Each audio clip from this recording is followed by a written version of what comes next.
Are you struggling for consistency in your sim racing? Does your iRating look like a roller coaster? If so, we have good news for you. The way to get more consistent is to first understand what you're doing differently than the professionals. And VRS is the answer. With our competitive subscription, you will have the telemetry, setups, tutorials, and everything else you need to fully analyze your driving. Our data packs and the ability to compare your driving with the best in the world will show you exactly where to adjust your inputs, change your driving line, and shave seconds off of your lap times. And our powerful and precise Direct Force Pro wheelbase and precision pedals are being used by some of the world's best drivers. All these champions agree that VRS hardware is not just the best on the market, it's also priced well below the competition. So if you're looking to upgrade to direct drive and the best pedals in sim racing, VRS is your answer. If you want to get better, get faster,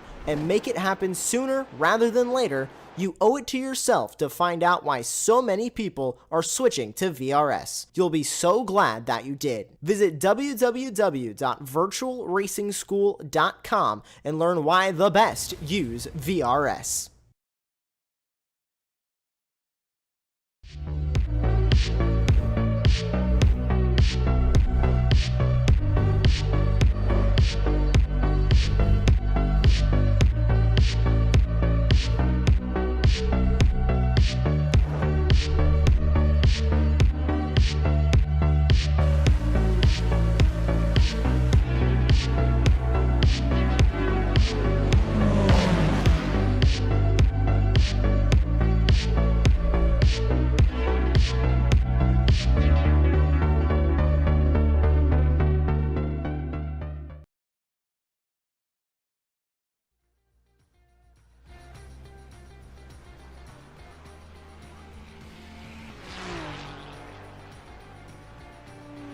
Hello everyone, and welcome along to no doubt what will turn out to be a thrilling finale to the iRacing Team Endurance Series powered by Champion Motorsport.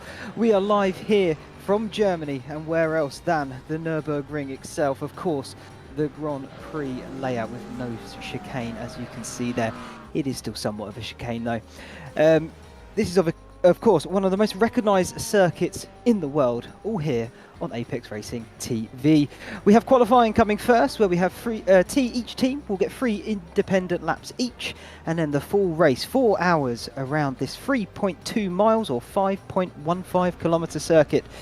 My name is Ashley Demon, alongside me again, the stupendous Charles Boschel, and a superb production manager behind the scenes keeping everything running in Samuli Kumo. Charles, it is the season finale of this championship. We've had highs, we have of course had some lows as well, but all that matters now is maximising this final result and hoping that by the end of it, you've won your series class. That's it, Ashley, thanks. And yeah, it's the final round at a track. I actually like driving the GP layout here at Nürburgring.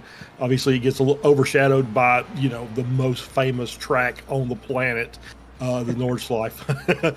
But the GP circuit is quite fun, especially with that open chicane on the back half of the circuit before you get to the final corner for the end of the lap. It is going to make things a little spicy, I think, because the prototype cars are going to want to just blast through there. The GTs are going to have to kind of finesse their way through that corner. Or through that chicane, I should say, and it's going to make things a little interesting. That's going to be one of the little trouble spots that we'll have to keep an eye out during the course of the race. But I'm looking forward to it, though. What was it you were telling me at the beginning here, that we had basically every LMDH car that's in the field today, all 8 or 9, mathematically still have a chance to win the championship. So very, very tight in the points. Yeah, I just need to double check which teams are here and which teams are not. But yeah, it was in the standings itself, though.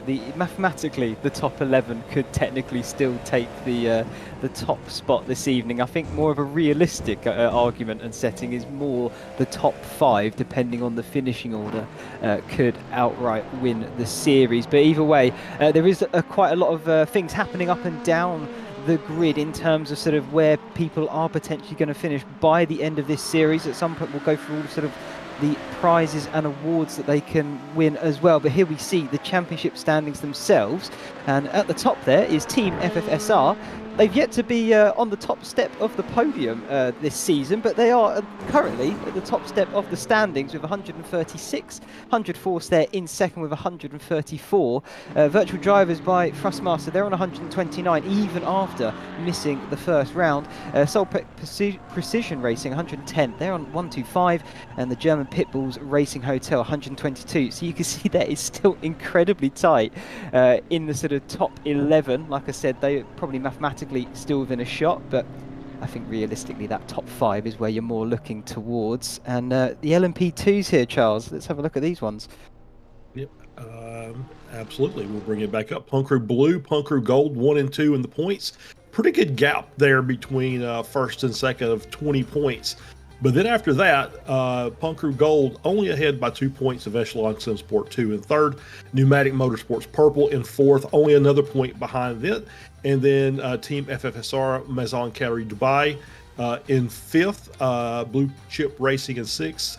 And, you know, we're getting down to the point West Coast Racing Endurance Blue, 117.7th place, MHQ White with in 8th, Bear Pro Prototipo in 9th, Dog Bear Bark in 10th, Initial 3 in 11th. And I don't think that all of the cars out there, I only see 7 of the LMP2 teams taking to the grid today, so that's going to probably shake things up even further. Yeah, certainly should do. And we saw Punk Crew Blue top there by a clear about 20 points.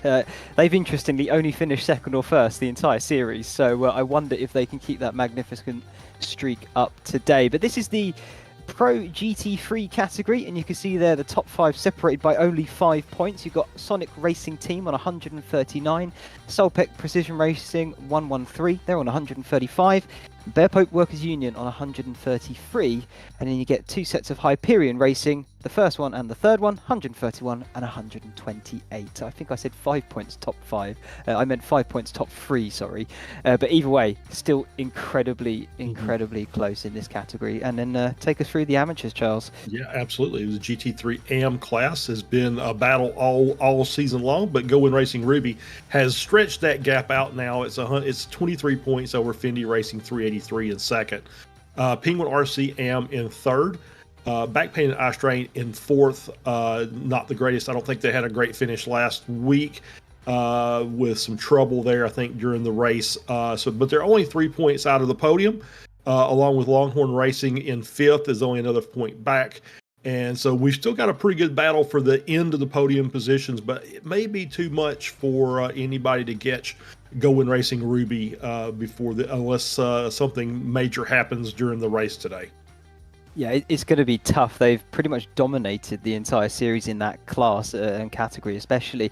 They've won every single round except one, which was Le Mans for race 2, at which point they finished third. So they've had a 100% podium finishing rate, which is, well, it's almost unheard of sometimes when you go to the series, and especially with the multi-class racing, you can never really tell what sort of madness gets thrown up and put in front of you. But yeah, they've really been able to tough it out, and yeah, what an insane run they have had. I wonder if they can keep that up as well today. So yeah, I'm very much looking forward to this one, Charles. I mean, definitely a lot up for grabs in terms of sort of points, points of course, but prizes as well. There is so much to go for. I mean, it's the ones that obviously stand out to me. I remember we went through this from round 1 was sort of the awards from Masterworks. They are giving out 3 limited edition 1/18th scale die-cast models for the driver who completes the most total number of laps, sort of fair share, and then also has the least number of incident points. It's quite difficult, I would imagine, to work that one out, but the top 3 drivers in that bracket and in the individual category, so the prototypes, the GT3s and the LMP2s, they will of course win some fantastic diecast models. I think there was I'm trying to remember what it was. It was a Porsche Longtail, I think a Spider. I can't remember what car manufacturer was. I do have it written down somewhere, but it escaped me for the moment. That was also a Porsche, sorry. And then the Aston Martin DBR9 for the GT3 as well. So and they look absolutely fantastic. Yeah, for sure. Those are some great looking models, and yeah, it's a nice little gift to get for just being a clean racer. I mean, that's a pretty good incentive package to get out and run just clean laps and just even if you're not quite the fastest car out there, as we saw with the fact that our leader in the GTP class, or the LMDH class, sorry, hasn't won a race this season and just been consistent. And that's what you have to do with these league events is you have to consistently score well, even if you don't win a single race. A handful of top 3s will get you up near the top of the running order anytime. So yeah, it's a great prize to have. And of course, I'm sure that you'll mention the overall prizes for the champion teams. And yeah, it's a great little gift though for just clean racing. Yeah, certainly. I mean, the sort of overall prizes we've got from Champion Motorsport, they'll provide physical trophies, and they will be going, of course, to the winning teams for the LMDH, the LMP2s, and both the pro and amateur GT3s, and they're made of high-quality resin, it says here, and I can't quite remember how they look, but I would imagine it's sort of more of a traditional cut, but maybe I'm wrong on that front. Yeah. But either way, a physical trophy is always something to marvel at, especially when it sits on your shelf. Very nice indeed. We've also got here some Ironman medals for all the drivers on all the teams that compete in 4 or more races and also log the most laps in the series. So that's a nice little incentive there to make sure you get to the end of your races as well. We've also got a $50 cash bonus to the team managers for each team in the 4 eligible classes with the fewest incident points in the season and has completed all 6 races. So I can also tell you with that at the moment, you're looking at 100 force for the top class. You've got Punk Crew Gold and the Echelon Sim Sport For the LMP2s, they're currently tied on 67 incident points each, so that'll be interesting to see who can keep it cleanest this evening there.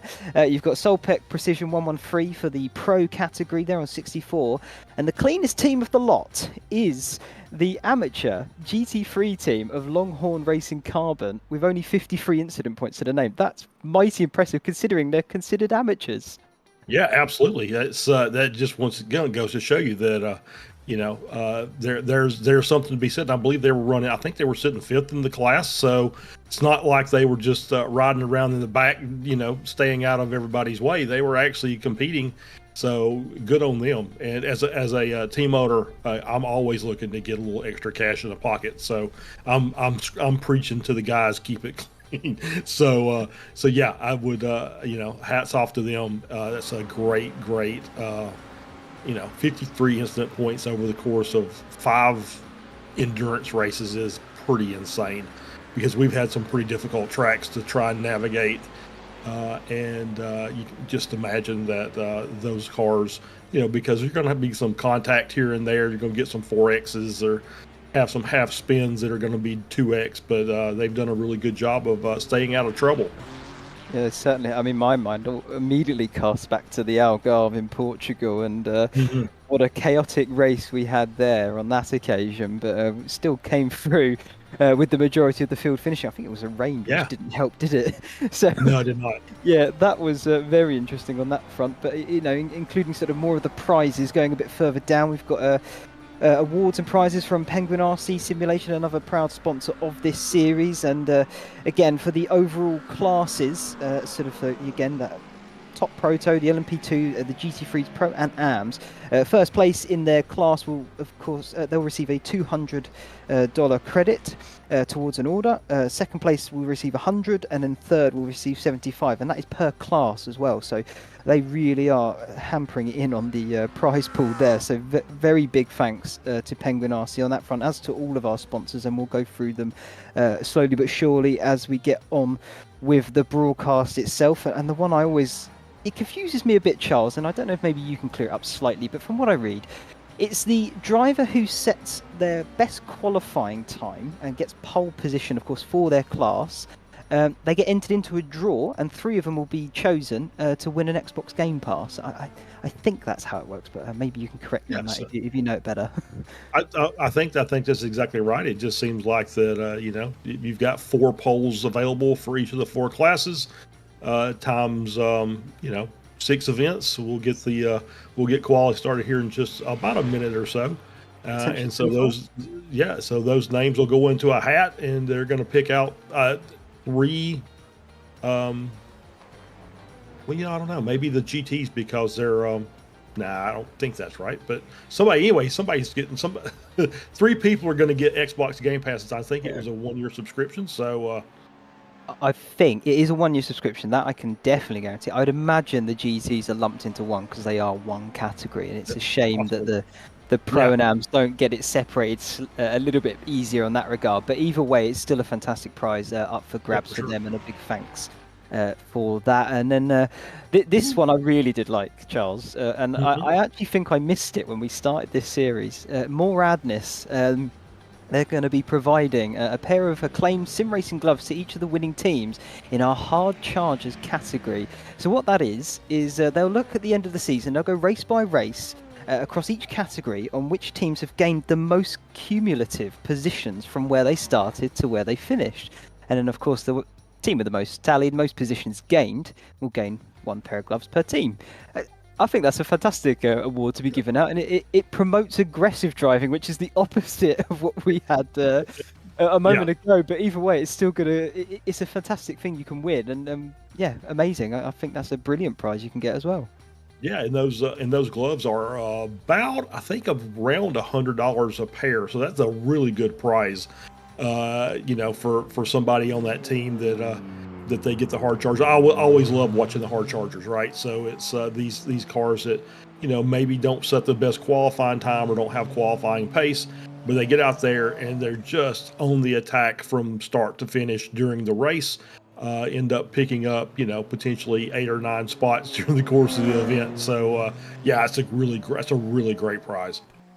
Yeah, I do love that one. And of course, we cannot forget Nick Pequin, one of the drivers in this series as well, but he is also a designer, and he'll be making the winning team of each class a custom poster to commemorate their championship, using pictures taken during the championship clinching race itself. And these posters will be ready to print in large format or any format I think that they want ready for their sim room, and yeah, sort of sent digitally, and of course you can print them out as well and things like that. So I think that's another fantastic thing to sort of, especially if if you're getting that series win.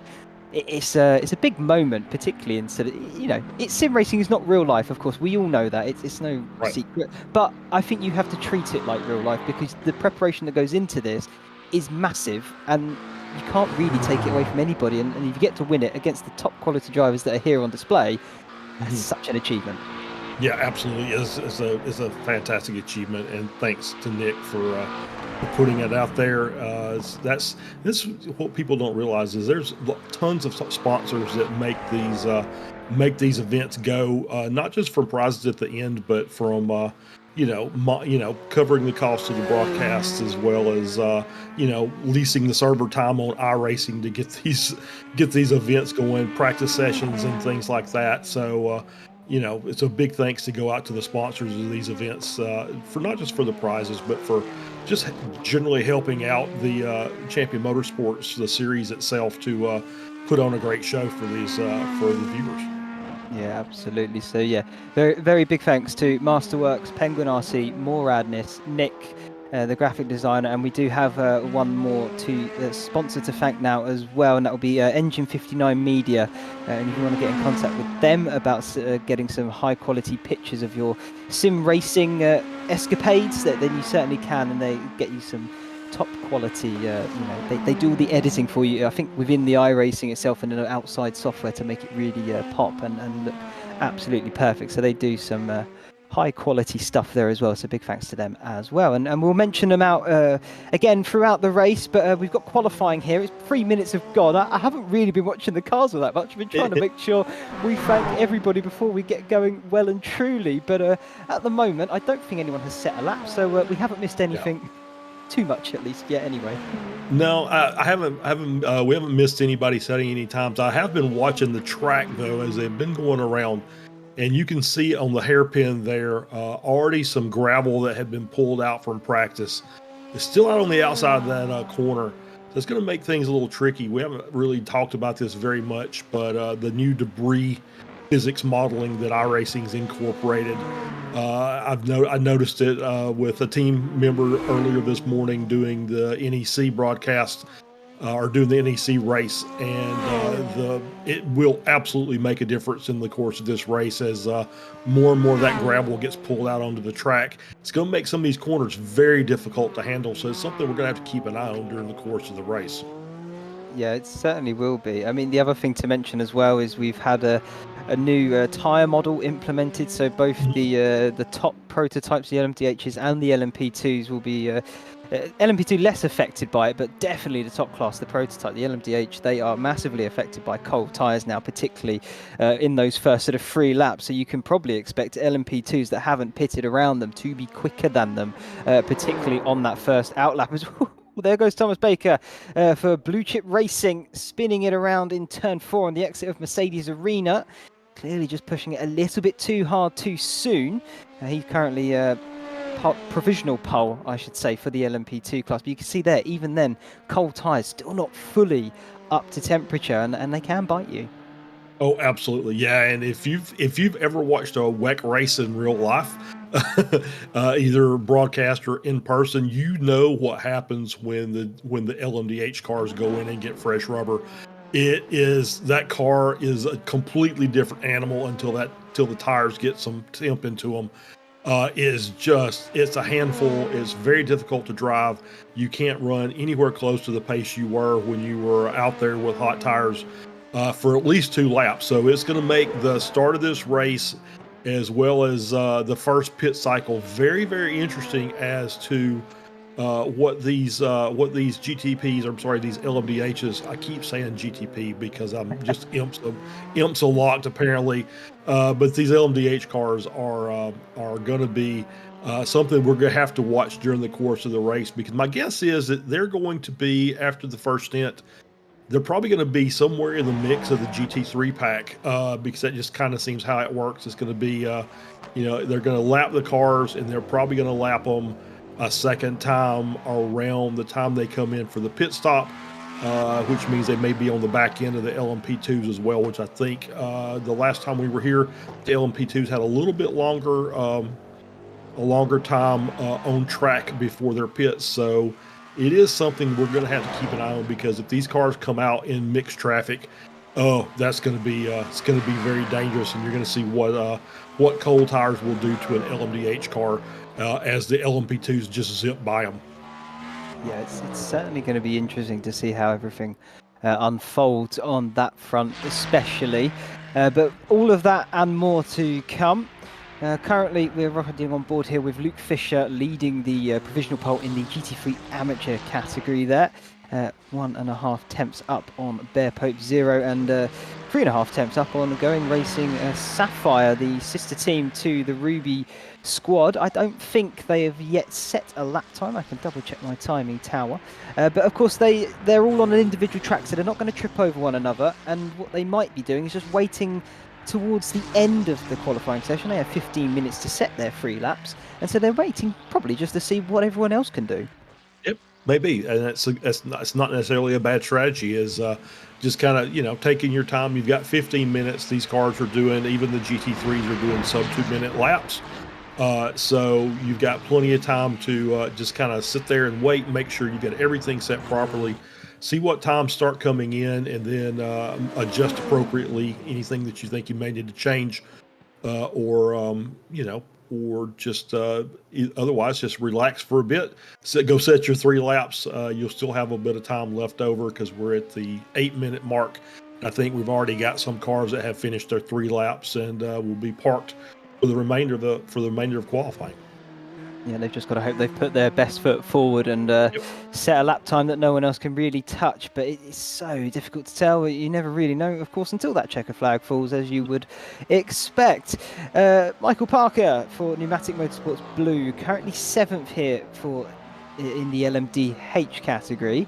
And I will forgive you for saying GTP, Charles, because in all honesty, they are practically the same in almost every sense of the word. So I think no one else is going to bat an eyelid if you do call them a GTP either. Yeah, but it's obviously this is geared toward the WEC side, so that's the LMDH car, not the GTP car, even though they are essentially the same car. We will try and keep that to, because that's something I've been doing all season. You think I would know better by now. But I will say this: I was watching that the CRF car, or I'm sorry, the Pneumatic Motorsports car. Their first lap was actually slower than the 2 fastest laps in LMP2. So that just shows you how much time they're losing on their out lap and first lap from the reduced tire heat. So it's going to be one of those that we'll have to, like I said, it's going to be the start of this race. It might be a little crazy. Just going to say that it might be the LMP2s give a 3 or 4 second gap up to the LMDH class, but yet by the time we're around to the hairpin, they may be on the back of that pack again until the LMDH cars can get enough heat in the tires to be able to sustain their downforce through the lap. Yeah, absolutely. I mean, it's going to be, like we say, it's interesting to see how it's going to unfold. But yeah, you're spot on with everything there. So we're just going to have to play the long game on that front. I think some of these teams, they don't want to push it too hard too soon and make a big mistake, especially spinning it round on that opening lap. You're going to be dropping down behind, of course, GT3s, I would imagine, if you do make a big mistake such as that. So it's not something you obviously want to be doing, as we'll wait and see, of course. Vincent Marsh, though. What's he doing here for back pain and eye strain? Currently P2 in the GT3 Amateurs, rounding the final corner. Let's see if he can make a little improvement there. Yeah, absolutely. As he finishes his lap up, and see the car just still going to kind of complain a little bit as he's getting the power down there. jumps up to P2 in the AM class, 2 tenths off of Fendi Racing and on the pole. And here he is, Goodwin Racing Ruby, Jack Hedgecox, as he's working his way around that final corner. Making all of that apex exit curve there. And up to the pole position. So Goodwin Racing Ruby setting their sights on getting the win here. Sets the fastest lap in the AM class. Yeah, very nice indeed for them. I will also say that they're right in the mix of sort of the pro category there as well, where they've set their lap time. Sort of looking at our timing tower here, you got the first 6 pro cars for the GT3s, then you've got 2 amateurs, then you've got a few more pros mixed in with another amateur as well, a bit further down. So it's going to be interesting how that one plays out today. Of course, they are a mixed category when they do hit the grid as well. So amateurs go right up against toe-to-toe with the pros. As Michael Gonzalez here for Penguin RC, one of the pro drivers, currently 6th in his class, and he of course is 6th overall for GT3s as well. The car behind him would be Going Racing Ruby in 7th, but here he comes up to the line now, currently 7 tenths off provisional pole. Does he find an improvement? I don't think he does, you know. No, stays where he is. Doesn't look that way. Yep, it was his fastest lap, but not enough to improve a position. So yeah, it's that's I do love that about the GT3s, because we do have some very, very quick AM teams, and they get in there and mix it up with that. But they're very cognizant that they know who they're racing and who they're not. Even though they're all GT3 cars, they know who they've got to keep behind them, and they know who not to interfere with. So obviously they don't want to. You want to be in front of everybody that you're racing, but you don't necessarily want to interfere with the pro or with the AM class, the opposite class that you're in, to potentially screw somebody else's race up. So there's been some great battling amongst those cars, but it's been very, very clean. We haven't had a lot of issues with it. So they know who they're racing. So obviously, hats off to those teams for knowing what they've got to do, and not really interfering with other classes of races. Yeah, absolutely. As we've got a few minutes left here in qualifying, I wonder if all the drivers have finished their laps already, and we could be looking at the final grid. We're not seeing any cars out on circuit, and as I look at the timing tower, I'm not seeing anyone putting laps in. But interestingly, a few cars have yet to set a lap time. We've got Punkru Pink in the LMDH, Minor Racing, also LMDH, yet to set a time, or not set a time, I should say. And Punkru Blue for the LMP2s also haven't set a lap time from what I can see here. So I mean, they're going to go to the back of their respective classes, at least. They're not going to be at the very back of the grid, but it's interesting just they haven't set a time. Yeah, and I'm just looking to make sure they're still in the session, and it looks like they are. I don't see anybody that's been either disconnected or has been disconnected by iRacing for connection issues or anything like that. So they just chose to start in the back, and they're just going to try and go out and race their way up to the front, or race way up as far as they can. It's one of those that sometimes you don't necessarily get the practice you think you need for an event, and it's like, you know what, I don't want to get in anybody else's way. Let me just start in the back, and we'll start back here because we had other things. Life happens. I don't think there's anybody out here that we would say as a professional sim racing driver. I think we all have day jobs and families and things like that need to be taken care of. So sometimes you don't always get as much seat time as you want, and it's a smart idea to just kind of start in the back of your class and ride it out and get comfortable before you start racing. Yeah, quite right. I reckon I know what it is. They want those gloves. That's what they want. They're going to climb their way up. For the hard charger. There you go. There you go. That's what it is. Strategy. Making sure that they get them. Also starting in the back, that means that you can keep your incident points down as well. So maybe they're trying to get the hard charger and the lowest incident points, and get the sim model or the model as well. So maybe that's what it is. Well, Punkru Blue, interestingly enough, they are the tied leader for the LMP2 class, and they're 20 points clear of their next rivals. So I mean, that could be the strategy. It definitely could be. Puncrew Gold is their closest rival, and they did qualify on pole for their class. As we're getting close to all the drivers getting on the grid, but we'll have a look at the full grid here while I ramble on about it. But yeah, let's have a look at the full grid instead, shall we? As Maximilian Muir for Solpec Racing 110 takes pole position there in the top LMDH class. Christopher Kindler alongside in the German Pits Bulls. Pierrick. Oh God, here we go, Charles. Every time we're never prepared, are we? Pierrick for Team FFSR. He'll be third. Alongside him is CRF Motorsport in Tamboy. Julian Retty for Virtual Drivers is fifth, with Michael Parker sixth in Pneumatic Motorsports. Camden Craft is seventh, with Nick Pequin alongside, and Nick and Alexander there, 8th and 9th, didn't set a lap time there, as then we get to the LMP2s. Yeah, and on pole for LMP2 is Amir Mohammadi. For Puncrew Gold, Darren Mowbray, SimHQ Motorsports White in second. Jason Taylor for Echelon Sim Sport in third. James Stacey for Pneumatic Motorsports in fourth. Thomas Baker, Blue Chip Racing Black in fifth. Ian Henneberry, Bear Pope Pro Tipo in sixth. And Scott Haddock for Puncrew Blue starts at the back of the LMP2 grid in seventh. Yeah, and then we get to the GT3 pros. Garrel Berry is Solpec. He takes pole position with Derek Heiberger alongside him for Hyperion. James Logsdon is third for Bear Pope Enduro, with Michael Hooper in the other Bear Pope Workers Union car in fourth. So it's a Bear Pope second row lockout. Bryce Rodriguez for Hyperion Racing 3 is fifth, with Michael Gonzalez sixth alongside him. Marius Blendea is Technotonic is 7th, with Spencer Reitzmer alongside him for Echelon Sim Sport in 8th. Leif Peterson in PCA Sim Racing 9th, with Martin Varga 10th. And then we have, oh God, here we go. I'm so sorry. I'm so sorry. We have Cedric. No, I'm going to go with Gaudreau. Gaudreau. All right, we'll go with Gaudreau. Going Racing Sapphire, 11th there. I think they are an amateur car, though, so I think we may have already ventured into that area now. Sonic Racing Team 12th, though, Miguel Almeida.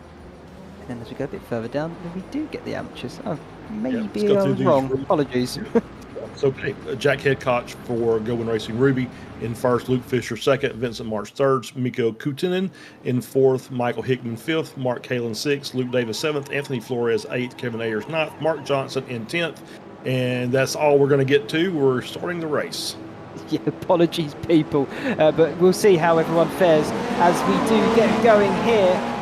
They've already gone, I think. The lights are still red. They should be green now, though, as they fire their way down towards turn number 1. Solpec Precision takes the lead with Team FFSR, managing to jump up into second, down into turn number 1. German Pitbull's not going to give up, as that's the round. That's Virtual Drivers by Thrustmaster. Round at turn 1. Lit the rear tyres up. And clearly off to not the best of starts, as the LMP2's now coming down towards turn number 1. Yeah, LMP2's down into turn 1. Puncrew Gold in the lead. It's like fanning out a little bit there as we're making that corner. And it looks like everybody's going to go through clear. Did notice a big gap between the two prototype divisions here. Probably pretty smart. That's going to give those LMDH cars a chance to get their tires warmed up without getting any interference from LMP2s, as the GTs are now down into turn 1. There's such a contrast of a sea of cars down into turn 1 here for the GT3. Solpec Precision as well, managing to lead the pro category. Going Racing Ruby also leading the amateurs there through turn 1. They go as we're looking down the timing screen. So Going Racing Ruby 7th overall in class. So it's the top 6 are pros before you get to the original amateur. As cars going side by side out of Mercedes Arena, now through the Kink of 5 and in towards Valvoline corner of turn 6. One of the best corners, personally, I think, on the circuit. Definitely enables you to go side by side. And is that McLaren of Penguin RC able to just edge out the Bear Pope car? Yes, it is. Through forward corner and in front he goes into 5th in the pro class. Going Racing Ruby down here on the inside of the hairpin. He's going to try and make that pass around. That is not a pass position. Oh, a little crossover there by the Bear Pope car. But Going Racing Ruby is going to hold on to that position. They are leading the AM class. Yeah, it's not for position, but it is for position, if that makes sense to anybody out there. But yes, they certainly did get by in Dunlop Curve. Fantastic overtake for Going Racing Ruby, and that does enable them to stretch their legs a little bit away from the rest of the amateurs, as that's Mark Kalin. Solpec Precision round and into the barrier. Now, did he pick up some big contact? It doesn't look as though the car was... Well, it doesn't look badly damaged, but that is massively crabbing. Man, bad crab there. Yeah, it looks like that right front is just broken. I think he probably needs to tow that car back to the pits. It's a tough break. He's gonna drive it, but he might get caught up by these LMDH cars in a hurry. It's going to be interesting. He could tow it though. He does get one fast repair. All the teams do get one fast repair throughout the entire race. It's just a shame he's had to take it on lap 1. But with 4 hours in this, you've got a long way to go and a lot of time to make up that loss. So he's not completely down and out of it just yet. As we look here to Michael Parker, Pneumatic Motorsports Blue, currently 6th for LMDHs. He's right up behind Pung Crew Pink for 5th. And I'd say virtual drivers, they managed to recover quite quickly. They're already in 7th and right behind this little battle as well. Yeah, absolutely. They've managed to get the ship righted and is back in the battle here. Trying to keep an eye on Kalen. He's coming around the final corner, so I think he's going to make it into the pits before these GT cars that he does. Yeah, he's on pit lane now, which is good because these LMDH cars coming up on a crab car like that would be extremely dangerous and would hate to take out some of the lead group. It's a spin. Oh, that's definitely the cold tyres kicking in there. Nick Paquin, Punk Crew Pink, and just clipping the curbing through the final chicane. Upset it enough for him to send it into a half spin. Luckily, no contact with the wall, and he's able to just continue on. But for Nick, a bit of a big loss there, you could say, because he's lost 3 positions in doing so, as virtual drivers managed to get past Pneumatic Motorsports Blue as well into turn 1. Yep, I'm just trying to check and make sure he didn't get a black flag for maybe because he crossed over into the pit entry. Looks like he managed to pull back out before he crossed the pit entry line, so no black flags. He can continue racing. We would hate to get a unsafe pit entry penalty on that and have to come in and serve it. As we see, with another crash here with Thomas Baker, Blue Chip Racing Black, and that is Ian Henneberry Barefoot Prototipo. Trying to see what part of the track that's in. It's in the arena section. Turn 1. So coming out of turn 1 possibly. Yep, coming down the front straight. Get the replay here, and there we go. Full speed as they're coming down, and entry okay. Just lost the rear. Synchronized spinning. And now he's going to pull out and kind of block the 112 car there from working through. That's Mark Kalen again, Solpec, and no harm, no foul. Everybody got through there without any contact. But yeah, the synchronized spin down in turn 1 was just, obviously the first one was too hard, either a brake lock up and lost the rear. The second one was simply just trying to avoid the first one. You see that a lot in iRacing. It happens quite frequently. Yeah, it certainly does. And also the characteristics of that corner, the apex really does drop away from you, quite a height difference. So it definitely unsettles the car, especially if you're having to go hard onto the brakes. It can very much result in a spin. But either way, racing continues, and we're looking here at Jason Taylor for Echelon Sim Sport, currently 3rd in the LMP2 class. He is right behind Sim HQ Motorsport White, although the car is blue. I think we've had this before, Charles. It confused us massively, but that is the white car, and Darren Mowbray currently at the helm of that ship too, currently hanging on to 2nd. They're dropping a little bit back from Punk Crew Gold. They've got a tiny little break there between them, but this is the top 4 for the LMP2 class, and they are still relatively close together. Yeah, they are indeed. It's still pretty tight, and that we'll say that's the white car because it's got white trim. It's got a nice white accent stripe on there, so that's a good way to tell what car that is. It's you get out here and it's sometimes you just run out of ways to call your teams. If you've got Sim HQ's got 3 or 4 teams out here, so it's like, okay, how do we differentiate these? So they said, well, we'll put a white stripe on this one, so that's what we've got. Some white trim, and just a good looking paint though. I really like that.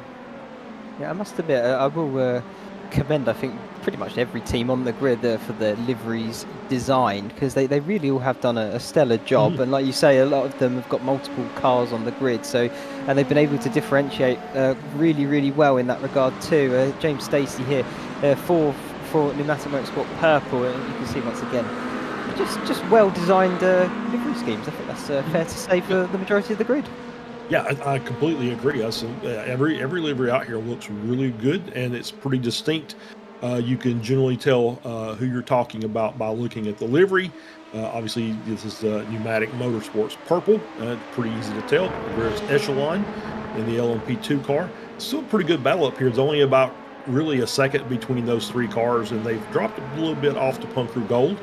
Punk Crew Blue has worked their way up into P5, starting from the back of the class. They're 8 seconds back, so they've got a little bit of work to do, but they're in a comfortable position because obviously with a 20-point gap that they had to start the race and 35 points on offer for the winner, pretty much I think if they just finished the race, I think they've got the championship clinched. And so sitting in P5 is a good position for them. They can just stay out of trouble for the rest of the race, and they'll collect that championship hardware. I'm glad you did mention it, because this was the point I was trying to make when we were going through the grid as well. They just have to finish the race. Punk Crew Blue, they just have to finish the race, and the amount of points you get for finishing 7th, which is where they would in class if they finish last in class, is enough to take the championship for them. They've got a big enough gap there. So it's very much a very, very long victory lap for Punk Crew Blue, but they're going to enjoy it all the way to the end, I'm sure. And like you said, that they do not have to push the car and rag it. So fair play to them. Congratulations to them very early on already, but we'll see more of them later on, I'm sure, because they are still very, very quick.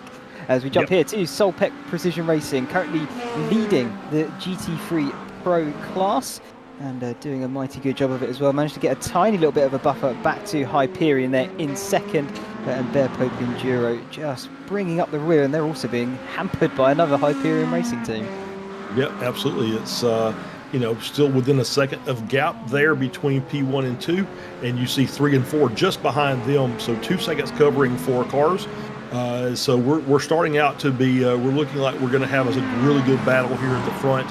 Of all of these classes for the overall race win. Punk Crew Gold obviously up in the LMP2 class. They're going to finish second, but they're going to try and get a victory out of this before the end of it. And so they're going to keep their eye out behind as the rest of the cars chase them down. But good job here by Barry. Obviously these almost contact. That's very, very close there between Echelon and SimHQ. Side-by-side battle. Yep, absolutely. A little bit of door banging and still hanging on to the inside. And looks like SimHQ is going to clear it and hold on to that position. I think they were still in front of Echelon before that battle started. But you can see these cars are going to battle for every point they can get during this race. Yeah, they certainly are. I mean, for Echelon here, they are they're trying to put up a good fight, of course, but they do have to keep their eye on the car behind them as well. So, of course, you want to get by. You can see their flashing of the lights showing their, I guess you could say, almost rage, as here comes Camden Craft making his way past some of the GT3 cars now. The lapped traffic already commencing on lap number 7. But yeah, he's trying to find a way past, do it cleanly and quickly, but at the same time, you don't want to lose too much time while going side by side, because you've immediately got another competitor right behind you who will pounce at the chance. So you have to play it carefully, as Pierrick and the rest of the LMDHs are now trying to navigate their traffic for the first time. Yes, this is where you start earning your money, I guess, if you want to say that, is this traffic management. Obviously, I think this is a really good track. I think it's wide enough that it supports good passing and some good side-by-side battles in between the classes, with obviously some hard braking zones that give the LMDH cars a chance to do what he just did there. Team FFSR is just kind of hold through the apex and then blast out of the corner and clear that lap traffic of the GT3, and then set his sights down on the next one. This is the tricky spot. Ooh, that's tight. To the Schumacher S, that's going to be a trouble spot as well. Obviously, you saw the speed difference between the two classes as they're going through. If you don't clear him in time, you're going to have big problems, because that GT3 car can't do what those LMDH cars can do through that S section. And so you're either going to get there and get past. If you get behind them, you're just going to wait, because obviously they're going to have to slow down to, you could almost go flat through there, but even then, with the GT3, you're still talking about, 20 plus mile per hour speed difference. Yeah, here we go. We're on board now with Christopher Kindler, experiencing that the hard way. Wasn't able to get past from GT3s, as they're now going to try and send it down the inside into the final corner there. He's right behind the virtual drivers by Thrustmaster there in P5 as well. So this is a very close battle in the LMDH class. And look at them, they just absolutely tear past the GT3s. Absolute monster speed difference. And very close on the brakes. A little lock up from virtual drivers in front, and now obviously the traffic being a factor too. Is this going to be a move? Kindler having a little look down the inside in Mercedes Arena. That GT3 is definitely going to come into play here as we get tucked up into the apex. And now for the exit, turn 4. Oh, he's had to wait. GT3 cut in front. Yeah, he did, but that was nice. He kind of saw that coming. He said, "I'll just cross him over." So good move by Kindler, just to be patient. It didn't cost him but maybe a couple of tenths to the car in front, and the car in front is going to have to deal with more traffic. So that gap will close back up as they're working their way down toward the hairpin. As you see the group of GT3s in front, and they're going to have to wait. It's like looking to the outside. Is he going to be able to make it? Obviously, what Kindler wants to do is do this. It's just penny behind the car and make the move to the inside. And, but nice move by German Pit Bulls to go around the outside of that GT3 and stay in the lead. This is getting really intense now with the GT3s just about keeping it clean enough. He's going to have to wait once again now, is Kindler. There he goes through, and now right behind Retty once again onto the back straight, down towards Hatzenbach. The quick kink here in the middle of it. Flat out for all categories here. I think they're both going to have to wait here now into the final chicane with the GT3s in front. But this is just showing how intense the racing can get, particularly when you have traffic involved as well. And again, into the final corner, he really is trying to just keep tucked right up underneath Retty's car, just to make sure that he can follow through and not get held up by the GT3s as well. Bit of a lull now in the GT3s. Are we maybe going to see a move into turn 1? Round the outside, he's going to give it a try. Just about enough room for the pair of them, and no, he's managed to stay ahead. Has Retty defended it well, but it's so close. And like you said, you're using some of the back markers potentially to try and box them in, but he just wasn't able to make it stick.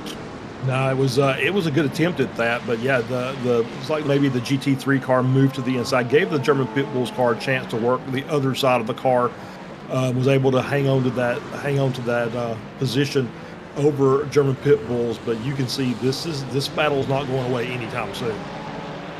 No, it certainly isn't, and I think they're getting now towards the front of the field of the GT3, so they're almost out of it. I said that they've got the pros still to go, so still a fair few. Never mind what I just said, I'm completely wrong. They've still got a few to get past, so action will still be unfolding. Is he going to send it here? No, he did wait for it. Smart driving there from Kindler. Goes for it now, so nice and easy. And he should now catch up once again to Retty in front when they get through this next right-hander, because they should carry a lot more speed than the GT3s. Although actually, I think he's got away with that when he should now get them really easy down this back straight. Yeah, he should be able to just use a little bit of the draft to pull up some of that gap, as well as see how many cars is going to be able to see the virtual drivers manage to get through too. He's stuck behind the Go Win Racing Ruby car. And he's going to just move to the inside there, and that gap is now gone again as virtual drivers are stuck behind the Penguin RC McLaren.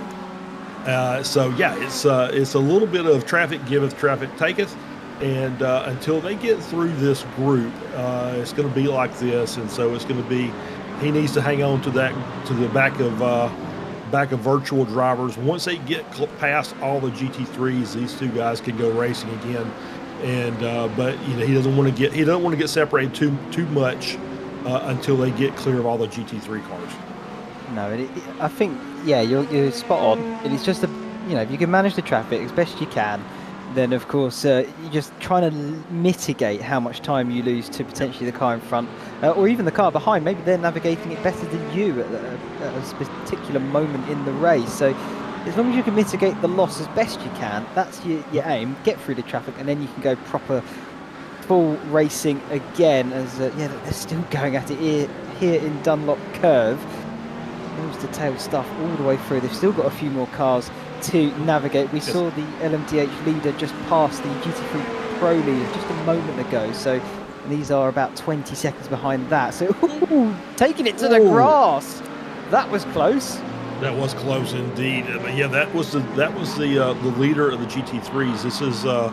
This is Kalen, who is coming to a lap down now. So he's trailing because of the earlier spin, and then he got caught up with those LMP2s in turn 1. So he's lost some time, but he's still out there. And obviously he's going to go a lap down, but still we're only 17 minutes into this race, so there's plenty of opportunities to make up positions as other people kind of drop off, and then you can do some things to make up some seconds here and there. As we're back on here with Darren Mowbray, LMP2 P2, along with Echelon Simsport. You see that pneumatic purple's kind of dropped off this a little bit, so it's now just a 2-car battle with pneumatic just kind of trailing behind. So these cars are still going at it, hammer and tong, working for that final, that second podium position, and only 18 minutes in, but the Hunker Gold team seems to have checked out. Yeah, they've got a nice little gap to them, the rest of the LMP2 field, but I'm curious to see what's happening when they get to the GT3s. Of course, they're about 3 seconds slower than the LMDHs, so that's going to be intriguing to find out how that goes for them. I'd give them maybe another 2 laps and they'll be right onto the back of the amateurs, maybe even getting to the fringes of it at the end of this lap. But this is a nice big battle we've got here in the middle of the amateur class. There's about, 5 cars there in shot, all going for position. I think that's Mark Johnson we're currently looking at here for Longhorn Racing Carbon. You've got Kevin Ayers for CMS Racing. I think Penguin RC is Anthony Flores in front, and then that first car, I think, I'm going to double check it, that is Luke Davis for Lunatic Racing as well. But actually 6 cars, look at that, even more. It is Luke as well.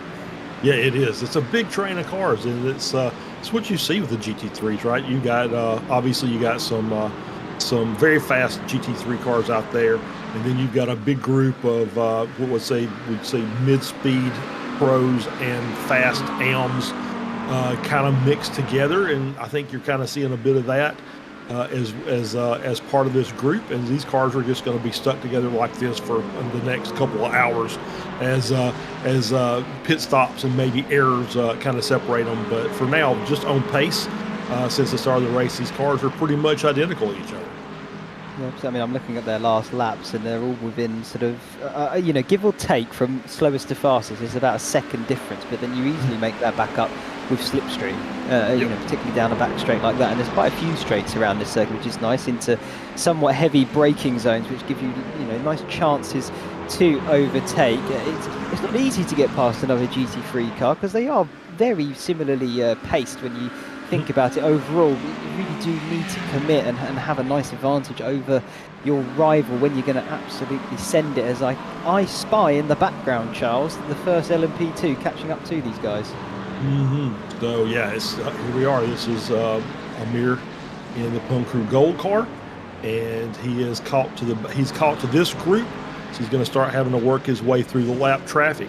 And generally speaking, when the LMP2s start working through the GTs, generally speaking, that gives the LMDH car the chance to catch the back of the LMP2. So it may be a triple mixed before this is all said and done, as we're about halfway through the fuel stint for the LMDH cars, and just around half as well for the LMP2s. So we'll see if we start getting that mixed bag where we've got 3 classes fighting amongst each other. I kind of hope we do. It always puts on a spectacle, I won't lie.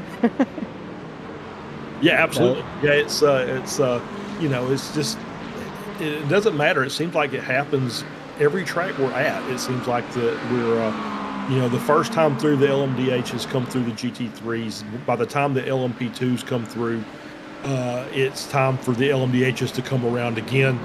And strangely enough, it's not just this. I've seen it in other series as well. When you're talking about even slower cars, you're talking about GT3s and Porsche Cups and GT4s, and it just seems like that second time around, it just seems like everybody's amongst each other, and it makes the racing very fun to watch, but very difficult to drive. It certainly does indeed. Oh, here's a move then potentially for Jason Taylor down the inside of Darren Mowbray into the final chicane, and does make the move stick as well into that very, very fast chicane. And he now takes P2 in the LMP2 class, and probably just about in time as well, because he's got the GT3s right in front of him. So now he's going to be going into traffic management mode, as well as the others right behind him too. And as they get prepared down towards turn number 1, let's see how this all unfolds, Charles, because it's always interesting when you're trying to go racing with someone else side by side on circuit, add in some slower cars, and well, it just adds to the interest, doesn't it? Yeah, it really does. And we talked about the lap differences between the top 2 classes. There's not much difference. It's only about 5 seconds or so between LMP2s and GT3s on this track. It's just, the LMP2s are much better in the braking zones and through the corners because of the added downforce. But then the GT3s are powerful enough that there's not that much as far as overall pace down the straightaways. So the LMP2s are having to make their way through, coming in and out of the corners. So that makes it even much more challenging. So it's the same thing we talked about with with the top 2 classes, the middle class and the bottom class. Very similar as well as far as how they're having to make their lap times. Yeah, it certainly is, and I'm curious how this is going to play out, because like you say, down the straights the GT3's almost matching the LMP2, so it very much is in the braking zones. What it means is the LMP2 drive really have to commit to an overtake if they want to get past a car or a driver. In particular, you can see there the closing speed is just not quite on the level of an LMDH car, so they may even have, he's gone for it, okay, into final corner. I was going to say he may have even had to wait until the exit of this one to go into the first corner, but he's just about managed to get through. So that's Jason Taylor out of that first little pocket of GT3s.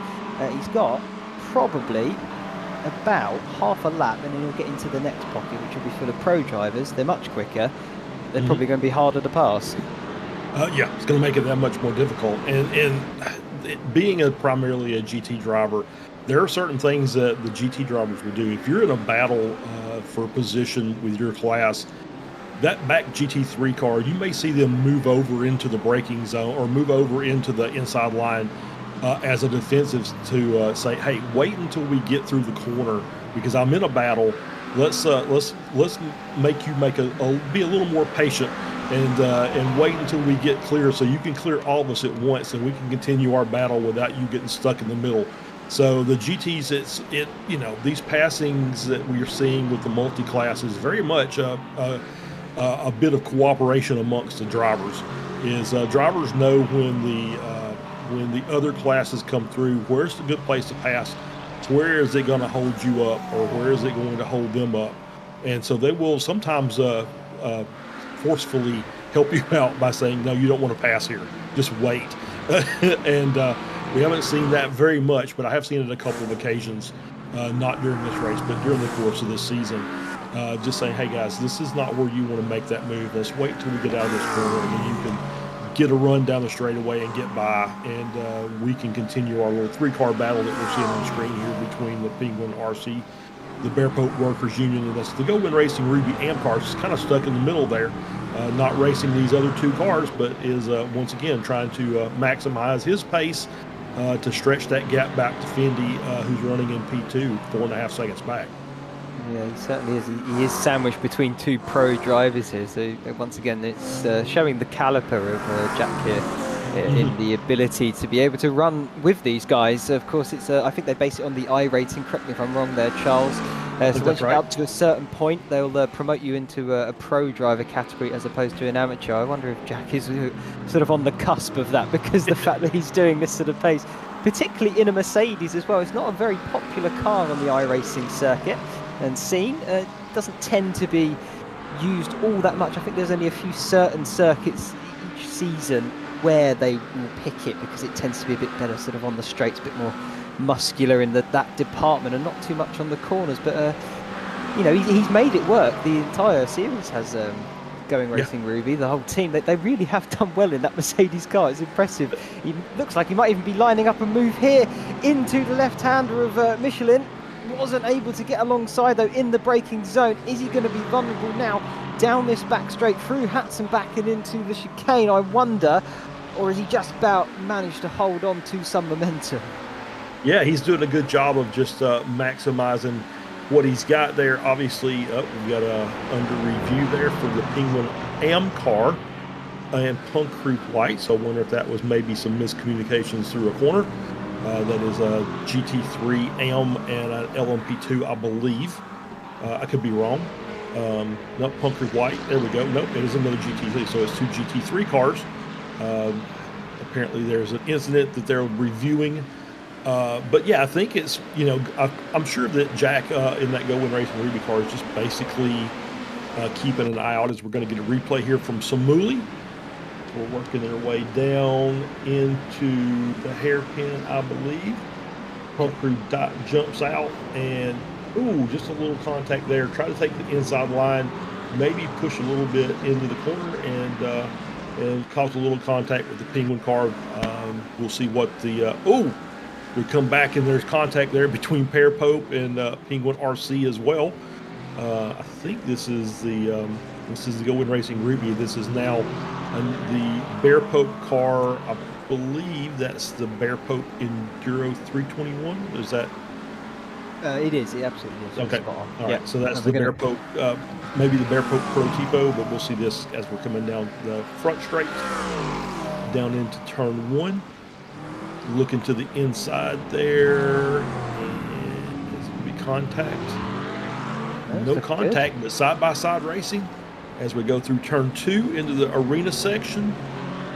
Obviously, you're on the outside. A little bit of a... Oh, this is fantastic. Yeah, it's great driving side-by-side. And, ooh, that was very tight. I don't think there was contact there. I think maybe the McLaren of the Penguin RC car maybe just pushed a little wide. Maybe they lost the front just a little bit. And the Go Win Racing Ruby car was able to go through as we're in with Nick Paquin making his first pit stop for the day. It looks like he just sort of got a bit scared on the apex there, did yeah, with the Penguin RC car, and just sort of decided to give him a little bit more room than what he actually needed. But it allowed Going Racing Ruby to get the position. And unfortunately, Penguin RC lost another one because the Bear Pope Workers Union, which is a position loss for them now, because they did manage to get through because they are in the same category. But yeah, through goes Racing Ruby, through goes Bear Pope Workers Union, and Penguin RC now at the back of this little trio of cars. And they're still going to be battling, I would imagine, all the way until the pit stops, where it might then finally sort of potentially peter out, or the gaps may expand a little bit, but they are very close, all three of them, pace-wise.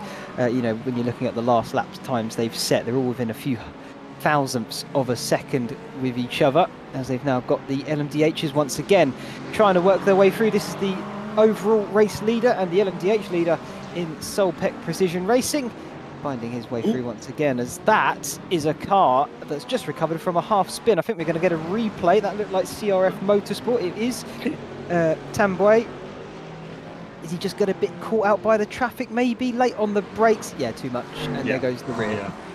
Yeah, he tried to make that move and just carried too much speed into the next corner, trying to clear the GT car, and just lost the rear a bit. That is a Cadillac. Just trying to see. Yep, that's the Cadillac.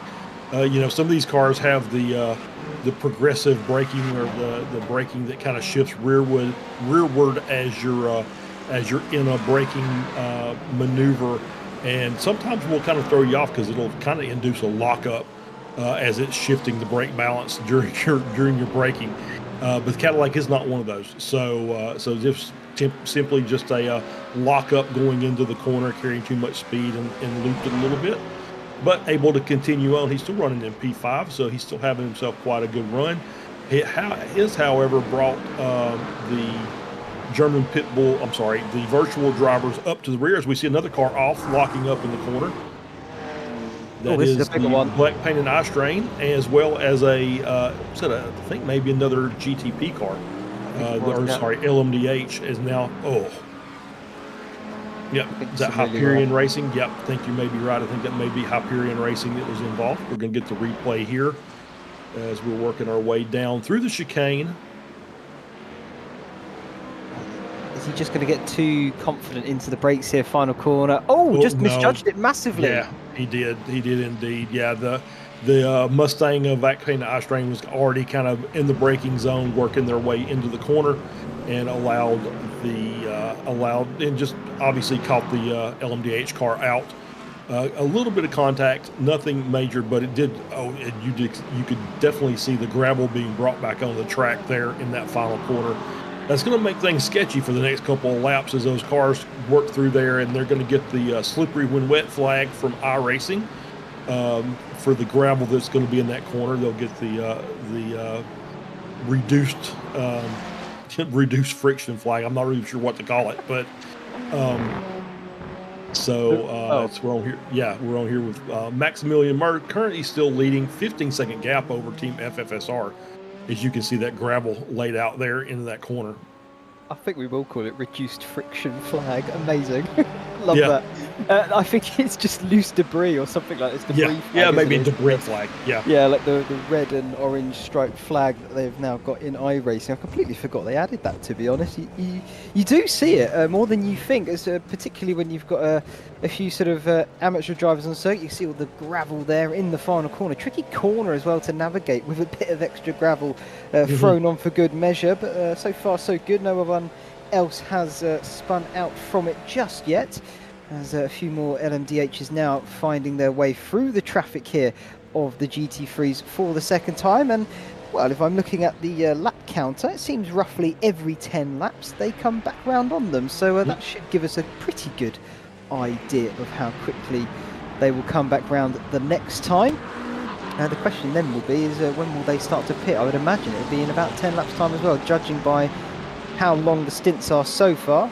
But this is Julian Retty here for Virtual Drivers. He just found his way through, and he is right up on the back of that CRF Motorsport car, very close indeed. And Thomas Baker having another moment there in turn one.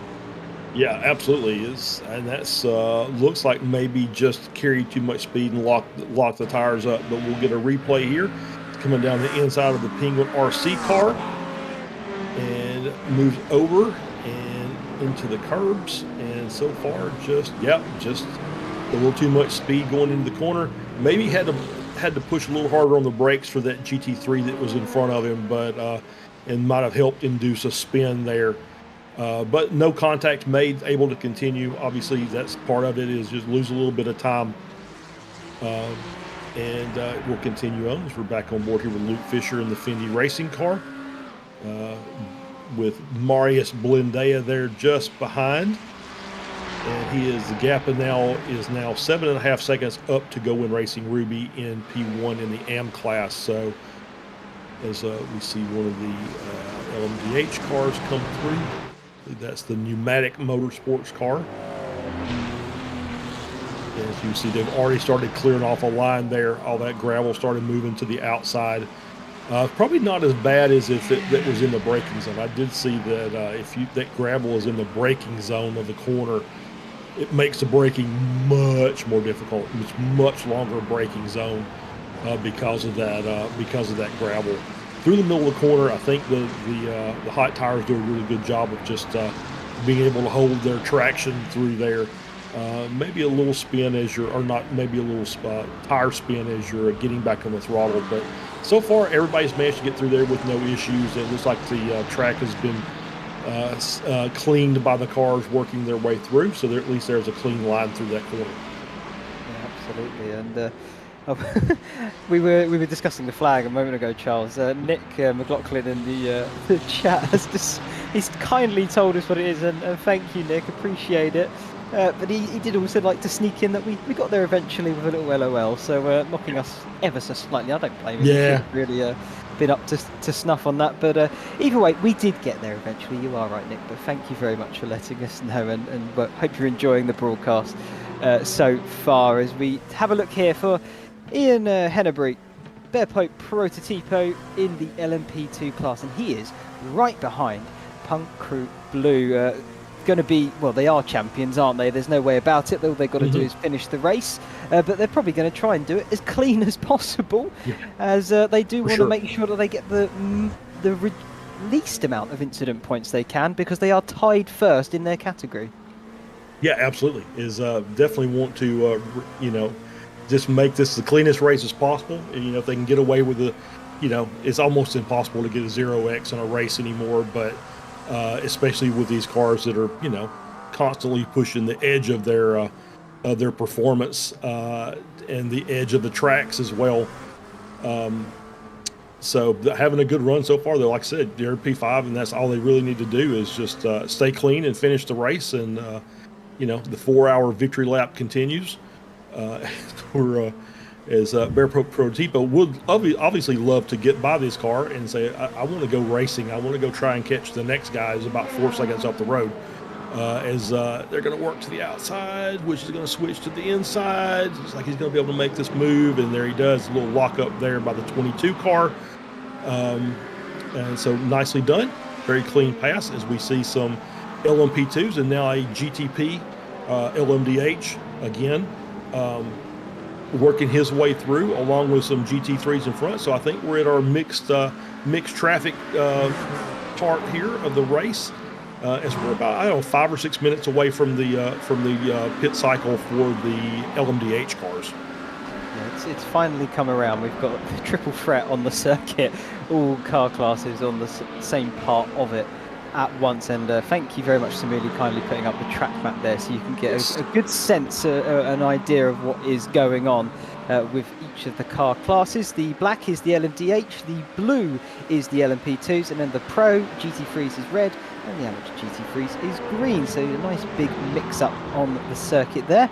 And of course that does mean all going wheel to wheel, as I wonder if that is maybe the first pit stop there, the LMP2 of Scott Haddock, Punkru Blue, coming into the pits, or maybe he just wants to try and get away from some of the other cars. I say that though, no, Jason Taylor also in his LMP2 for Echelon, so maybe this is just roughly the pit cycle then for the LMP2 cars. So yeah, we've already hit the pit stop phase. That's gone quite quickly. It has, 40-minute mark.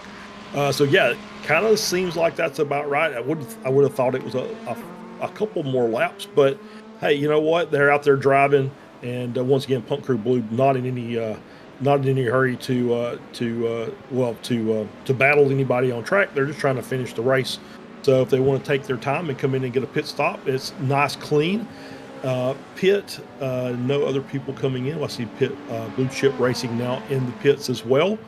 So yeah, it's the early part of the stops. You'll have another lap or two as we see Amir here coming around. It's Coca-Cola corner, I believe. I think that corner's had about 17 names, so it may be something different by now. I think all of them have. Yeah, with sponsorships, we want to make sure that that we're accurate. But with sponsorships changing seemingly every year, you never know. We're working through the chicane here. Is he going to come in and take his pit stop? No, he is not. So he's going to go one more lap. We'll see about the rest of the cars and just keep an eye on it. But yeah, it definitely looks like we're at the early edge of the pit cycle for the LMP2s.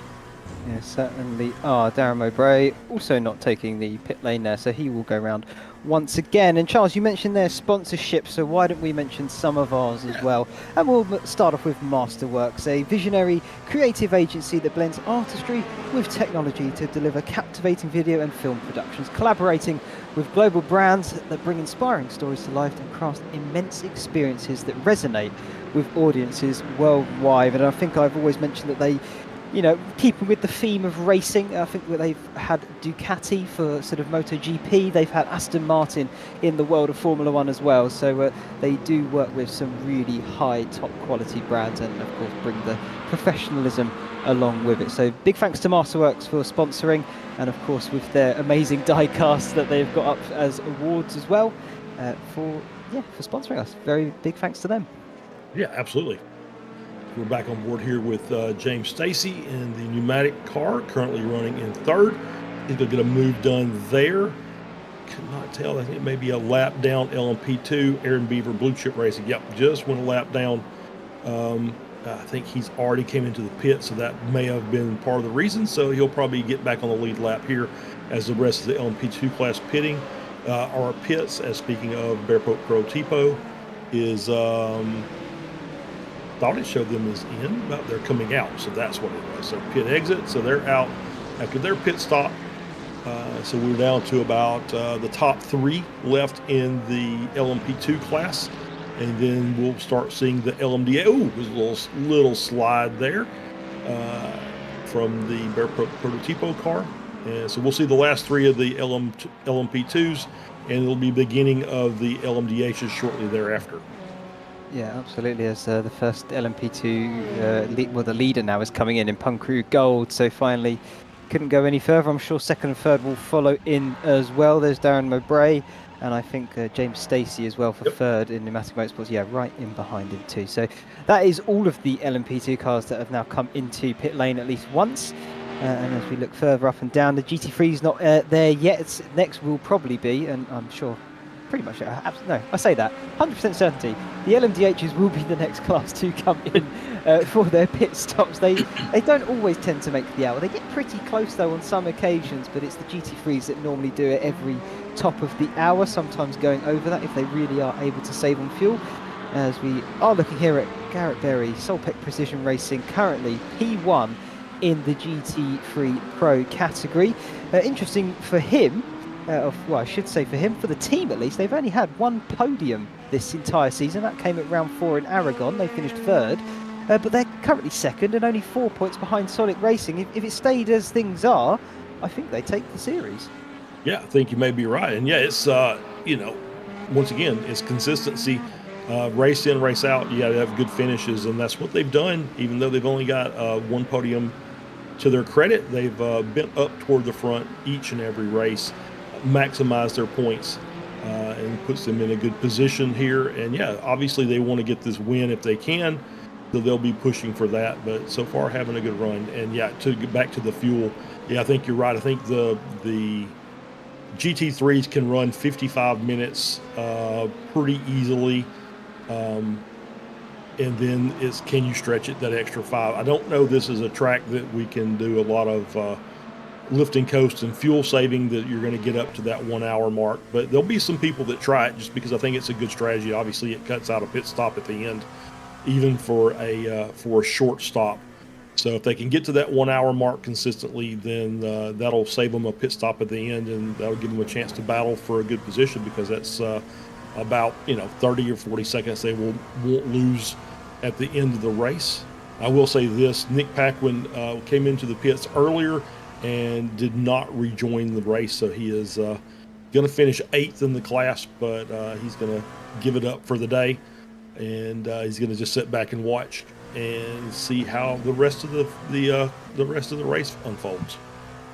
Yeah, it's a tough one when you feel like you can't really give any more than what you already have. So retiring the car is never an easy decision. So fair play, Nick, and well done for the series so far, because they Punkru Pink, they have had an impressive run. I think they've currently in the standings going into this race and event, they're sort of sitting, I think, around 7th or 8th in that top class, and they're definitely in the top half of that top class as well. So they really did have a good run. So fair play to Punkru Pink,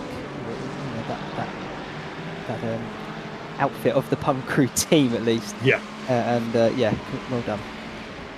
Yeah, for sure, absolutely. As we're back on board here with our LMP2 leader, the gap is now 14 seconds. So Amir has just checked out as he's working his way through some GT3 traffic. He's having himself quite a good run. 14-second gap back to P2. The rest of the field, at least the next 3 are only 2 seconds between each other. So Echelon, SimHQ, and Pneumatic are still all pretty close to each other on the track. But Amir's had his way with the field, and obviously he's done a great job in lap traffic as we on board here with Spencer Retzma, Echelon Sim Sport GT3. Ooh, and a battle there with Sonic Racing in the number 219 Ferrari. They're still tight on the track. Yep, still that's, and then there's about a second and a half up is Tectonic. So it's still a very, very close group here in amongst the GT3 Pro class. Well, it's a shame Sonic couldn't do the qualifying. I don't know what happened for them. They're leading the pro category for the GT3s. Where they haven't qualified, obviously they're right down at the back of the GT3 field, so they've had to go through all the amateurs. They're still going through some of them now. I think, you know, Going Racing Ruby is further up than they are still, for example. And so it's a very... I don't know if it was their decision to do that, but either way, they really made it hard on themselves, because their rival in it, their closest rival in precision racing, is leading. You know, they're winning this series so far. They're only 4 points behind, and with a performance like that, that will win them the series. You know, even when you look at Hyperion Racing and Hyperion Racing 3, they're second and third in class. In the standings, they're fourth and fifth, and they're definitely mathematically within a shout of winning the entire thing. So I can only imagine that something went wrong in either their preparation, or whether they were out there trying to set some laps and just pushed it too hard and didn't get a valid time in. But it's cost them big time either way. Yeah, it makes that hard. It makes that chore a little harder when you've got to start in the back and work your way through the field. Especially knowing these cars, knowing this team is pretty quick and has always been up near the front. They're leading the points. I don't know if they've got a win this season. Maybe they did early, but either way, but they've had a slew of top fives. So they've always been up near the front toward the end of the race. So it makes it, like I said, makes that job a little more difficult as they're working their way through. Currently running 8th in class, and as you said, they're 10th overall. So there's a couple AM cars in front of them that they're going to have to work their way through. Fendi and Going Racing Ruby both. It just makes that much more difficult to accomplish. And I did see that Punk Crew Light did get a drive-through penalty with that avoidable contact. I believe that was with it was with another RC AM car. So they did get the drive-through penalty. They'll have to serve that. It's going to put a little dent in their laps there. So they'll have to just kind of claw their way back from that as well. I'm quite surprised that they got that, actually. I thought where they, of course the move was never going to, end well the way it went down. But, I mean, they did allow Penguin RC to carry on ahead of them. Of course, the damage had already been done in terms of positions and time. But I thought they may have got away with a bit more of a slap on the wrist as opposed to a drive-throughs. But clearly the stewards see that differently, which is understandable and fair enough. Yep. But, I mean, I'm going to come back to Sonic Racing again. I know we just had a nice big bit about them, Charles. But, I mean, we've just been saying qualifying, of course, difficult. But, I mean, looking at the time, I've just clocked it. They're only 20 seconds back from the class leader. And with over 3 hours still to go in this race, it's totally possible to get right to the front. Yeah, absolutely. Yeah, as long as this, if they've got the pace in the car or they got the pace in the drivers, that they can run up, top 3, which, going by their previous results, that's absolutely possible. Then they can wake the time up, and they'll get up in the top 10 here. Well, they're in the top 10 now, but they'll be up in the top 5 pretty soon. And it's just a matter of just working through the field. So right now with the cars that are in front of them, it's probably helping them out. They're probably able to get a little bit of a slipstream off the cars in front and make their lap times a little bit quicker, as he's going to make a move as he's looked, but decided no, probably not the best thing to do there. So holds off on that move in the chicane, and is going to try and line him up here going down the front straight, and try and get that move done going into turn 1. Yeah, we've seen already, turn 1 not the easiest spot to get a move, but it is a heavy braking zone. It's just, of course, the change in undulations, but this LMP2 might upset that potentially a little bit here. He's backed out of it, almost made contact with the Sonic Racing team there into turn 1, backed out, and luckily none was made, as we now have a few of the LMDHs coming into pit lane for their first stop. I think pretty much the entire field apart from Solpec out front. I don't know how they've done that one, but either way, look at it, a flurry of action going on. Yeah, for sure. It was Solpec and Pneumatic, the only 2 cars that stayed out. And so everybody else came in and said, this is as far as I can go. 51 minutes into the race. Solpec and Pneumatic are going to go one more lap, so they'll go to about the 53-minute mark. So that's what we're looking at. And then once those cars come through, they'll come through on their next lap around. Then it'll be the GT3's turn for their pit cycle.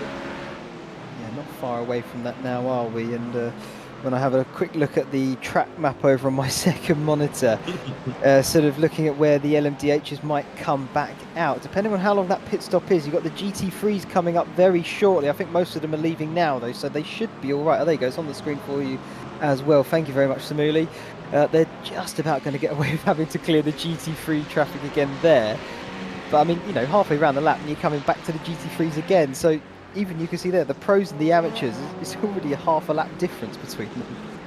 Yeah, absolutely. It's you can see that the field is spread out pretty fair. And P1, Solpec is actually kind of working his way through the cars that just came in on the last lap. So he's kind of stuck in lapping some class traffic before he comes into his pit stop. He did not stop the last lap, so he's going to go he's going to go +2 on the rest of the field, with the exception of Pneumatic. So that's going to make things interesting at the end of the race. That's going to be a little bit quicker stop for them. So out leading was able to set his own pace and maximize his fuel. So that puts Solpec, the 110 car, in a really good position going forward in this race. It's impressive that he's done that. You know, the fact that he's been leading, he's not even been able to sort of sit behind someone and save fuel, and he's still been able to go the longest of everybody out there, which is, I mean, that's just mighty impressive on its own. Here's Julian Retty not far behind the German pit bulls there. I think that's Hyperion Racing right behind them, though, keeping in very much close company for the virtual driver as they make their way around the back stretch or through Hatton back and up to the chicane. As that's Michael Parker in for Pneumatic Motorsport Blue. What happened? Is that one of the... Maybe that was an unscheduled pit stop? Not sure what's happening there. And a drive-through for Hyperion Racing 2. What has gone on there? I don't know. This is like his drive-through for avoidable contact. And that is Solpec going around again. So that is +3 to the group. The Pneumatic Blue just did their pit stop, so they are +2 to the rest of the field. So they do have a bit of an advantage, I think, over the rest of the group. But that's but obviously Solpec, with them being able to go around again, he is really doing a great job on his fuel mileage. Yeah, he certainly is, and I exclaimed, I remember, because I did remember what happened. Hyperion Racing 2, they unfortunately took out back pain and eye strain into the final corner, which resulted in the gravel on the circuit. That's what they're getting penalised for, and that's understandable and fair enough.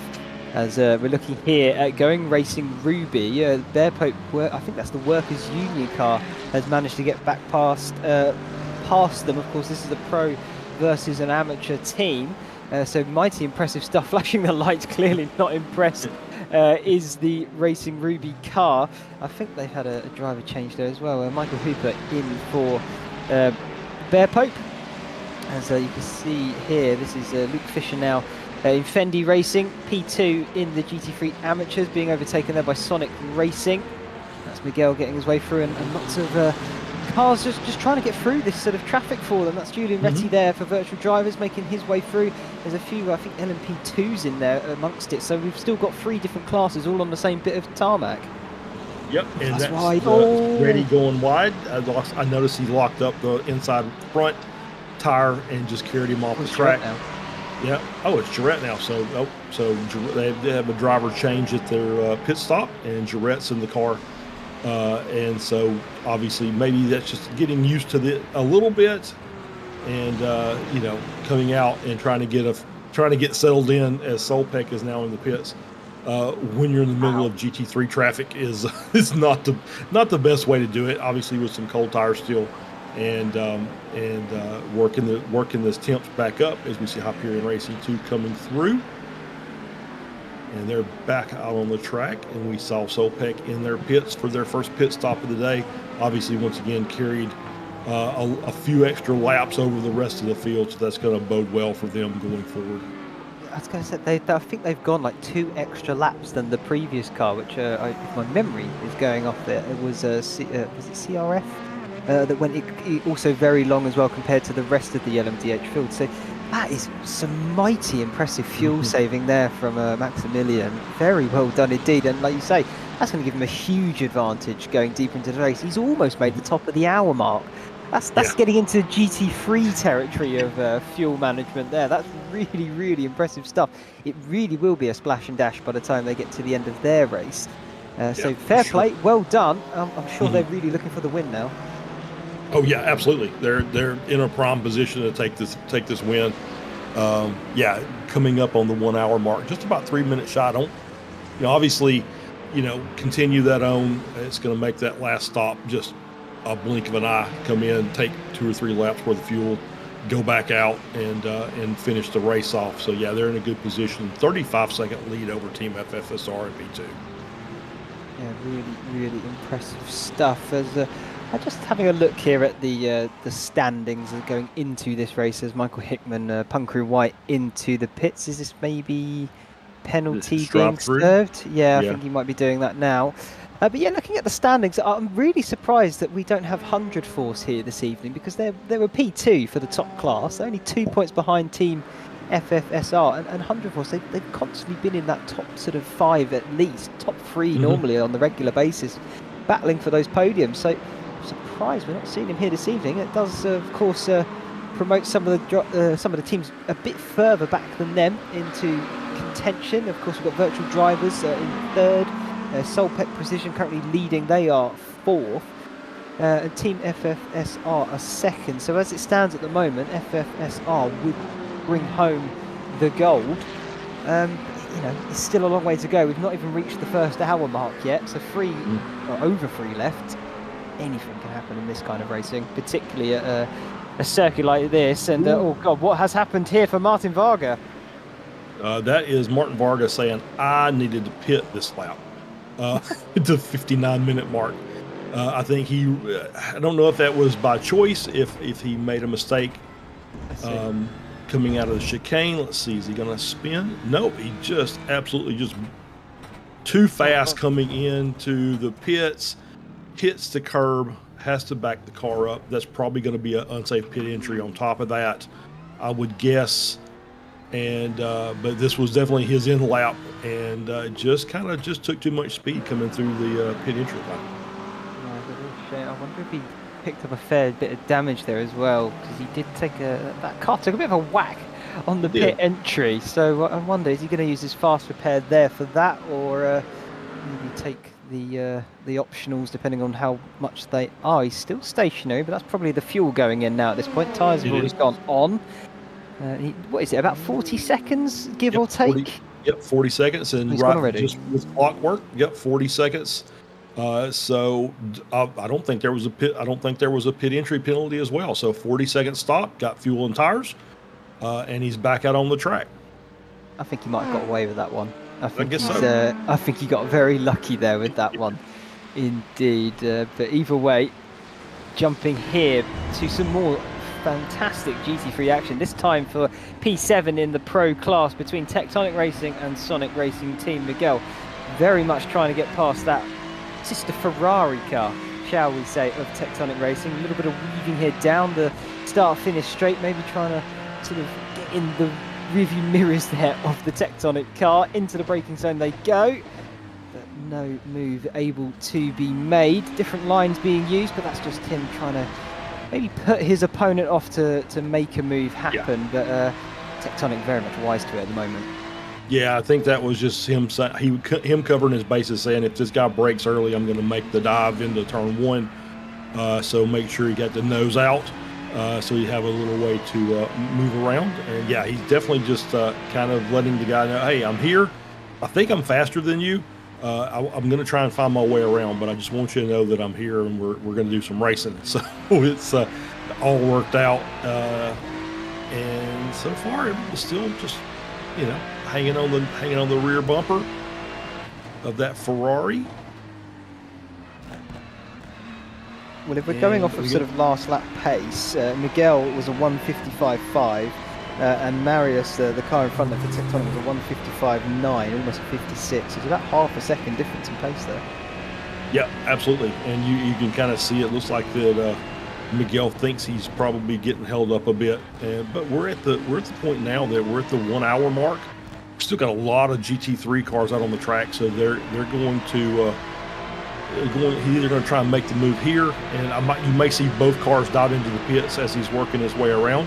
Obviously, you don't want to cause the contact here. Is there touching going down the back straight, heading down into the chicane? Who's going to be the last of the late breakers? They both come through there. Sonic Racing hangs out and goes into the pits, and there we go. Blendea follows him in, gives up that position just at the very end there. But you can see both of them working really hard to stay in front of that group there, as we get a big group now of GT3s coming into the pits. Yeah, absolutely, and probably right on cue as well. I wonder if Blendea there maybe picked up an illegal entry, because he really did cut over the sort of yellow-red sort of rumble strip on that entry. So we'll have to find out and see how that one unfolds now as they up on the jacks. Is it air pressured, hydraulic pressured? I can't remember, but either way, the car's pneumatic. up. Yep. Yeah, it certainly could be. New tyres on, fuel in the car, and then get ready to go again. Luke Wallace for Hyperion Racing already off, so you can see there how big the time differences between the sort of front runners of the field compared to those a little bit further back. Going Racing Ruby in the back, they're also moving. Penguin RC, Bear Poke Workers Union also making their way now down. A few driver changes in there as well. We've got a Bird for Bear Poke Workers Union in the car. Christian Youngwall for Penguin RC.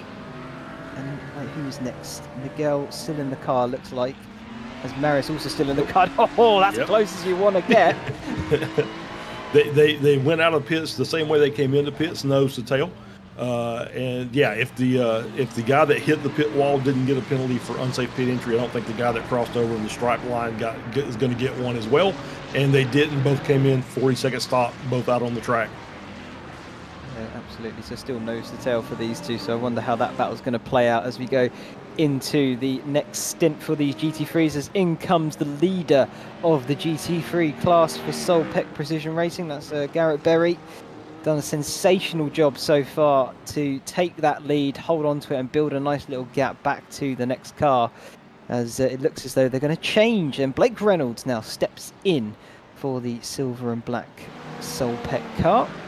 As yeah, we've already had the leader of the AMS in, and they've also had a driver change. That's Eugene Maltsev now in for Going Racing Rubies. That's an audacious move from the McLaren there of Penguin RC, and I think they've let him through. I don't know how that's happened, but that's Christian Youngwall.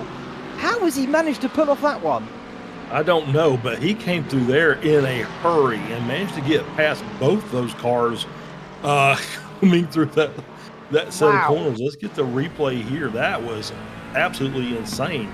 I mean, it's just they're working their way through the Schumacher S here, and you can see obviously that Ferrari up front kind of held up a little bit, and Christian had a great run and is able to get past both the Ferrari of as well as the Going Racing Ruby and Mercedes. That's just a fantastic move, and that's just taking the opportunity when it presents itself. You can see, like I said, the Ferrari absolutely just a little slow going through the S there, for I guess probably on their out lap or the second lap through at pace, and Youngwall just making that blast up the right hand side of the track.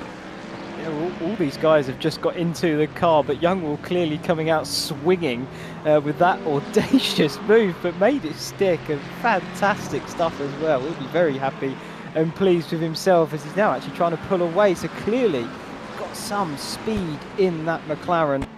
And so yeah, Penguin RC on the up there as he drives away. Yeah, he's also the pro driver, so I don't think he gained a position in terms of actual track position, or did he? I'm trying to work out which car that is in front of Going Racing Ruby now as I look at it. It's the where is it? Where are we trying to look here? Oh, I think it's a back marker. I think that's what it is. Here we go. Yeah, I think it's bunker bunker white. There yeah. it is. Yeah. Yep. Yeah, Anne-Marie De Pasquale, I think is a new driver in the car. As I was kind of looking, as we were talking about, I think the top 7 cars, if I'm not mistaken, all did a driver change. I think Almeida of Sonic Racing, Blindea in the 71 car, Luke Fisher, Rietzma, I think all those guys were in for the first stint. They stayed in. They're going to do a 2 and 2. So 2 stints, and then the second driver is going to come in. I think most of the other cars up in the front, I think all stayed in the car for their team, or I'm sorry, did a driver swap, I should say. So all the top 7 are all new drivers, so they're going to alternate single stints to get this 4-hour race done. As we see the Echelon LMP2 work his way around the Fendy Racing Ferrari. Nice easy pass there on the final corner. Jason Taylor running in second. 17.5-second gap up to Punk Crew Gold. I think, is that gap coming down? No, it's not. It's Amir Mahamadi. I just, for whatever reason, can't get that. 49 flat last lap. Jason Taylor with a 50.1. So obviously, Amir in the Punk Crew Gold car still stretching that gap out. Yeah, that is super impressive stuff from those guys, and well, what a mad few minutes we have just had. And speaking of mad, let's talk about Moradness, a lifestyle performance brand motivated by motorsport and created by real-life racing driver Daniel Morad. Discover racing-inspired. Sorry, apologies. I've got it all wrong out of my mouth there just for a moment. But either way, for more radness, you know, go and check them out, their website. They do have some high quality, you know, sim racing stuff, even for sort of like karting level equipment, you know, the gloves, the socks, all of these fantastic products that they have available over at More Radness. So do go and check them out and have a little look. I think we've mentioned before sort of their pink sim racing stocks that I had on my Christmas wish list and all those sorts of things as well, but they really do have some quality goods over there. So go have a little look at Moradness, and thanks for sponsoring us as well. Yeah, absolutely. Love Dan, and his products are fantastic.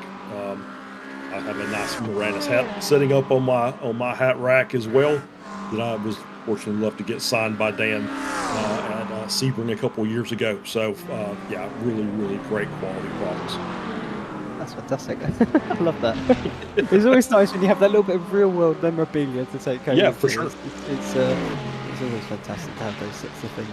But yeah, back to a bit of the action on the circuit itself, the virtual world as we call it. That's Echelon Simsport getting their way past the Racing Ruby team for the GT3 AMS there, and some 19 seconds off of Punk Crew Gold. We mentioned just a second ago just how dominant that it really is. That's an impressive gap that they're going to have to try and close down. I mean, the only people that have been rivaling that is Punk Crew Blue, because of course they've only been first or second the entire series, and it's quite odd to see them in fourth, but here they are. Andrew Taphorn at the wheel, the Canadian. And they found their way up a little bit. They started at the back of the LMP2 class, apparently fourth, as I've just said, and they're right. They're not too far away from a podium now, are they? Absolutely not. No, still, you know, we're only just past the first hour. Plenty of racing left to do, and you get a good driver in there. Got some speed in the car. You can erase 4 or 5 seconds in a hurry, especially with lap traffic being involved. So yeah, there's plenty of time. We're not settled by any stretch. No, we really are not. So as he's now going to have to try and navigate some GT3s into the Schumacher S's. That looks like the Punk Crew White, so I'm sure they'll help him out a little bit. I think that's Fendy Racing, if my memory of all the liveries as well. Yes, it is Luke Fisher there, second in the amateur class. He's actually been able to close that gap to Going Racing Ruby, I believe, a little bit. I think it opened up to 12 seconds at one point, as he's coming a little bit under threat here from that black and purple Echelon car. That is Spencer Reitzmer having a little look at trying to get past him. I think that they are also racing for position there as I jump over to my timing tower. Yes, they are. That is for track position. So getting a little bit feisty with the traffic lapping them at the same time. Spencer clearly thought a move was on, but Fendy Racing having none of it. So fair play to Luke Fisher. See there the lights flashing in disapproval as well. Yes, the the light flash of disappointment from Ritzma there. It's so early. It's easy to get frustrated when you're in the car, but sometimes you just, when you're this early into a race, you just got to kind of let that go and say, all right, let me settle back in, get back up to him, and we'll see if we can do something the next time when we get back up there. As we've seen with LMP2 here, just kind of stuck in the middle, is kind of mucking things up a bit, and so he's going to get clear. Oh, there we go. I haven't talked about this car yet. The Bear Pope Murder Hornet is out on the track, currently running in P3 in the AM class. The Murder Hornet. Fantastic. Well, I mean, you're not wrong. It looks pretty much like that. I mean, it's got almost like a cobra look down the side, so maybe a big, nice blend of animals going on there. But yeah, Murder Hornet, I think that could fit quite nicely. Either way, I tell you, it's been go on. It is a fantastic livery, by the way. I'm not mad at it at all. But yeah, it's just, to me, it looks like a bee of some type. So just kind of giving it the nickname, the Murder Hornet. But obviously they're having a good run. They're 23 seconds off of the lead, but they've got a 14-second gap back to P2, so they're in a prime position to get a podium here. They just got to keep the car running straight. Obviously, they've got some. They'll have some pro class GT3s that they'll have to work with in order to keep the car on track. But they're having a good run so far. Miko is having himself quite the drive. I was going to say, they are buzzing quite quietly there in P3, yes, they are. But a podium is still a fantastic result for them. I'm just trying to have a look at where they've finished sort of their races so far this season. Bear Pope Zero, they've had one other podium. That was at round 3 for Portimao in Portugal. But they have been pretty consistently up there. They're currently sat P6 in the overall amateur standings. And they are pretty close to the next few teams in front of them. Longhorn Racing Carbon, Backpain and Ice Strain. They're within 10 points of those guys as well. And they're within 11 points of Penguin RC, who is in 3rd. So certainly are doing quite a number. And P3 today could very much promote them up a bit further in the overall standings. As here we are for Leif Peterson, PCA Sim Racing, currently P10. Having a little bit of a lonesome race himself at the moment, but he's getting a nice look at that Murder Hornet. Yeah, he is indeed. He's behind that McLaren, and having a pretty decent run. Like I said, P10, nothing to sneeze at. It's a pretty good field of cars. Excuse me, and so he's got some work to do to get up to P9. But things happen during these races. You get a bad overtake, and the next thing you know, the car in front of you is sitting in a gravel trap, trying to work his way out. So once again, not done by any stretch of the imagination. We're only an hour and 15 minutes into a 4-hour race, so just got to keep the car on track and keep marking the laps, watching out for that gravel as we're sitting on the exit there of the hairpin. Get your pace. Keep like I said, just keep make good clean laps. And as quick as you can make them, and just see where the chips fall once the race is over with. Yeah, absolutely. I wonder if Samuli can jump forward to the leader of the GT3 Pros for us, because there is currently a 6/10 gap. There it is, between Solpec Precision Racing and Hyperion Racing, a Cadillac versus a McLaren. And that is a very small gap indeed between the two of them. Like I said, only 6/10. So race on now for the leader of these GT3 class and the leader of the pro category itself. Not much separating them. And I wonder, is this a bit of strategy that's being played here? Because we saw that Solpec went was it Solpec Precision Racing? They went a bit longer on their initial stint. Yeah, I think Hyperion Racing came in a bit sooner. Yeah, I think they went about a lap longer than most of the field. So yeah, it may be just them trying a fuel strategy, so they're not really running max pace in the car. As we're going to get an LMP2 that's going to kind of get involved in this as they're working their way down toward the Coca-Cola corner. That's the 46 car of Echelon, the LMP2. And he's going to split them for this corner, going to hang back, get the run on the exit here, get clear. But obviously nothing for these guys, still only 0.6 of a second. And I'm trying to see if the Hyperion 3 is actually, looks like they're starting to close that gap down too. So this may be a 3-car battle here very soon. Yeah, it looks as though it is going that way. 2 Hyperions versus 1 Solpec potentially, but still 2.5 seconds between that gap there to close in. But I think they have been doing it. Their lap times, sort of the last lap at least, they're all matching one another pretty equally as they cross the line that time. Reynolds in the Solpec car just 2/10 quicker than Luke Wallace in his Hyperion, and then the second Hyperion there splitting the difference, going right down the middle.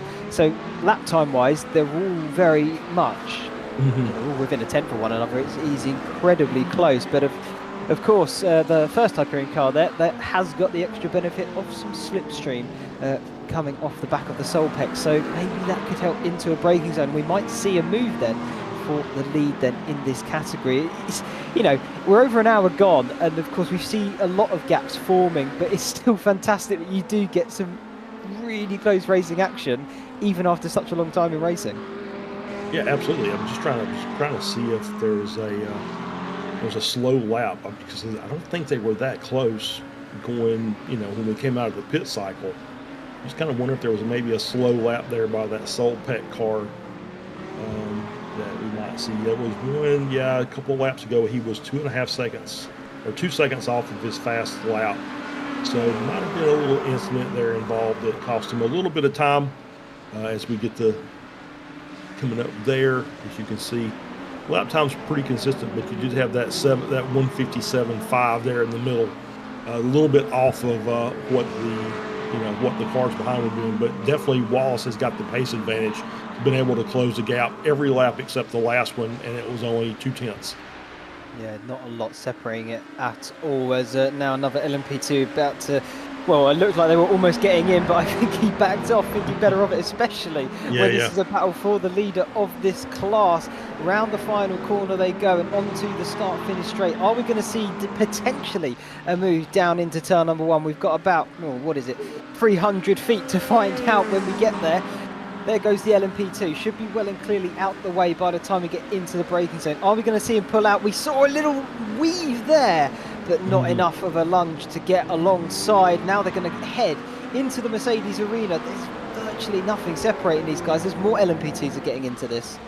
Yeah, absolutely. And we've got a couple LMDHs back there as well that are going to start jumping in the middle of this. That's going to make things that much more difficult. So we're going to probably have to put this little battle on pause till we get these fast cars out of the way, and we'll let these guys get through, and then we'll continue our racing. But it's still allowing, with all this battling up here with the lap traffic, it is allowing a Hyperion 3 car to close the gap. Now the gap is down to 2.5 seconds, so they pulled a second just from having these lead GT3 cars have to navigate traffic.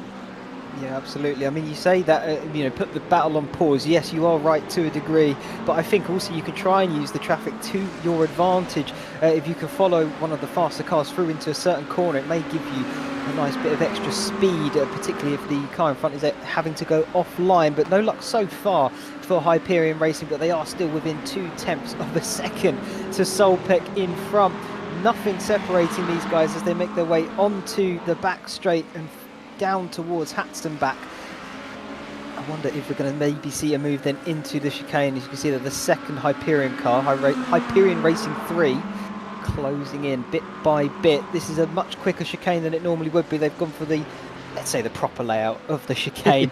So yeah, a little bit quicker, a little bit harder to make a move, but it does mean that they are able to follow it a little bit more closely through the final corner. Are we now potentially going to see a move down to turn 1? They do seem a little bit closer, but it is difficult on the braking zone. Yep, he's closing the gap slowly, closing it with the slipstream down to 0.2. He's pulled a 10th. Is he going to make that move late on the brakes? I just don't think he's there yet, and he doesn't try and force the issue. Just hangs back in second spot, and he's just hanging on the rear, and that's going to be his one good opportunity. I think by the time we get back down to the hairpin again, we're going to have a few more prototypes come through, so we have to worry about those as well. And so far, they're good. He's doing a good job of just keeping them honest, not really making any kind of sudden moves. He's just staying back and waiting until he gets that good run. It's going to be that run out of that final corner. This is what's going to allow him to try and make that move down into turn 1. So we see another LMP2 coming up from behind. He's going to work his way through. That's the 24 of pneumatic purple. He's going to just lay back and probably try to make the run out of the hairpin here. Try and clear these guys before they get to the S. But no, he's actually going to lay back and wait after the S and then make his run. I think that's just simply because of the fact that the GT3s, LMP2 we mentioned earlier, on acceleration, very, very similar. Is this now the chance? Down the inside into Michelin? No, not quite. Solpec able to just keep it there, run it a little bit wide, but then maintain the position crucially as they then find their way through the right-hander onto the back straight once again. Gap still nothing between it. Closing all the time with the slipstream is Hyperion Racing. It's a 10th now. Practically the blink of an eye as they make their way into the chicane. Are we maybe going to see here in the move into the final corner? He's having a think about it. There he goes. Solpec wide. Hyperion down the inside. It's going to be a drag towards turn number 1. They're going to be side by side for it. Oh, here we go down into turn 1. They're just dead even coming across the start-finish line, working their way down. Last of the late breakers. Who's going to be brave on the brakes? It looks like he is ahead by about a half a car length. The Solpec car hanging tough on the outside, switching to the inside for turn 2. He's going to have the advantage for this next corner, and then it's going to switch back over to the McLaren as they work their way through turn 3 in the arena section. Is he going to get cleared? He does indeed. So he manages to clear the McLaren coming out of 4, and they're heading their way down to 5. Oh my God, fantastic stuff. Side-by-side action from the GT3 class leaders as they make their way through Valvoline and into Ford Curve. And there's nothing separating these drivers. Absolutely fantastic stuff. Real hard racing action, and Solpec able to defend it. Well done, Blake Reynolds. You can take your hat off for that one. But the onslaught is not over. That Hyperion car very much looks like the racier of the two and wants to get through and try and pull away. But it's so difficult to tell because this could be a bit of strategy from Solpec. Maybe they are trying to save fuel, and if they can keep their rivals behind, who's not doing that so much, when it gets to the pits again, it's going to play very much into their hands. Yeah, absolutely. And yeah, and hats off to Blake. I mean, because he did leave the door open. The McLaren of Hyperion took that little lunge into the final corner, and Blake did not cut him off, left the door open on the inside that allowed him to be side by side going down the front stretch. And yeah, it was just great racing all the way around. They raced cleanly, and they gave each other racing room. As we see the 44 looking to the inside there, does not make that move going into the chicane. That's probably smart. And you have to be careful. There is a little slowdown there. If you take too much of that chicane on the inside, on the left side, you will get a slowdown, and that'll just kind of ruin things for you there for a couple of laps. Yeah, it certainly would. So they're desperately hoping that that doesn't happen. Down to turn 1, and is he going to try it down the inside?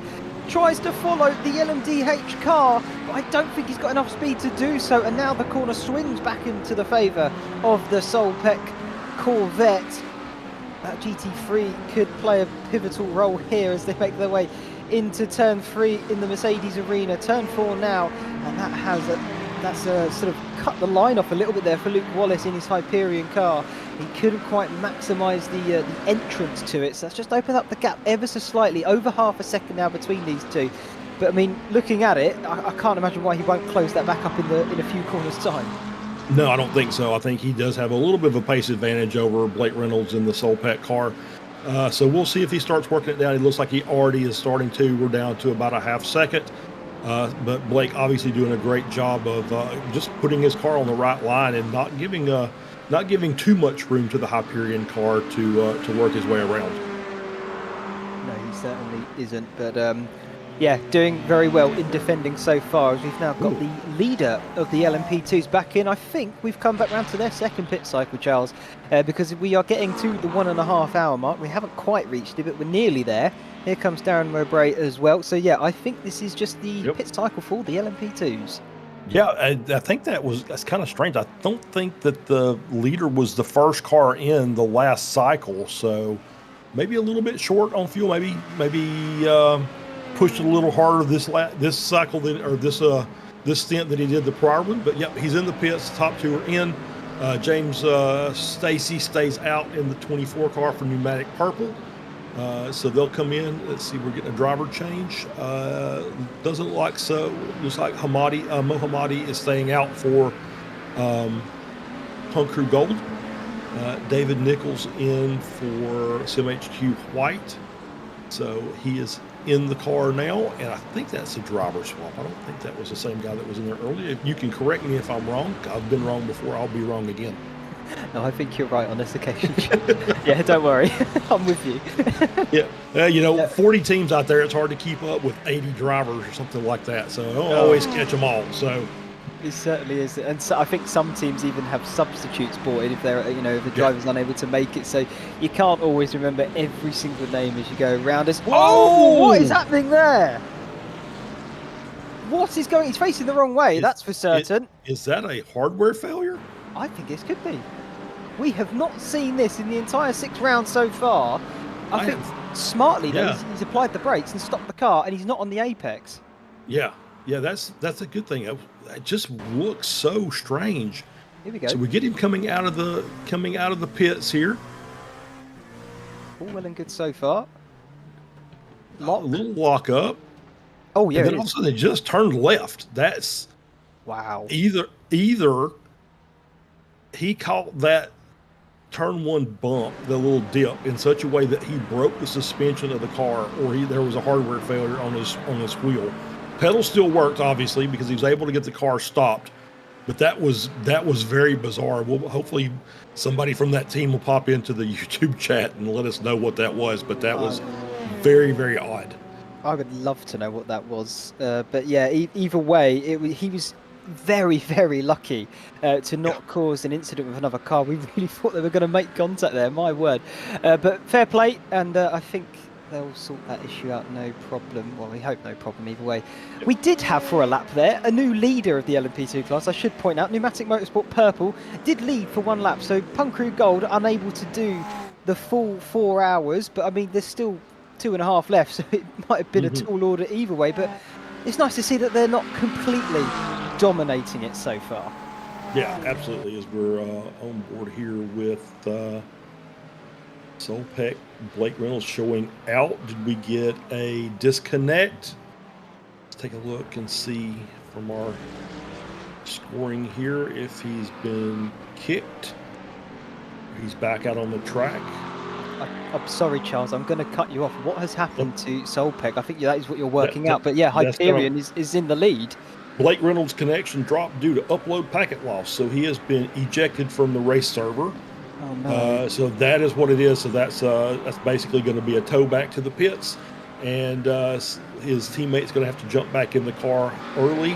Obviously, we were talking about them pitting about the 50-minute mark, so it's going to be about 20 minutes early for that driver swap. But we got Garrett Berry back in there. He is in the car, and that looks like just, and that's one of the things that's the difference between real racing and sim racing.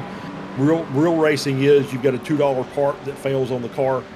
In sim racing, your internet craps out, and iRacing keeps you. So that's pretty much the difference between what we do and what the pros do. That's the blunt end of the hammer you've just given, isn't it? I mean, no, you're spot on then. But yeah, I tell you what though, Charles, that does really shake things up for the pro category there.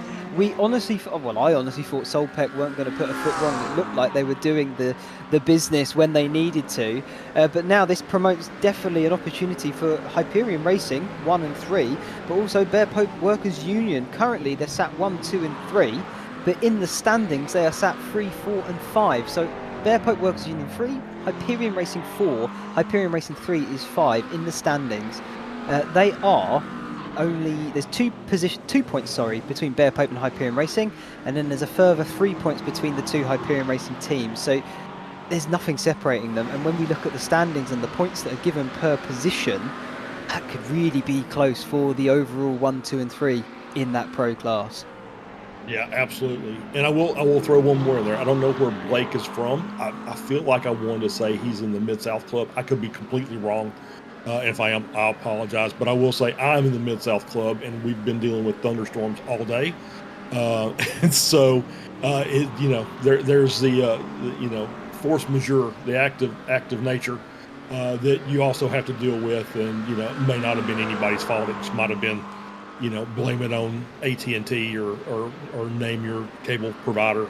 That just cable works great until lightning strikes, and then it doesn't work so well.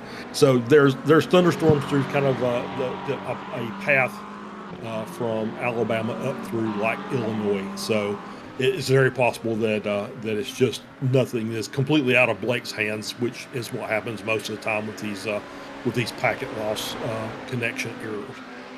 It's amazing the stark contrast depending on where you are in the world with the weather. I mean, me here in Central Europe, I mean, today we've been looking at blue skies in Denmark, and so of course you get weather different, country to country. I get that, but it's just I can't even remember the last time we had a thunderstorm. That's sort of it really, and so therefore, in things like internet and all of that, it just I never feel like it gets affected. So it's a stark reminder, really, that depending on where you are in the world, it can have a massive impact on your racing career, if you want to put it that way. Because in the real world, like you say, $2 part or £2 euro part, wherever you're from.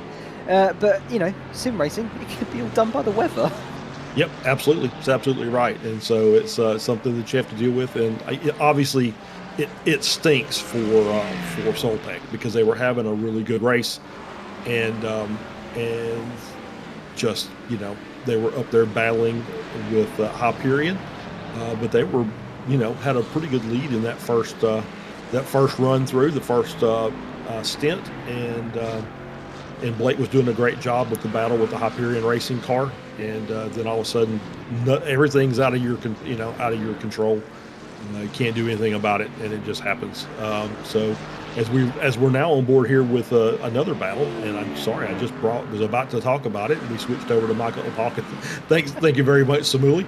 Eugene Maltsev in the Go Win Racing Ruby car, and now that gap is under a second back to Fendi Racing 383. So we got a battle for the AM class lead. Yeah, absolutely. We do like seeing more and more battles on the circuit, but yeah, not much separating these guys. I have just checked over to the chat as well. We've got Dorito Warrior who said Solpec blew a tyre. So is that something that's happened? I thought we were convinced maybe there was a disconnect, but maybe that's his way of saying that he potentially blew a tyre in the if it was real life. But yeah, I'm pretty sure it's a disconnect. It's I definitely don't think it was. I mean, you can do that in the cars. You can get a tire failure. It doesn't happen very often. I don't think it would have happened with an hour and a half into a race, even if they didn't switch tires at the pit stop. So unless iRacing has got the debris physics to a point that now rocks are puncturing tires on the GT3 cars, I don't think that's a thing yet, but who knows? Who knows indeed. What we do know is this battle on screen has just heated up somewhat a little bit there. Fendi were practically pushing along the Racing Ruby car through Hatzenbach whilst a faster prototype overtook them, but the gap's opened slightly through the final corner, now down towards turn number 1. 3 tenths separating these guys, about 3-4 tenths there. Not much in it at all, as Luke Fisher desperately trying to get past Eugene here now in through the Mercedes arena. I think Fendi Racing have a bit more speed in that car at this point in the race, maybe with the driver change here for Racing Ruby. Eugene, I just don't think he quite has the pace that the other driver had. I apologies, I can't remember the name, but it's just, clearly these guys are a little bit quicker at this point in the race, and it is showing. Yep, I think you're absolutely right. And I will say the difference between those two cars, obviously we talked about the Mercedes earlier. It is one of the old, I think it's the second oldest car behind the Lamborghini as far as the GT3 class is concerned. And it does have a tendency, because it is a front engine car, it does have a tendency to kind of eat the front tires if you drive it improperly. So maybe Eugene is experiencing that a little bit, and he's just losing a little bit of the front end as he's working his way around these corners, and we're about halfway into that stint for him. So, we're probably wearing on those fronts pretty well, especially if he's pushing hard. You do have a tendency to kind of overdrive that front just a little bit. I do the same thing. So I'm here to be the voice of experience with that Mercedes. But Fendi does definitely seem to have the pace at this point. Yeah, certainly does indeed. As this is potentially lining up and move into the final chicane, but no, and that's cost Fendi, in fact, by going for that slightly alternate line, unable to carry as much speed, so he's going to be a little bit further back. It's interesting he went for that, in all honesty, because now he's not going to have a chance down to turn one, which I'd argue is the best chance to get past another car on the circuit. It's a heavy braking zone after a straight. I mean, what a better chance to set something up as one of the LMDH, I think that's CRF Motorsport, yeah, certainly is there on the rear shark fin. CRF getting in the middle now of this battle as he's trying to find his way round the outside, or maybe going to cut to the inside now of that Mercedes. No, he's still going to have to wait. Tambay for CRF Motorsport, maybe getting a little frustrated there, but he's going to have to wait and play the long game to get by, and he'll do it now with relative ease down towards turn number 6 of Valvoline Curve, but through he goes as battle resumes with the two behind. Yeah, I think that was pretty smart. I mean, he, obviously he didn't feel like he had the pace to move through, and so he's just very patient. And it was a very nice, clean pass. Very patiently waited. He didn't really cost the Fendi car any time, so he was able to work his way, just stay behind the Mercedes until he got could get a good run and made the pass. And so this battle with Going Racing and Fendi Racing will continue on. A little wide there going through the S. Took a lot of gravel going through the Schumacher S there, so it cost him a little bit of time. So it's going to be on Fendi to work that gap back up, or back down, I should say, and see if he can make a run. But you're right. I think going into the chicane was probably not the move. Probably wanted to wait and come back and try and make that run on the front stretch. I think that's exactly right. Yeah, certainly do. We briefly jumped aboard with the lead of the LMP2 class, who's managed to open up a sizable gap once again. I think now pit stops have sorted themselves out, but this is what we're wanting to look at, as Clark has been shouting for it in the chat. LMP2 battle going on. This is the battle for P2 for Mike Gallant in his Echelon Simsport, and Punk Crew Blue have managed to find their way into third and are now knocking on the door of that second place spot. Andrew Tapporn at the helm and doing a stupendous job here of catching that Echelon car. These two teams are the two cleanest teams in the class. I think it was 63 incidences between the pair of them. I mean, could you imagine if there was a bit of contact? I mean, just to spice that up. I don't want it, of course, but I think it'd be rather ironic. But I hope that this could be a nice battle going on for P2 in a moment. Yeah, absolutely. And it will say this, that if there is contact, then iRacing issues that equally. So both cars get penalized for it. It's not just one. But Punk Crew Blue, obviously, +6 on positions gained because they started in the back of the pack. So we're now up to P3, and they're knocking on the door of P2. So they've got the Hard Charger Award, looking at that as well. So yeah, it's been a really good battle, and they've done a really good job of working their way through the field. And now they're up to battle for Echelon for P2 overall in the LMP2 class. The one thing I can do, I've just looked at the time tell, I can see how many off tracks each team have had. Currently, Punk Crew Blue 10 with Echelon Simsport 6. So that doesn't include, as that was very close indeed, with the LMDH. It doesn't include, incidences where they've either had a little spin or, contact with another car, which is where you get the big four. I think Andrew there might have held his breath as he almost potentially picked up for just then. But at the moment, it's going towards Echelon Simsport as they only have 6 over Punk Crew Blue's 10. There we go. Oh no! That's the going car around. Yeah, but that's Fendi Racing and Going Racing Ruby. They've clearly had contact in the final corner there. I'm assuming Fendi went for the move and has made contact with Racing Ruby here. Through the final chicane they go. Luke Fisher looking to that inside line. Oh, is it just going to be a bit too late? And there it is. Yeah, I think that was just carrying a little too much speed through the corner. I think that's probably going to end up popping up on our screen as a review for the stewards. We saw a couple of incidents in that final corner, and that's not the way you want to do that. As we're back on board here with Eugene Maltsev in the Going Racing Ruby car. drop down to P2. They got a 7-second gap up to Fendi Racing. Obviously, I think Fendi's got a little bit of a pace advantage, so now it's going to be Eugene trying to just work hard and at least eliminate or reduce the amount of time he's going to lose to the potentially faster car of Fendi in front until we get to our next pit stop, which is going to be in about 20 minutes or so for these cars, 15 to 20 minutes. My guess is you may see a driver switch again, and the other driver for go and come back in, or who knows? We'll see what kind of strategy plays out as we get closer to that next pit stop. Yeah, absolutely.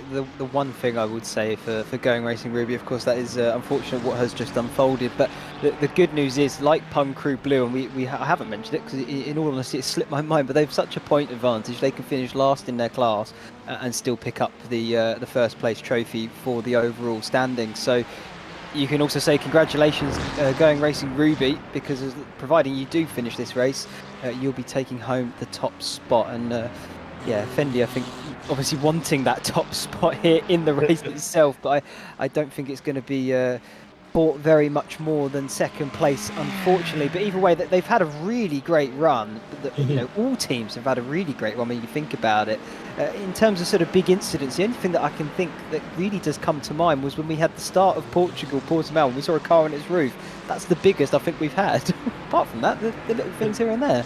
Yeah, it's been really clean racing for the entire season. We've only had a couple of really, what I would say, are major incidents. It's usually just been either a couple cars, maybe a third car gets involved, but otherwise everything's been really smooth this season. I've been really impressed with the level of racing involved in this championship. So it's been a great season.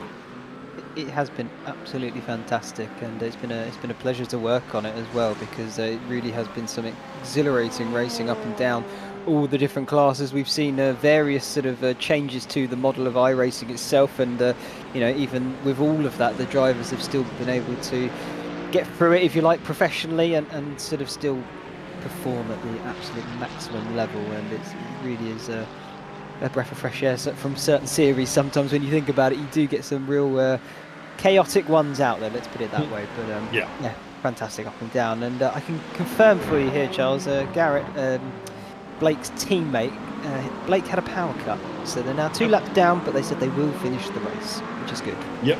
Yeah, absolutely, and that's great on them to just say, we're going to finish the race no matter what. And it's good to see Blake back in the system, back in the race, back on track.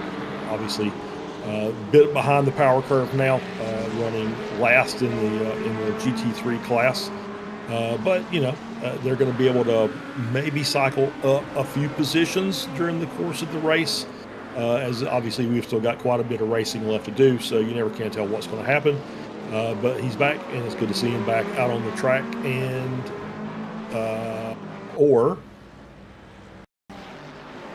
what's going on here? Okay, all right. So we had a switch there. Anna Marie De Pasquale in Punk Crew White. Oh, just there looping the car around the hairpin there, and I think she towed back to the pits. Is that correct? Or did she alt F4? So kind of looks like it might be an alt F4. That might be I'm done. Yep, that's what I'm seeing, disconnected. So Emery obviously not having a great day here at the Nürburgring GP circuit. No, it's a shame, because we personally for me, I like to see all the teams that start finish regardless. Yeah. You never want to see people down and out like that. So I hope you bounce back from this. Don't ever give up, because you can always bounce back from certain things, particularly in racing. And yeah, it's a shame we lost a driver, but I'm sure they will move on as well. As we look here, this is between Nicholas Holden and Spencer Reitzmus. This is a free car battle now, as one other has decided to join. You've got Esteban Simsport in front, Bear Pope behind. That's the Enduro car as well. This is for position, and Tectonic Racing also getting in on it. 3 pro drivers, 3 teams, all going for it on the same bit of tarmac from 5th to 7th. And yeah, very, very close action indeed as they round the final corner to start another lap. And I think Echelon now looks like might be able to pull away a little bit, but still very close. Yeah, still very close, and they're going to be looking at as we're watching the pit cycle for the LMDH class has started. So they're going to have some LMDHs that are behind them on cold tires that'll be trying to get their tires heated, and they're going to have to work their way through. So that's going to be fun. That's going to It's gonna be fun for the GT3 cars. And yeah, to go back to, I hate to see anybody leave the race. I can completely understand it, but I'm as a team owner, team manager, I'm the biggest cheerleader for the team. I'm always going to want the drivers to finish, even though we're having a bad day. But sometimes it's just not worth it. But you know, especially in league events when you've signed up and maybe paid a little money to get in there and race, you want to get your money's worth out of it. So there's two sides to that story. But as a driver, I can completely understand knowing that I've been defeated by the track. I'm not going to be able to do anything else with the car today. So completely see both sides of that. Yeah, absolutely. I mean, I completely agree as a driver as well. Yeah, spot on. Sometimes it just happens, and these things do happen. Anyway, we will move on, and I hope you can pick yourself up, because I'm sure you will. This is Back Pain and Eye Strain, and this is CRF Motorsport on circuit. An amateur and a pro going at it once again. 4th for the amateurs, and I think 8th for the pro driver there. Is it the same car, or is that my eyes? It's a Mustang, isn't it? Is that a Beamer in front? I think that is. It's a BMW in front. Yep. Slightly different grille, I've just noticed it. Yep. But they are close wheel-to-wheel racing action here between the two of them. Are we maybe going to see a move from the amateur of Back Pain and Eye Strain get past the pro driver? I always love an underdog story, and normally they provide the best entertainment, I find, as well, because you really do get some lovely outcomes. You really do, and yeah, it's they're having a really nice battle here, and obviously they're not really battling for that position, other than they want to be, if they're faster, they want to be in the front of that two-car group. So you know, Vincent will see what kind of pace he's got versus that BMW up front. Obviously, both front-engined cars that that's not good. That's David Nichols in the SimHQ white car. I did see a part fly and then rejoin the vehicle, so we'll see see how much damage that car may have taken on as he's working his way through the Mercedes arena, and just I think maybe had to check up and lost the rear, and that was the grille of the Ferrari on the inside that could not quite catch the number, but maybe Echelon. Or was it Tectonic? Okay, yep, Tectonic. You're absolutely right. In that three-car, which was a three-car battle there in those GT3s for the time being, and SimHQ White got involved. Once again, I just think it was a break and then a lockup and then a spin, and then I think the car behind just really didn't have anywhere to go at that point. So it's racing inside the arena there, and it's very tight racing amongst those classes. I mean, it's a tight part of the circuit as well. Yeah. It's sort of one of those. It's a section of corners and the section of the circuit, I should say, where you can easily run it wide and things like that. But you've got a lot of blind apexes, I find, even though it's very open. I think just the nature of the corners themselves and the sort of angles at which you approach them, you can't really see what's around the corner until you're sort of on it. And I think that's just what's happened there. You know, it's, I think you're right. Pass sideways, and before you know it, you're into them because you can't see them until you're on top of them. It's a shame, but like you say, it's racing, Charles, and you just got to take the rough with the smooth, and that was a bit of the rough patch of that race. But they'll both march forward, and they'll both carry on, as you can see. They did eventually get past Tectonic Racing without issue, and yeah, these guys are still battling it out though. This is Bear Pope, Enduro, and Tectonic for 7th position here in the pro category. I think Bear Pope might feel they've got a little bit of an advantage now, considering that Marius Blendea might be carrying a bit of damage on that Ferrari. Yeah, maybe so. And I saw under review the Sonic Racing team, who we've mentioned earlier, and the overall leader of the race, the Solpec 110 car, on the board for review for an incident that happens at some point a few minutes ago. So that's being reviewed by the stewards, and we'll see what comes out of that. But as I'm looking down the list here to find Miguel Almeida currently running in P4, so having himself quite a good run. Let's see if there's any damage on that car that we can see. Don't really see anything on the front. The back, I think, looks pretty good as well. Well, I see a little bit of damage there on the right rear, just on the back corner there. It's probably cost him a little bit of time just from a little bit of aero drag, and maybe some cornering handling issues. Maybe in the right-handers as well. Obviously, he's still running pretty well, so I don't think there's any like wheel or suspension issues there. Just like a bodywork issue. Yeah, I mean, if it is the right-handers, he's going to struggle. If it's a darn shame it's a right-handed circuit. You go clockwise around here, so you're going to be turning right more than you're turning left. So let's hope it's not that, but it could well be. Who knows? I wonder if Maximilian here, just riding aboard with his Solpec car, has he sustained any damage himself? It's probably on the front.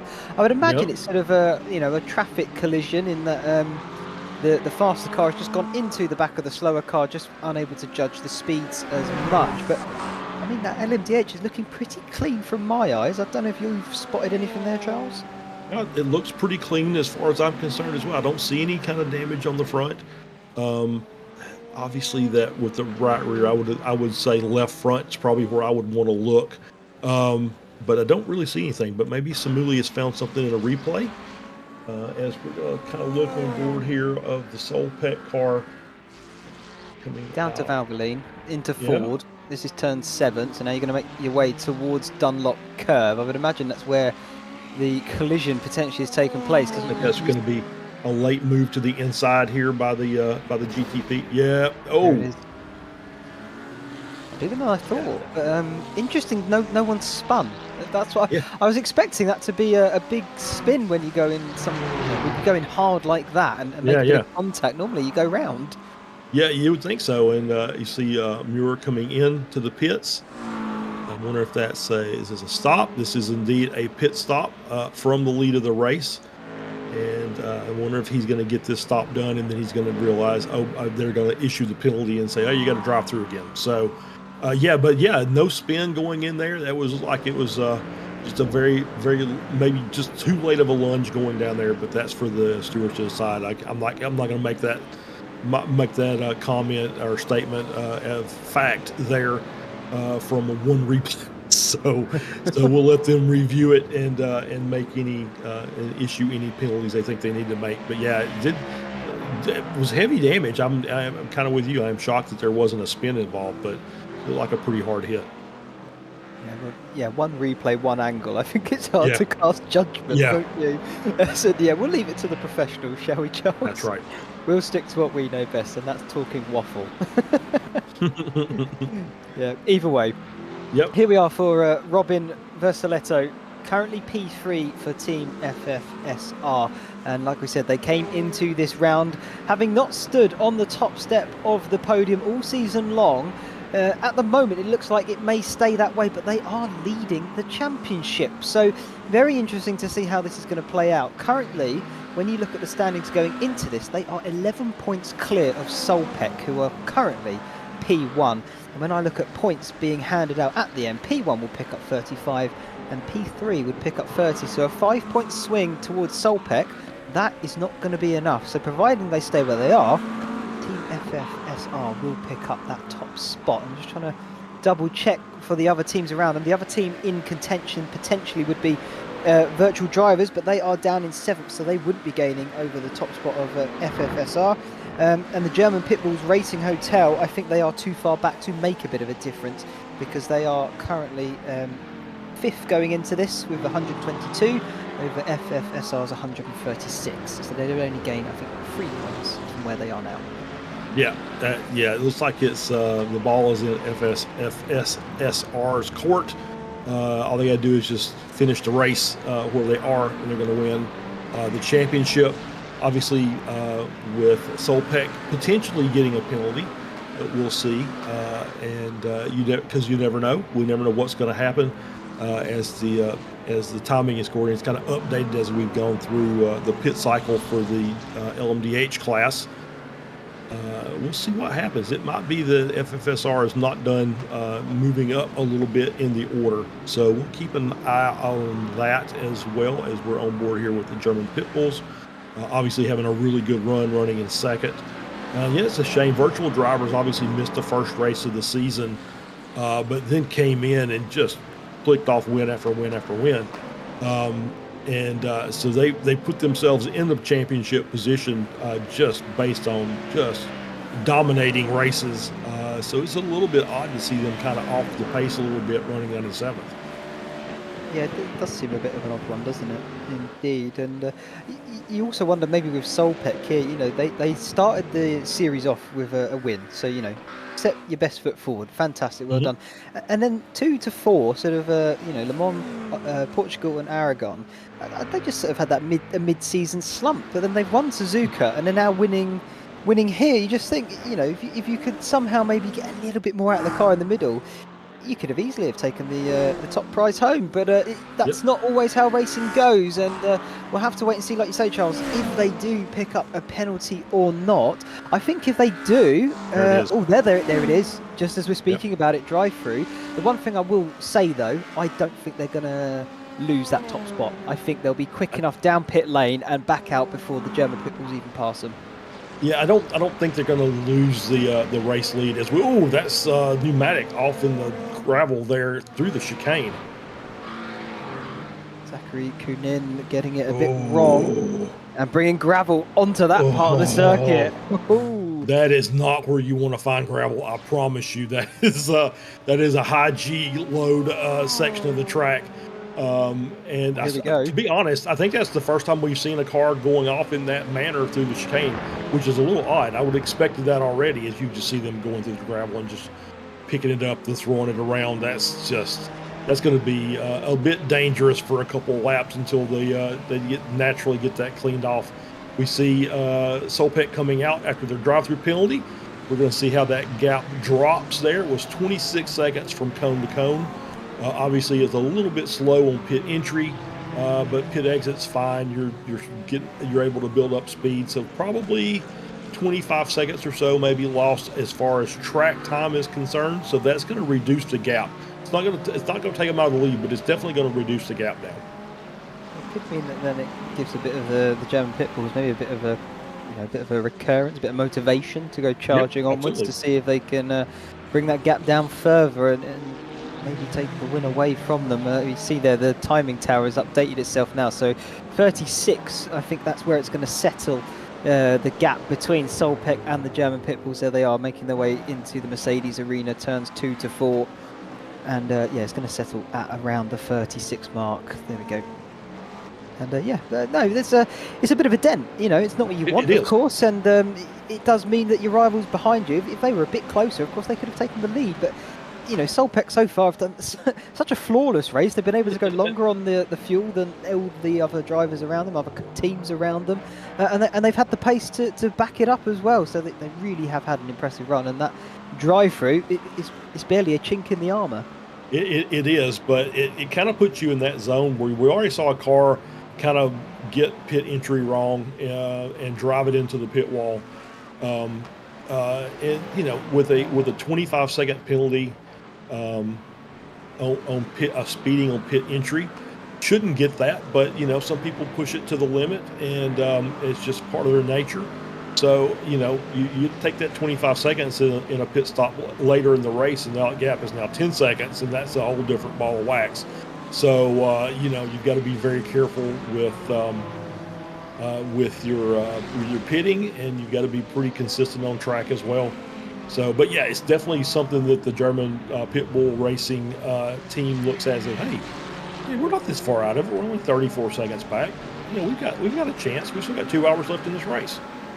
We certainly do, just over the halfway mark. And Charles, you mentioned consistency there, so why don't we bring a little bit more consistency into everyone else's life with Penguin RC bringing you some top quality sim racing equipment at affordable prices, including steering wheel boxes, button boxes, even kill switches, and a little bit more as well. And no doubt, I'm sure, all of those things can improve your consistency. I think my favourite one on their website as well was the sort of lights that flash at you to tell you it's yellow flag or what position you're in or gear you're in. You can set that up how you like as well. And they do have a whole host of fantastic products. And of course, each class, you know, the top 3 teams will get some lovely credits going their way for their performances here from Penguin RC, able to be used on their website. So thank you very much, Penguin RC, for sponsoring the series, and I hope you and your team are going to be happy with your results as well that you've had in the series too.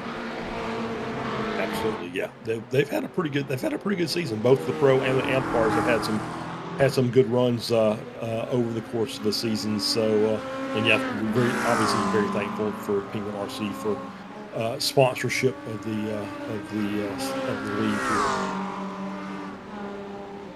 Absolutely, indeed. We can see here Christian Youngwall. We saw his amazing overtake earlier on in this race. He's up to 4th now. He's been climbing his way a little bit. He's right behind another GT3 car there in front of him. I think that might be one of the back markers potentially of the amateur class. So he should be able to get out of the way quite easily and get past that back marker. You could say that's Zach Sternhagen for CMS Racing in the titanium blue and silver liveried car. Out of the way he goes. Through goes an LMDH as well. I think that's Virtual Drivers, and Penguin RC on their way once again. Yeah, absolutely, and having a good run as we're on board here with CRF. Obviously, that is a GT3 car, not a LMDH. That is the BMW GT3. Just kind of sitting there in P8. He is absolutely on. Pretty sure he may be an AMP car. This might be a battle for a position here between himself and the CMS Racing titanium car in front. It is. I think it is. Yeah, I think so too. So yeah, so he's trying to get that spot, move up a position there. And as I'm just kind of looking down the order here, yeah, we're on here with the LMP2 working his way to the inside. Nice, easy around. So we may also see some of these guys come into the pits. We're at that point as well in the race where the GT3s should be coming in as well, as these two are still going to go round though. Here's a bit more action towards the end of that start-finish straight. David Nichols for SimHQ Motorsport White. They're trying to make their way through the back marker traffic for them, but it's the slower class that he is trying to get past here. You've got Bear Pope, and I'm trying to work out what that car is in front. I want to say it's one of the Longhorn cars. They've been using the Mustangs all season long. It's just a matter of which one is it? Is it carbon or is it? I'm trying to think of the other one. I don't think that's carbon. I Chrome. think that's the other Chrome. Yes, Chrome. That's David Anderson in the Longhorn Chrome car, running a P11 in the AM class. Having a good run. Not running dead last, but not having the greatest day ever. But they're still out there, and there's always still things that are left to be settled. So, they do have got a battle. I think that's just the 14 car of Matt Quinn behind, which I think is a pro car, or maybe it's a AM car on the lead lap. As we're back with Palka again.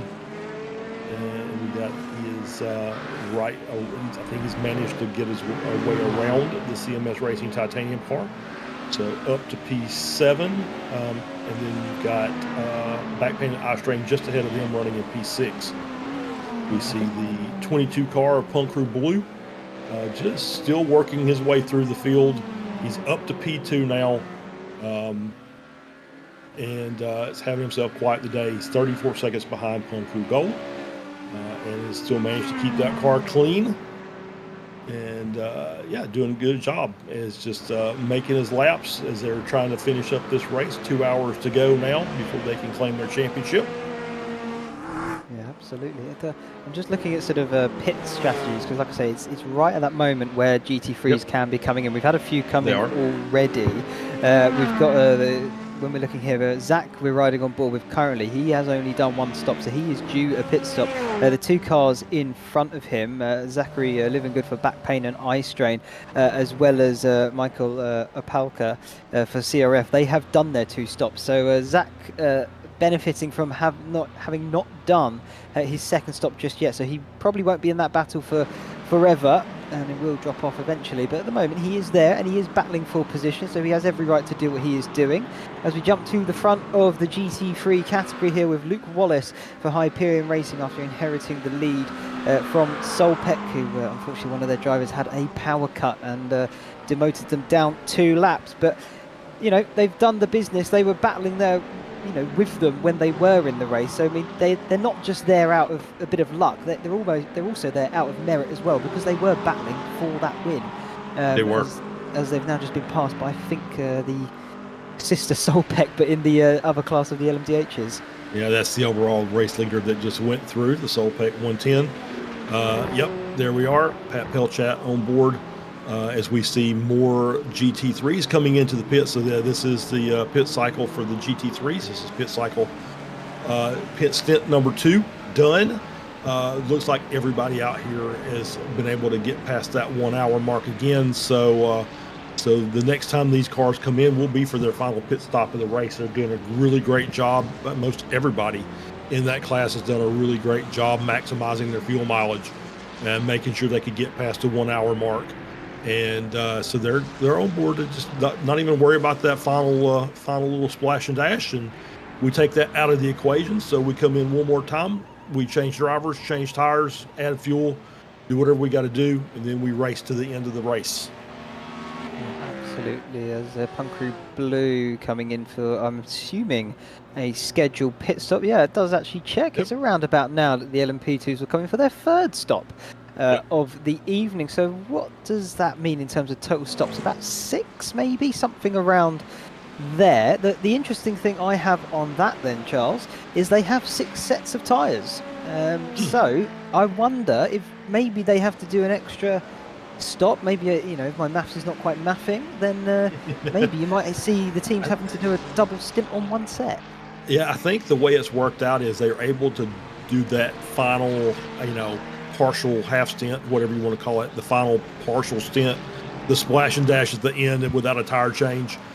So that last set of tires kind of gets used up, gets an extra 15, 20 minutes or something like that on them. So I think we haven't had any races where we had like tire management issues that they've had to just really kind of stretch out a set of tires for more than maybe a stint and a half. So I think that's all worked out to their advantage, or no disadvantage, I should say, during the course of the series. We see the lead car, the Punkru Gold car, now entering into the pits. Amir, I think it's about time for Amir to get out. We'll see if there's going to be a driver change. We'll see if it blinks away. It does indeed. And Eli Singh will get in the car for the final half of the race. Nice driver change. Good time. Amir did a great job, obviously.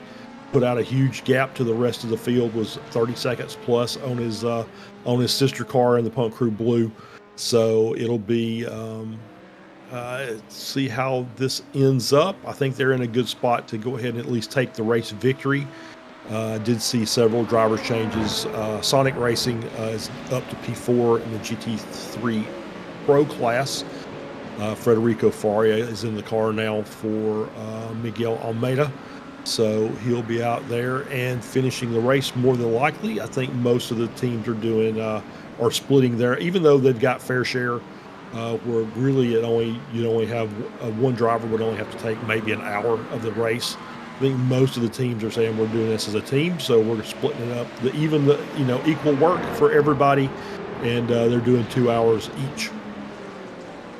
I think at this point in the series, final round, as this is a battle here for P3 between Punkru Blue and Echelon Simsport. But yeah, I think as final round, it kind of makes sense. If you know potentially you're not going to be fighting out for the top spot, let everyone have their equal share. Why put your team's needs ahead of the driver's sort of feelings, if you want to think about it like that, if you know nothing extra is going to be gained from it. So yeah, I think fair enough, splitting it even 50-50 or thereabouts. But yeah, these guys very much on the circuit, neck and neck almost, bumper to bumper I should say, and they're probably not worried too much about the 50-50, they're just enjoying the action that's in front of them. Yeah, absolutely. Yeah, it's just a nice battle here for P3, the final podium position. So you see, that was a nice move by Echelon to move to the inside there. He just kind of lifted off the brakes and carried a little more speed down into that next corner as they're working their way down here to the hairpin. Yeah, into Dunlop curve now. Echelon having the inside line, but Punkru Blue not giving it up. Look at them edging each other out as they make their way through the 180-degree turn. And Punkru Blue just going to have to give it up into the Schumacher S's. That is basically down to the fact that you don't want to go side by side. You're going to lose too much time. But Echelon Simsport managed to get by. This move is definitely not cemented though. Jason Taylor still got his work cut out for him because Punkru Blue very much can fight back at this one. They're right there and able to make it if there is a mistake that occurs or anything such as that. This LMDH I don't think is going to be too much of a hassle. He's going to slot in behind and yeah, that's going to be nice and easy and probably will get him down on the start finish straight. Yeah, absolutely. And we'll say this, those two cars, of all the cars that we've got on the track, those are the two cars that don't want to hit each other because they're kind of in that battle for lowest incident points. So neither one of those cars, even though it's an equal balance of 4Xs, neither one of them want to take them because there are other people out there that are trying to run clean. So neither one of them want that extra 4X added to their total, especially against the team that they're battling for that award. Yeah, they certainly do. I mean, there's 3 points, incident points between them now for off track. So Jason Taylor in his Echelon there, he's still 3 points to the good over Andrew Taphorn in the Punkru Blue. But yeah, it's so close between the two, and of course they've gone into this final round tied on those incident points.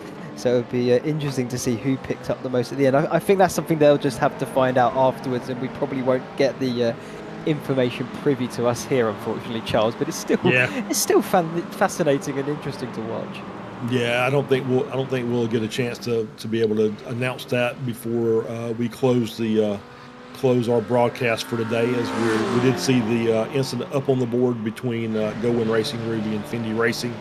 That incident we looked at earlier. So we'll see what happens from that as we're on board here with Jimmy Vark in the Murder Hornet, the Bear Pope Zero car. Currently sitting behind Matt Quinn, and that is P9 in the Pro class. Bear Pope Zero currently running third in the M class, so having themselves quite a good run going. They're only about 7 seconds or so behind Go Win Racing Ruby, so not out of the woods yet for a potential higher step on the podium, as we still have about an hour and 45 minutes left to go in this race. So he's running his pace. I think maybe could be potentially faster than Quinn in front, but Quinn obviously that's a nice looking Porsche, and B, I don't think they've got quite the pace that the Bear Pope car has. So we'll see if the Bear Pope car decides he's going to try and make a move to clear that Porsche. Yeah, well, Matt Quinn, I think he's just got into the car. So I think it was Leif Anderson. I want to say it was Anderson. It could be Pettersson. Apologies, I know it's Leif. So he's just jumped out and Quinn has jumped in. So maybe he's just getting up to some speed then, because we do know that the Bear Pope Zero car behind has got some definitely got some good quality drivers. But Jimmy Vark also new into the car, so potentially having to also try and gauge where the pace is and where the grip is and everything. So this is pretty much a bit of a head-to-head in terms of assessing that. Of course, you've got a pro versus an amateur, but I love the way you've worded it, Charles. I've actually adopted it into my own sort of vocabulary for this.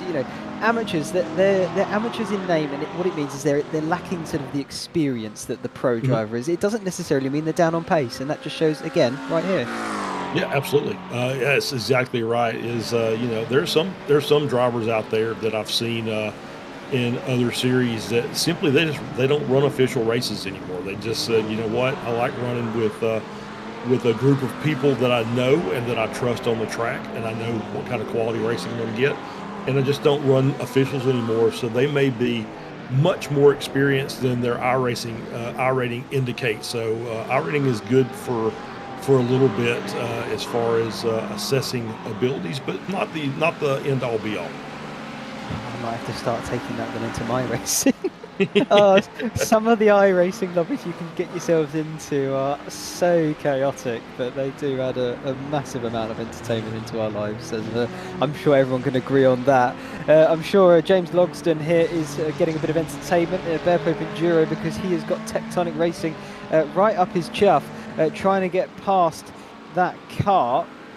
He's doing well so far to defend it, but I mean, it's a bit of cat and mouse at the moment where we are in this race. We've just gotten over the halfway mark. So some of these battles are sort of going on quite fiercely, but I mean, a lot of them, and the majority of them, of course, are played out over the long game. So you don't see those immediate lunges and dives that you get in a sprint format. No, absolutely. I think that's probably pretty smart. Obviously, you've got more time to make up any time lost behind a slower car. It just makes sense. You got to be just a little more patient, when you're out here. And obviously, Robin is doing a good job there navigating the traffic. So clears one coming down into turn one. Going to work to the inside, give a little light flash that, hey, I'm coming through to the Bear Pope Enduro car. Works his way around with a little blink. Oh, that's not good. Oh, that's a long blink. That's a very long blink. Is he coming back? Oh, I saw pit lane. That's not him. Oh, I think we may have had another loss there. Unfortunate. That's he was having quite the run. Obviously running in. Oh, there we go. He's back. So obviously, iRacing didn't kill him after all. He's back on track and is able to clear all those GT3s. He was around no contact, no damage. And he's back out on the track and still running in P3. I think he's probably just breathed the biggest sigh of release release he ever has had.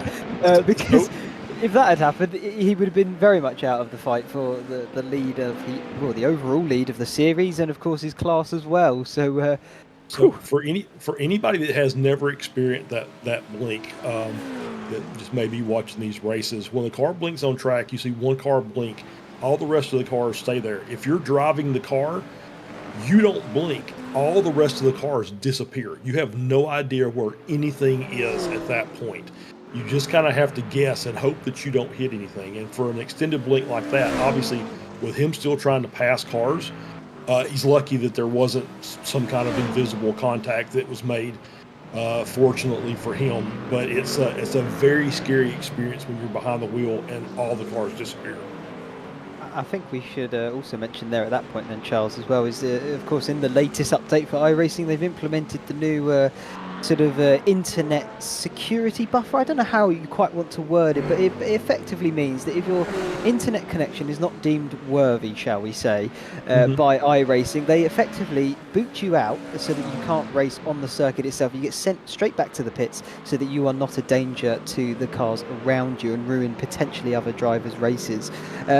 You can rejoin the circuit, but you would effectively be just a ghost. You are not in the race at that point. So I think he's probably breathing a sigh of relief for that as well. But like you just said and mentioned, Charles, when you do have a blink, you don't know where your other drivers and opponents are. So on the double, I think he's very happy to still be in third. Yeah, and it's the internet latency warning is what you would see on your screen. I've seen it a couple of times. My internet's usually pretty stable, but once again, we're in spring, which means storms here. So I've seen it a couple of times. But yeah, it's something that iRacing's implemented that just basically sends you back to the pits and says you can ghost race. If your internet clears up, you can get back out on the track and race with the rest of the people. And then, oh, by the way, if you have any spins or contacts or anything like that, that still gets added, even though you're ghosted. It still gets added to your total, so you can still accumulate incident points while you're out on the track, even if you're not technically really racing with the rest of the cars. I did not know that, so thank you for telling me that. I will just say we were riding on board there with Fendi Racing. Thank you, Samuli. Basically, we got the message that they are going to have to serve a drive-through penalty for that avoidable contact with Racing Ruby. So the gap is 5 seconds. Bear Pope 0 behind 18 as well. I would imagine they're going to slot in between third and fourth currently, which is Bear Pope 0 and Back Pain and Eye Strain. Based on what we saw earlier, but equally I think Back Pain and Eye Strain could potentially get a bit of a promotion. It's around that sort of mark as they're in now to do that. So is Racing Ruby. So That's interesting. Why is Racing Ruby coming? That is a good question. I don't know why Racing Ruby. Have they managed to extend their? No, this says 2. Have they also been given a penalty? They can't have, surely. I don't think so. I think that. Well, they definitely are serving something because they've gone all the way through pit lane and out they come. So they've lost position too. That's very strange. I obviously saw the penalty for Fendi when I was droning on, but I did not see a penalty for Goen, so I don't know why they came through the pits. But yeah, that's put both Fendi and Goen Racing right in the crosshairs of back pain and eye strain, and so Bear Pope Zero has now inherited the race lead for the GT3 AM class. So now we've got 4 cars 8 seconds apart. So this might get spicy before this is all said and done. Yeah, I can't imagine why it wouldn't. But Bear Pope Zero do take the top spot of the amateur class now in the GT3s. They'll be very happy with that indeed, I am sure. As we're going to jump to the Murder Hornet then. Jimmy Vark, here he is, leader then of the GT3 amateurs. That is the Bear Pope Zero car. Only 2.5 seconds though back to Fendi. So even with that drive-through penalty, the same for Going Racing Ruby. Of course, you do lose time. It's a dent in your advantage that you've got, but not as much as I thought it would be. So still very much in touching distance and not completely out of the race. Yeah, I think it ended up being about 20 seconds or something like that on track. So yeah, not much of a penalty as we see there. Echelon SimSport GT3, Bear Pope Enduro having themselves quite the battle for P6 in the Pro class as they're working their way down in through the arena section. Once again, side-by-side racing through the arena is always fun. They managed to give themselves plenty of room, and they're still side-by-side going down into turn 5. Yeah, and I think Tectonic just playing the long game, waiting to see how this one unfolds. Side-by-side into Valvoline, now forward curve, the right-hander. Tricky corner because you want to be a bit patient and not get too eager on the exit curve there, because you can dip a wheel into the gravel quite easily, as they're still going to be side-by-side now. Down towards turn 8 of Dunlop Curve. Going to be still side-by-side through it, as there goes Bear Pope Enduro through, and now Tectonic trying to force their way through as well on that Echelon car. There's a little bit of contact on exit. Are they going to be side by side through the S's? No, surely not, and no, they're not going to go for it. Echelon SimSport just about in front of Tectonic, but battle's certainly not over yet, because here comes Tectonic again. Yeah, absolutely, as they come through the was it Michelin corner that I think you called it? Yes. And yeah, so still battling down. They're going to get this run down to the chicane. Looks like Tectonic's just kind of settled back in behind that Echelon car, maybe trying to build up, tighten that gap up for that run down the front straight as they work their way down into the chicane.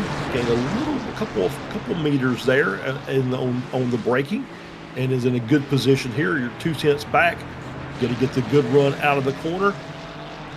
Ferrari versus Ferrari here as they're getting the run down. The Ferraris tow really well, so it might be a good chance to make a move here. We'll see if how confident he is on the brakes. I don't think he's going to try anything, and he is not. He's just going to lay back, and they're going to stay where they are for the time being and look for another spot. But that was a great 3-car battle there for a couple of corners as Bear Pope has worked their way through and is starting to pull a little bit of a gap as these cars behind. Ooh, that Echelon car a little skittish coming through there. There's like a lot of rear kind of coming around there, but he managed to hang on to it. Yeah, Carter James clearly getting eager to get on the power, but in doing so, like you say, lit the rears up slightly, so that has allowed the Tectonic car just to close in that little bit once again. Through forward curve they go. The right-hander now down towards Dunlop of turn number 8. I don't think he's going to be close enough on this occasion, but you can send it from quite a long way back into that corner, as this is a battle for P2 then in the LMP2 class. Andrew Taphorn is having to defend from Echelon SimSport. Once again, Echelon getting into the fray and battling. Are they going to be able to do that on the exit of the Mercedes arena? I thought they might have done it. They're still going to be side by side now, down towards Valvoline, turn number 6. Echelon with the advantage of the inside. Punk Crew Blue now going to have it for turn 7 of Ford Curve. Oh, they contact! They touch! And that was a half spin. It's not the worst you can have, but definitely not wanted. Is that a battle for the amateurs there as well? That's Bear Pope and Fendi, sorry, and Going Racing. Yeah, absolutely. They're battling for P2. They're nose to tail. Gowen's caught that car up, and he looks like he's going to move to the inside. He's going to be able to hold that line as we get a GTP or LMDH again coming through. You know, David Holzhammer here in the Fendi car, battling with Jack Hedgecock, who's still in the Going Racing Ruby, and they're going to stay nose to tail here. But yeah, they had a great view of that battle with Punk Crew Blue and Echelon in the LMP2 class, and made contact. I wonder if anybody got incident points there. We talked about them being the two cleanest cars battling for that title. As we see Going Racing Ruby, he almost did the same thing that Fendi did to him. He moved to the inside really late there, going into that final quarter. I must admit, I thought that was a carbon copy, just the roles reversed, but it didn't turn out that way, and thank God. They're going to be definitely very close down here into turn number 1. Who's going to be latest of the late breakers? On this occasion, it's still going to be Fendi holding the car in front. As that was a bit wide there from the LMP2, almost got held up on the exit there, did David Holzhammer, but he should scarp off down the road. But this has allowed very much that Mercedes to get close into the back of that Fendi car. Out of the Mercedes arena now they come, and down towards turn number 6 of Valvoline. This could be a chance then for the Going Racing Ruby car. He's going to have to go for the outside line. If he can hold it there though, it will swing back in his favour through forward curve. No, he's going to go for the up and under potentially. Maybe once again through here, up and under. Can he get a good exit? I think he will. Then he should have the inside line for Dunlop. Yeah, making a great run down. Is halfway. Is gonna line up here on the inside for the Dunlop curve, and makes the pass around. Great job, great run. Just kind of set the car up and just kind of went anti on all those corners against Fendi, and was able to make that pass cleanly once they got down into Dunlop curve. Yeah, fantastic racing that. You can see that it's not always about that one corner. Sometimes you have to think about 4 or 5 ahead, and that's exactly what Jack Hedgecock did there. Lined it up perfectly, making that Fendi car go off the line it really wants to be on into the corners, and it just meant he could line up the exit out of 7 of Ford, and then got a nice clean run down into Dunlop curve. And what a lovely move it was indeed. Well done, Jack, and fantastic position gain for him. Hopefully then he can go and try chasing down the Murder Hornet for the lead of the amateur class. Hasn't gone to perfect plan for Going Racing Ruby at the moment, nor has it for Fendi at the moment either, but they're still very much in a good position, and Backpain and Ice Train right there in 4th, ready and waiting to take a chance at more positions. Yeah, and I don't think David Holzhammer is very happy with Michael Opalka in that CRF BMW. I think he kind of moved to the inside and made a pass into the chicane, kind of threw Fendi off just a bit. I don't think there was anything dirty about it. I just think that it was probably, I would think David's just not real happy that he's got to have that car in front of him when he's trying to chase the Go-Win car down. And it's allowed the Backpain and Ice Train car to close that gap. He's only 1.2 behind Fendi now. Not a lot back at all. I know we've probably mentioned it every single round, Charles, but I still love the name Backpain and Ice Train. I do wish that sometimes you'd get a few more teams out there that are just creative with the name, but I can understand you want to have that professional aspect about you as well. I think interestingly though, the guys that are in this team, so Zachary Livingood here, I think when you look at the standings and you've got that 50 plus standing, I think the reason why they've called their name potentially that is because they're in that category. I could be wrong, as I'm trying to get a quick look at it now. Saying that though, I can't see their team ID on that on the dock. So maybe I'm completely wrong, but unfortunately, as you get older, these things creep in. So Backpain and Ice Train being one of them. Well, I'm in that category. I'm not on the sheet, but I'm definitely in that category. So I'm definitely. As we see the pneumatic car around. Zachary Coonan, that was in the Mercedes arena.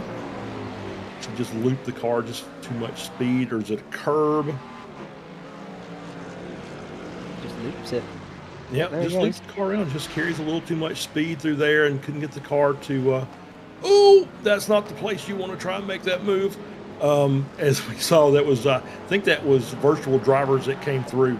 Obviously, Zachary thought he had some clear track, and maybe he did. From that angle, it looked a lot closer than probably what it was, to be fair. Yeah, it certainly was touch and go for these guys. Yeah, Julian Retty, they're currently 6th for virtual drivers in the LMDH category. I think they're 3rd overall coming into this final round. I don't know if they'll stay there because it's very tight in that LMDH class. But a quick rundown of the entire field. I feel like we haven't done that at all this evening so far, Charles. But we've got Palchet currently leading. You've got Julian Kramer for the German Pitbulls. They're 2nd with Team FFSR in 3rd. CRF Motorsport 4th. And then we've got Hyperion Racing, the first of the LMDHs that has been lapped. They're in 5th. Virtual Drivers 6 that we were just on board with. We've got Pneumatic Motorsport Blue as well, and the final LMDH car. Then we get to the LMP2s of Pun Crew Gold, then Pun Crew Blue, Echelon Sim Sport, Pneumatic Motorsport Purple. They're the top 4. Then we've got Bear Pope Prototipo, Sim HQ Motorsport White, Blue Chip Racing Black, and that is your LMP2 lineup. Why don't you take us through the GT3s? Absolutely. We've got obviously Luke Wallace in the Hyperion Racing car leading in the GT3 Pro class. Hyperion Racing 3 currently 3.5 seconds back, running in 2nd. Bear Pope Workers Union running in 3rd, the 321 Acura. Sonic Racing Team in 4th. Penguin RC GT3 Pro in 5th. Bear Pope Enduro in 6th. That's James Logston in that car. Echelon Sim Sport GT3 Pro in 7th. Tectonic at 8th. PCA Sim Racing 9th. The RF GT3 Michael Opalka and the BMW running in 10th. Solpec Racing 113 is shown as out of the race. I think they've decided they were going to give it up. Yeah, it looks like Blake's in the car, but they're not circling the track. That very well could have been another power cut. Obviously, when you get one, sometimes that's just the precursor to another. It's almost like earthquake. You get the you get the small ones, and you get the big ones. So it is. We'll go to the to the AM class. There's our Motor Hornet, the McLaren for Bear Pope Zero, running in 1st. Going Racing Ruby is now only 2.5 seconds back, so they are taking a chunk of time out, running in 2nd in that Mercedes. Backpainted Ice Train up to 3rd. They've made the pass to Brown Racing, who is currently running in 4th. Lunatic Racing in 5th. Longhorn Racing Carbon in 6th. CMS Racing Titanium in 7th. Going Racing Sapphire running in 8th. Haven't talked about them very much today. They've kind of been in the back of the pack. Penguin RC Amcar running in 9th. Longhorn Racing Chrome in 10th. Solpec 112 in 11th. CMS Racing Endurance running in 12th. And Punk Creek White is also out of the race, and they will be classified as 13th in the GT3 AM class. Yeah, absolutely. We should also mention Nick Pequin for Punk Crew Pink and Minor Racing. I don't think they ever even got onto the starting grid. I think they were qualifying, but never saw them from there on. So those two teams also out. But yeah, it's a shame for Nick. We mentioned him earlier on, and we'll mention him again now because he is, of course, one of the sponsors of this lovely series. And Nick, he is a graphic designer who specialises in posters, branding, logos, and social media in the sim racing world. He also does liveries and in-game photography. And of course, we mentioned earlier, he will be designing a poster for the winning team of each class to commemorate their championship using photographs taken during their time here in the iRacing Team Endurance Series powered by Champion Motorsport. So a very big thanks to Nick, and yeah, it's a shame you weren't able to finish the final round, but here we are, and good luck for the future as well. Yeah, absolutely. Matthew Rice there in the Go Win Racing Sapphire car. We just mentioned a few minutes ago, set there running in 8th. He's right ahead of one of the Solpec cars. Could not catch that number, the 112 car of that's Peter Muller in the 112 for Solpec Racing. They are looks to be a lap down. Are they a lap down to Matthew? I think they are indeed. Yeah, so they're a lap behind. They're absolutely just nose to tail on the track, but unfortunately a lap behind, running in 11th. Yeah. I wonder, you know, I do apologise, Charles. I don't know if this is maybe your thing or not. Going Racing Ruby, going Racing Sapphire. I wonder if they got their inspiration from Pokemon at all. It's a very, I'm throwing it out there, and maybe you're not familiar with it, but there's two games. They're called Sapphire and Ruby. I don't know the answer to that question, or they could just be fans of gemstones. I don't know. Could be that. We may have a Going Racing diamond floating around here somewhere that's not being used for this event, but you don't know. So, but I do like the fact that the colors do match the gems. So we do have a blue sapphire car and a red ruby car. So that's very nicely done. Always like to see that. Yeah. So. I can tell you the next in the series was Diamond and Pearl, so that's just there you go. There you go. I'm showing my nerdy knowledge. I think I being a bit older, I think Pokemon was a little bit after me, so I don't think that I was that was not in my wheelhouse. I think my son was very much not a Pokemon but a Yu-Gi-Oh card guy when he was younger. So that just kind of shows you where I am in life. That's fine. Yeah, that's also me. So maybe in another life I could have been your son. Anyway, we'll move on because Bunker Blue have just been given a drive-through penalty for avoidable contact, and I'm trying to think, where was that avoidable contact? Was that with the Echelon car?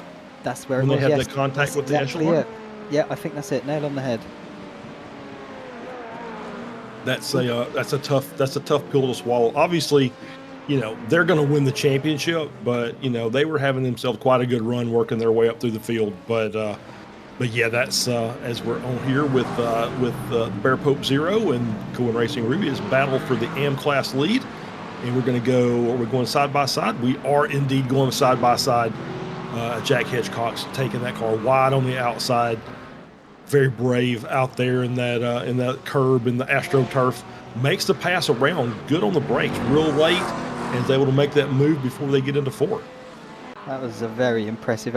You know what? I think if we didn't have Christian earlier do that insane pass into the center S's, I think that could have been overtake of the day. But yeah, I think Christian pretty much snapped that one up straight away, very much in the first hour of racing.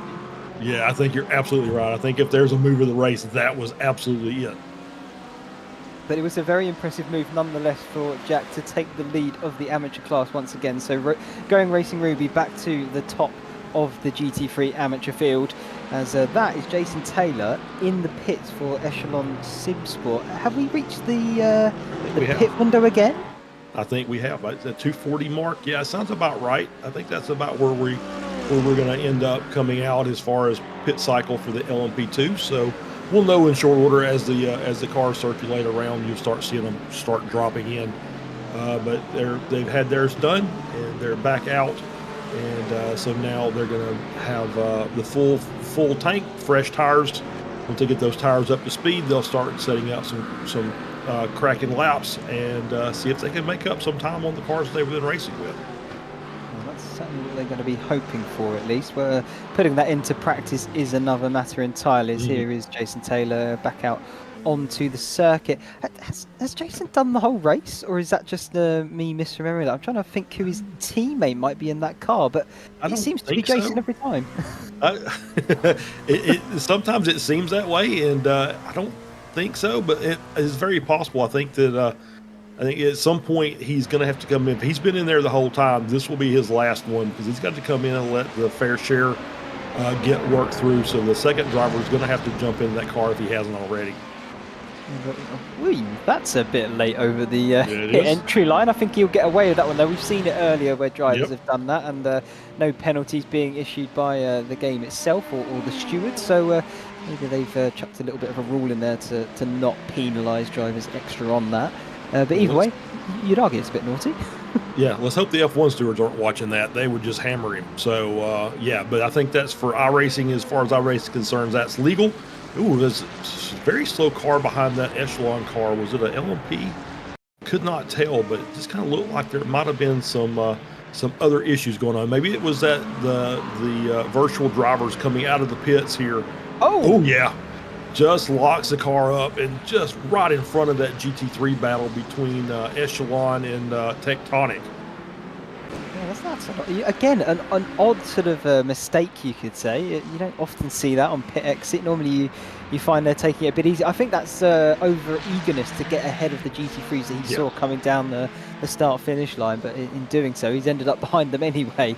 So it's a shame there for the virtual drivers team. But I think he's lucky to get away with what he did. It was a small tap from Carter James's GT3, and Ludovic Duret will continue on, and he's got to now try and warm up those tyres. Yeah, for sure.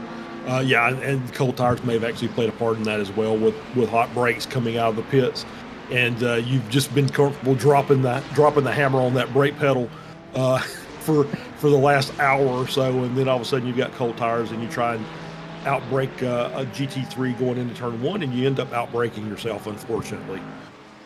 Yeah, it does just end up that way, and it's a shame here for the virtual drivers. They came into the series from round 2, and I thought they might have dominated it to the end of the season, but they've just not been able to do so. He's in again.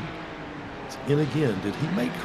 Is this damage? I think there was a little bit of contact, but I didn't think it was bad enough to do any damage to the car, unless he just maybe got hit right on one of the wheels. It could have caused some suspension damage or something like that. We'll see if he's coming in to take his fast repair and go right back out, or maybe has he hit an incident limit that he's got to have a drive through on incident limit? That's a drive through for sure. Yeah, that's a good point actually. It would have been that, I would imagine. I mean, the incident limit is 20. And then you get a DQ at 36, so that is what they have decided to set for this race. And of course, we've got the one fast repair, but obviously that was a few too many for virtual drivers, and that does mean that they're going to have to. Well, they just served that drive-through penalty, of course. Here we go. We get the replay once again. He's just going to get eager, isn't he? And of course, there he goes. Rear goes round on him. Yeah, I think he added a little steering as well, just trying to keep himself off of those cars on the outside line going into turn one, and just that's a 2x for loss of control, and so that might have been 20 for him, and so it drive right back down through. Obviously, from bad to worse, not the way you want to start a stint. But they've not had the greatest of days today. They've been involved in some very fierce battles, and it hasn't worked out for them. So. Not the way they wanted to end, I'm sure, with a big run, a big string of victories early in the season. I'm sure they were thinking that, hey, you know what, we've got an outside chance of actually winning this championship today, and it's not going to quite work out for them. No, it's a bit of a shame. I've been enjoying their company on the interview rooms, a little bit of French lessons for us, Charles. Absolutely. So it's been nice chatting to them on those few occasions, but today, just not their day, and that's sometimes just the way it goes.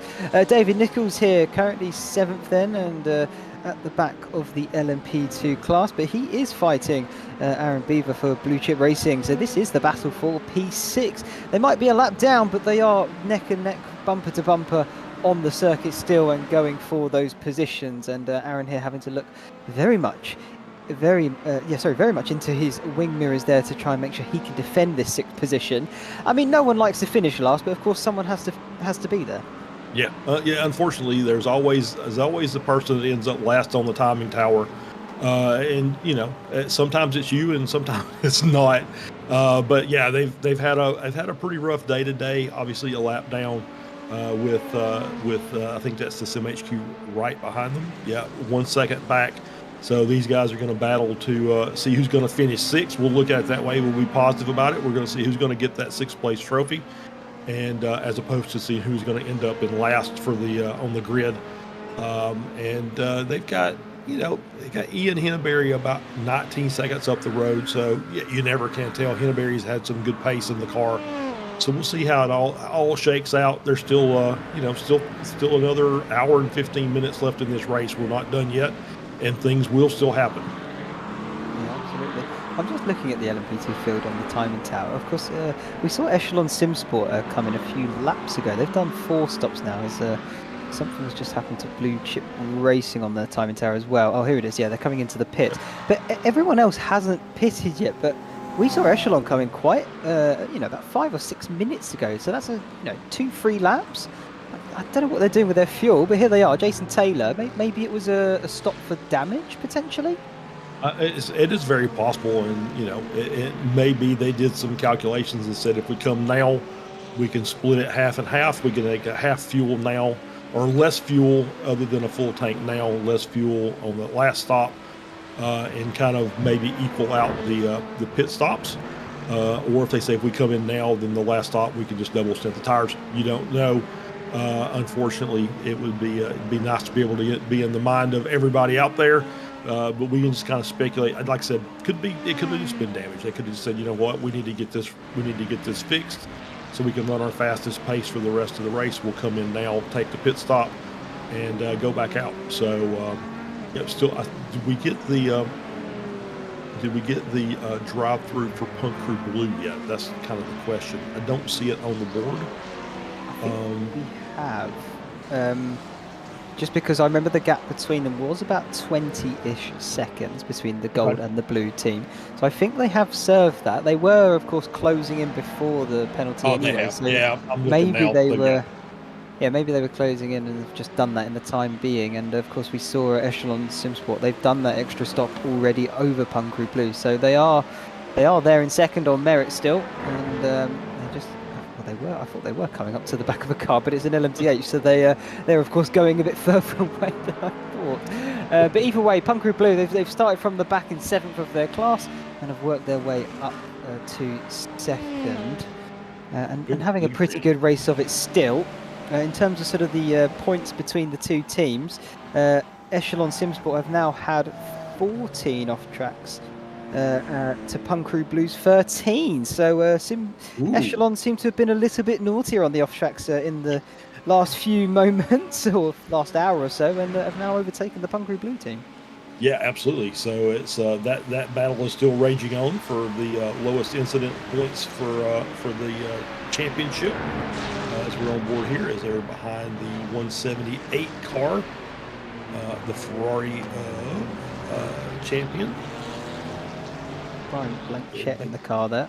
Yeah, and so they've made their way through, coming up on a Solpec Acura. So they're still just, clocking laps and trying to get to the end of the race. They're in P4, 23-second gap up to P3. Seems like that's going to be kind of tough if we're getting to the last hour and 12 minutes or so. At some point in the race, the gaps become to a point that there's not much you really can do except hope for something to happen with the other car. As we see Pat Peltrack back out on track, they've taken their stop. They'll have, I think, one more around 30 minutes to go mark, somewhere in that neighborhood, to finish off this race. I think something like that is pretty accurate. I mean, looking at it in that top LMDH, they've all taken 3 stops now. Of course, Solpec there just took their not their final one, but that's probably their second to last one, because they've been able to go much, much longer than all of the other teams out there, which has been super, super impressive, considering they've not been able to sort of sit behind another team and save fuel that way. They just seem to have the natural ability to save fuel and still have some amazing pace to go with it. It's been super impressive to watch. The German pit bulls there, they've just brought the gap back down as it's sort of waiting to level itself out and see what that gap is. But yeah, they've had a drive-through as well. Of course, they had that moment earlier with Sonic Racing Team. They're currently still 4th in their class, Sonic Racing Team. They're doing well still. And even with that drive-through, they've still got 45 seconds over the next team. It's a nice gap to have. Yeah, and you can see what Cold Tires is doing. You can see the Solpec car kind of taking it deep on some of the corners, and the GT3s are just kind of hanging around there until the car gets back on a straight line and it can zoom away. So it's kind of interesting to watch. It's always been kind of something we've looked at. Haven't really had any issues with it today, thankfully, and no rain, which is a really good thing. That would have made things quite a bit more difficult for the for the LMDH cars. But I did see that the gap now between Bear Pope Zero and Back Pain and Eye Strain is now 1.8 seconds or so. So that is a battle for P2 in the AM class heating up, as we see our LMP2 class leader Eli Singh, Punk Crew Gold, coming in. there's like a massive lock-up into the pit lane as well. Here he goes into the lane a bit earlier than some of the other drivers, which is good. And he just gets a big old lock-up, doesn't he, into the braking here. Hang on. Oh, just about. Yeah. I think it's that slowed down. It'll be interesting to see if he did pick up a penalty or not. Yeah, we'll have to see about that. Just yet. Yeah, we won't be able to see it just yet. We'll know when. Well, I take that back. We'll know, I think, when they come in, but we'll see when the pit time is done. He's up on the jacks. That's done. I think he got away with it. I think he got slowed down enough before the line. I don't see, because I think the penalty gets served first. So for him to be up on the jacks already, I think that means that no penalty on entry, and so we should see a I don't know. Well, he's still there. Ooh. Are you sure Maybe, it's not after? Maybe it is after. I thought it was immediately when you got there, but maybe it's not. So yeah, we can. I think we can definitely tell. Yeah, we can definitely tell when 17 comes out. Yeah, they're at a minute 7 stop. So yeah, I definitely think that. Yeah, that's definitely a penalty for them. Yeah, that stinks. He just basically locked the brakes up and slid through the timing beam, and was a little too fast when he crossed, and that's going to be the 40-second penalty. So unfortunate for them. So lost 40 seconds, as we're going to get a replay here from the overhead. But the interesting of that 40-second penalty you just said, the gap between them and the blue squad was 37 seconds. Oh yeah, they get way past the locking of the brakes. Well, I think that's just cost them the lead then. May have indeed. We'll see if that's going to cost them the lead. We've still got a few cars in that class. The top 2 still have yet to pit, so we'll see when Andrew Taphorn, that Punk Crew Blue, comes in, where he's going to end up coming out. And now he's kind of stuck behind this GT3 for a minute. He's got here we come, Punk Crew Blue in the pits, and he did get stopped, so he's not going to get a penalty. So. Or is it promoted echelon? Because they've obviously pitted early as echelon, so that's going to be interesting to see where they come out in relation to Punk Crew Blue. I don't know what was going on there either for Eli Singh in his gold LMP2. Just looking back through one of the GT3 cars, he's looking like he's going a bit slow there. Is this just cold tyres? Because obviously he's just done his stop. You know, the LMP2s also have to warm up their tyres as well, and sometimes on an outlap you can get a GT3 that is a little bit quicker, even with the reduced downforce that is on that GT3 car. But you know, the tyres just facilitate that because they're able to get them up to temperature quicker and push them harder than an LMP2. Yeah, I think there's a little bit of warm-up time on the LMP2s. It's not nearly as pronounced as it is on the LMDH car, but there is a bit of that involved. And yeah, I think he just kind of got caught up with that GT3 car and just said, you know what, I'm just going to be patient. I'll wait. Let me get a little heat in the tires. Let me get some straight line on the track, and I'll work my way around, and we'll see where he's going to come out. He's going to be Punk Crew Gold. It looks like they're going to be in 4th place. They're 43 seconds back of the lead. That's Pneumatic, and Pneumatic still yet to pit. So it's about a 20-second gap between him and Echelon SimSport LMP2 running in P2, and he's 7 seconds behind his sister car, the Punk Crew Blue car. I think that's maybe then cost him 2 positions getting that not drive through the 40-second stop go for speeding in the pit lane. So for Eli Singh, that is quite a big heavy hit. For Punk Crew Blue, though, it does mean they got past their rival as well. Oh, that was close indeed. Getting squirrely out of Valvoline and down towards Ford. I think that might be a slight off-putting from the GT3 in front, but he's done nothing wrong. He can flash his lights in a bit of an angle almost, but I don't think the GT3 did anything wrong there. Well, no, the Echelon car did get a little squirrely out of the corner as well. I think that was just a reaction by Punk Crew Gold, and yeah, the light flashing is probably, that's, I don't know why he didn't need to do that, but because it's not like the Echelon car is trying to slide the car around the corners.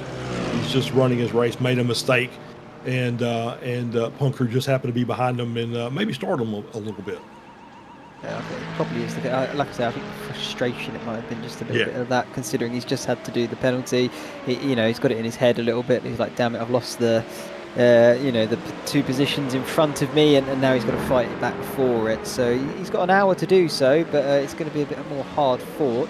As we just saw Pneumatic Motorsport Purple come into the pits. They are still in the pits, so I'd imagine they'll come out behind Pung Crew Gold. Blue just going through there now, and Gold about to come through as well. And they are still in pit lane, so yeah, they definitely will be coming up in 4th position. They almost made it to the hour mark. Their splash and dash at the end might be a lot shorter than those around them, so potentially they could gain that time back in the final stop.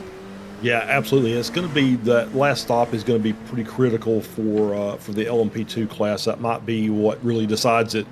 As the cars that pit a little bit later have to take a little less fuel on that final stop.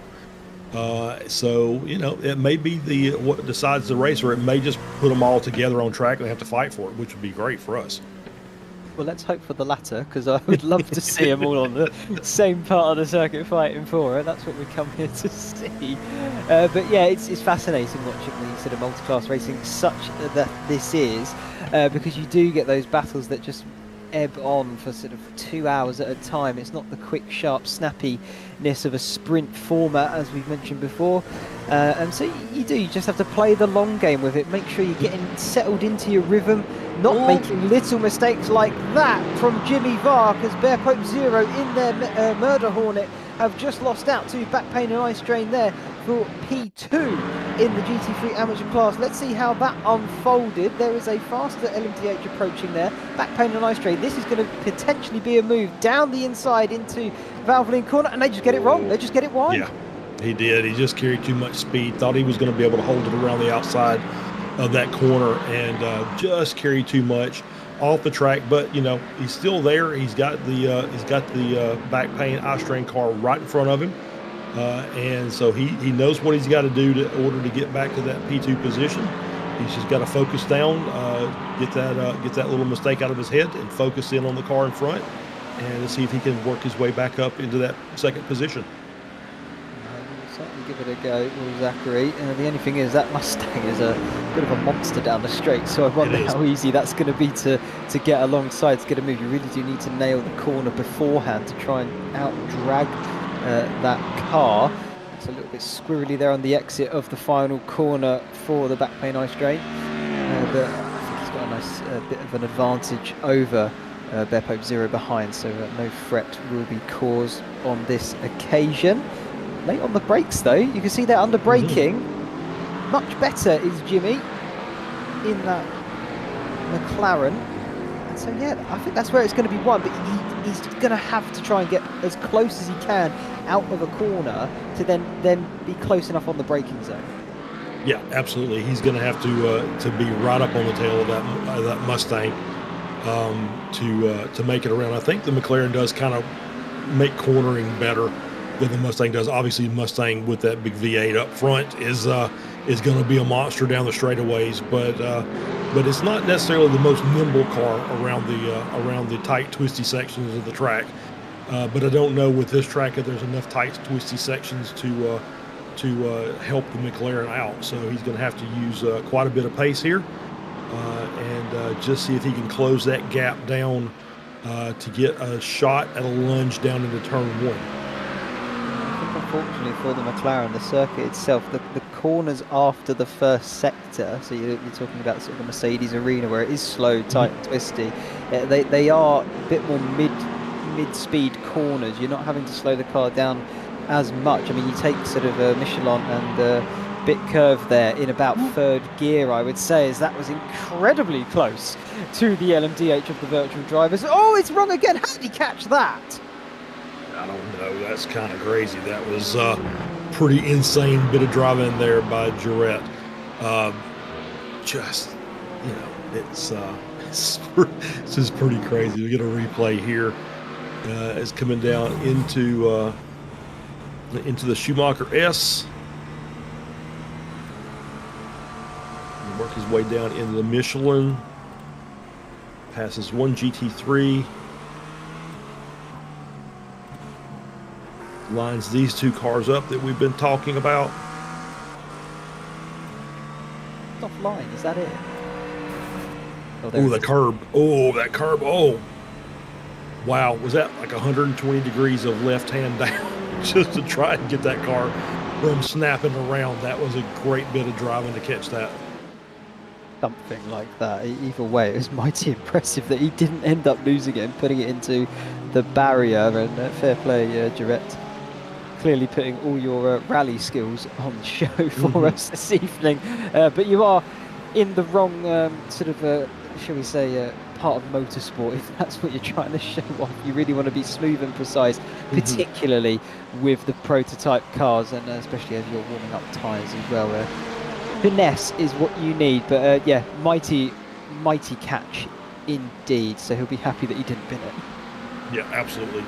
Yeah, I'm sure that was he took a breath after that, just thinking that saying thank you to somebody as he was gets that car righted, and yeah, it just carried. You see the curb there; it's a pretty high curb for GP track standards. But manages to get up on it, get the car cleared, and obviously, you're not doing yourself any favors with that much slide. These cars, with the tire changes, we talked about it, how they are very slow to warm up, but you can absolutely roast the skins with slides like that, and you can really put a lot of damage on those tires.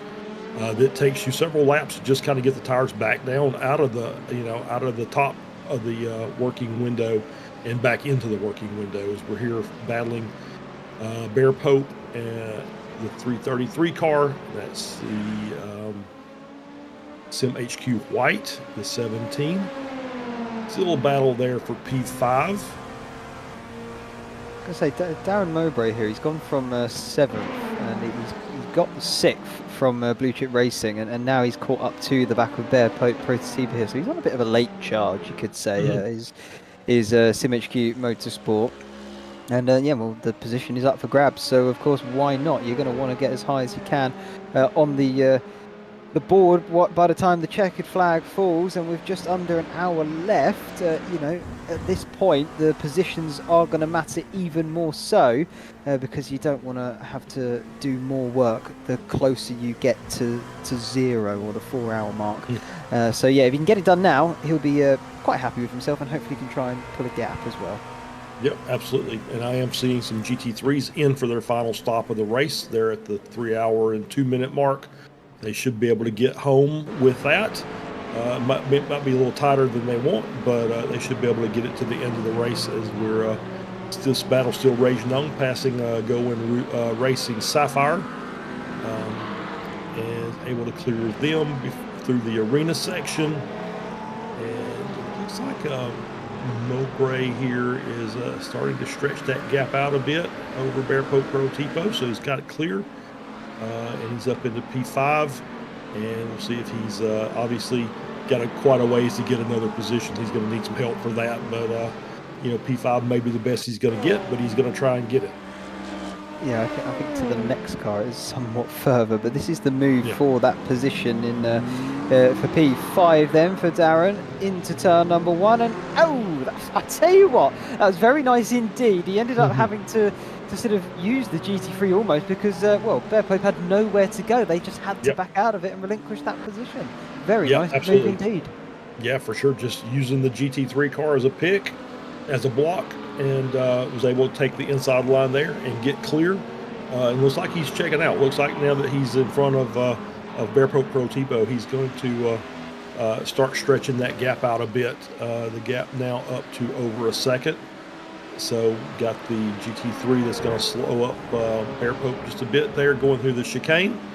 So that's going to cost him a little more time. Yeah, like 0.3, just kind of sitting behind that BMW. So yeah, it's he's setting sail, and yeah, it's big gap up to the next car. It's like 1 minute and 25 seconds or something like that. So it's once again, if he's going to get any more positions, he's going to need a little help from the cars in front.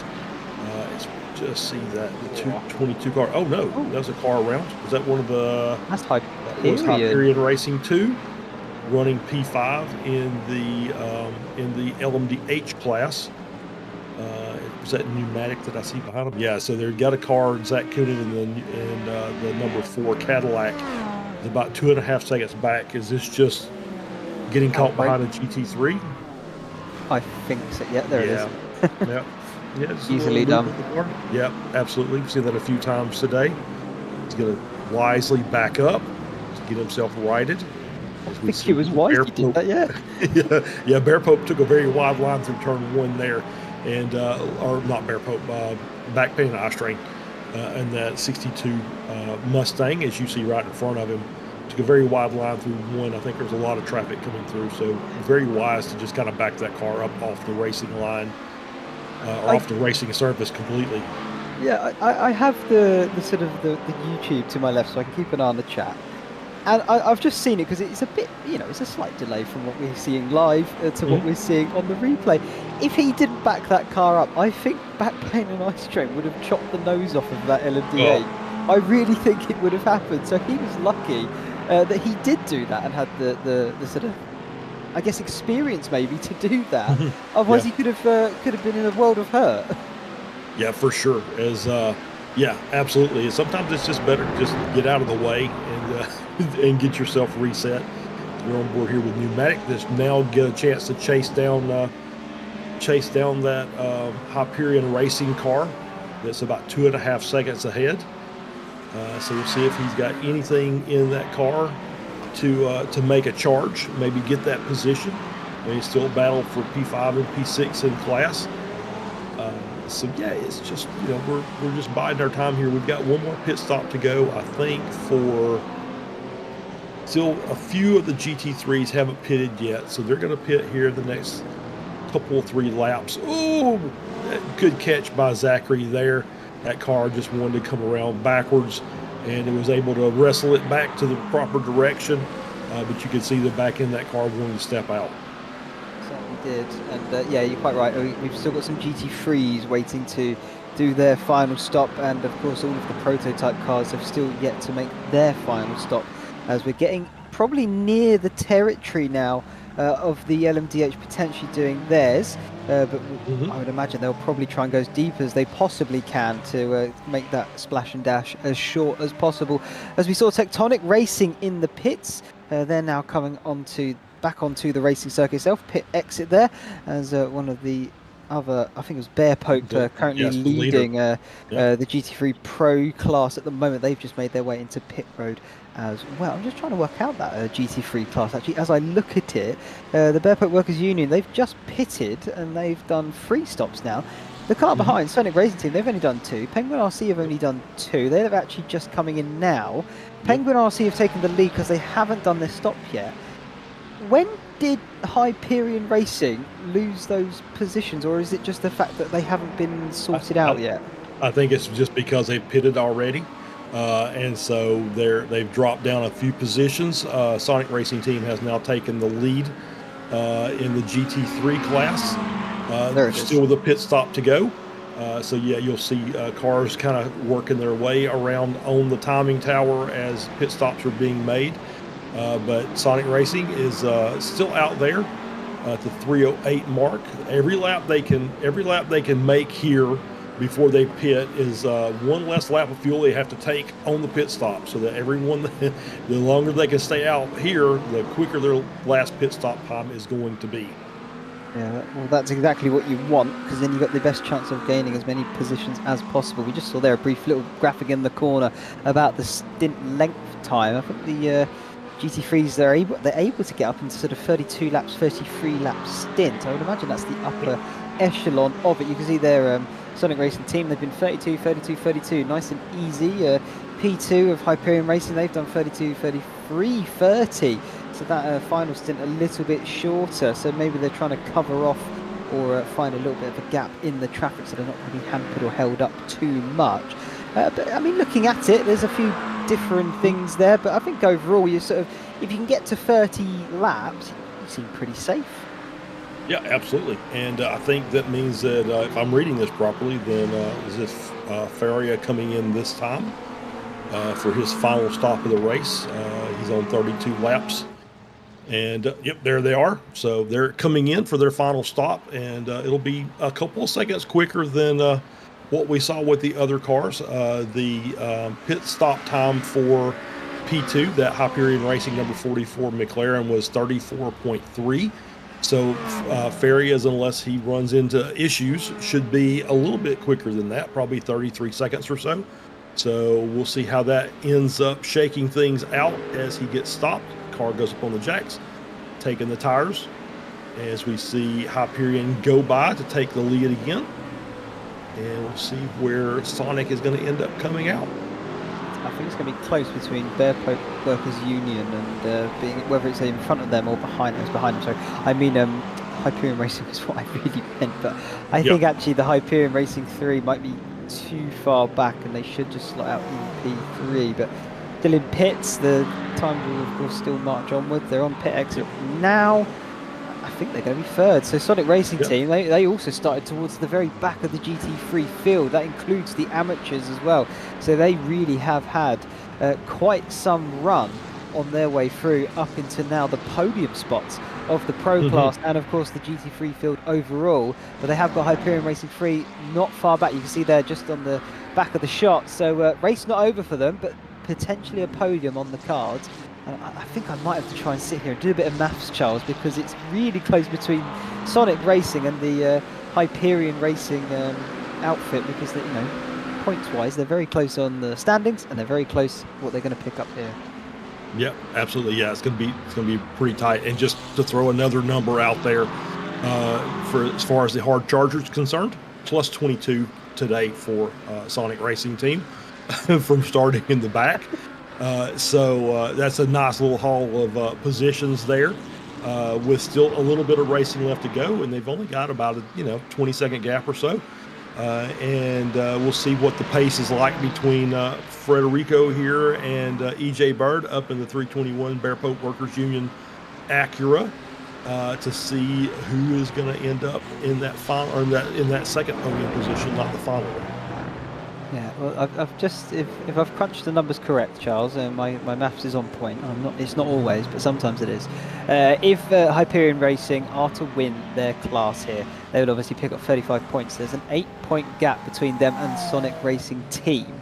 Sonic Racing Team going into this final round leading. The Hyperion are fourth. If Sonic Racing Team finish fourth or better, they take home the gold. If they finish fifth and Hyperion Racing can finish first, then there is a point swing there enough that they would be able to take it out from under the noses of Sonic Racing Team. Do not quote me 100% on that, because I am not a mathematician, but I am pretty sure that is what it is. The only other thing getting in there with my maths is the Bear Pope Workers Union. They are only 7 points back from Sonic Racing Team, but they are picking up not as many, so it might be a little bit trickier there on that front. But they're also right within a shout too. It's really, really close. It is so close. I don't really know who is going to finish on top until we see it afterwards. But I mean, we're going to be broadcast over by that point, unfortunately. Yep. So Sonic is in the driver's seat currently. However, they've got two cars within 5 seconds of them. So you got Hyperion Racing 3 about a second and a half back. Penguin RC Pro car is about 5.5 seconds or so back behind in P5. So they're not out of the woods yet. They're going to have to keep the pace going and stay up here in P3 in order to secure that championship. So yeah, it's still not over with yet. 46 minutes left to go. Pit stops are done for the GT3s more or less. I think there may be a couple cars that have to come in and top off. We still have, I think, one more pit stop for both the LMDH and the LMP2 classes yet to come. I think we're thinking the LMP2s are about 30 minutes left to go in the race, so within another 15 minutes. And based on the last time they came around for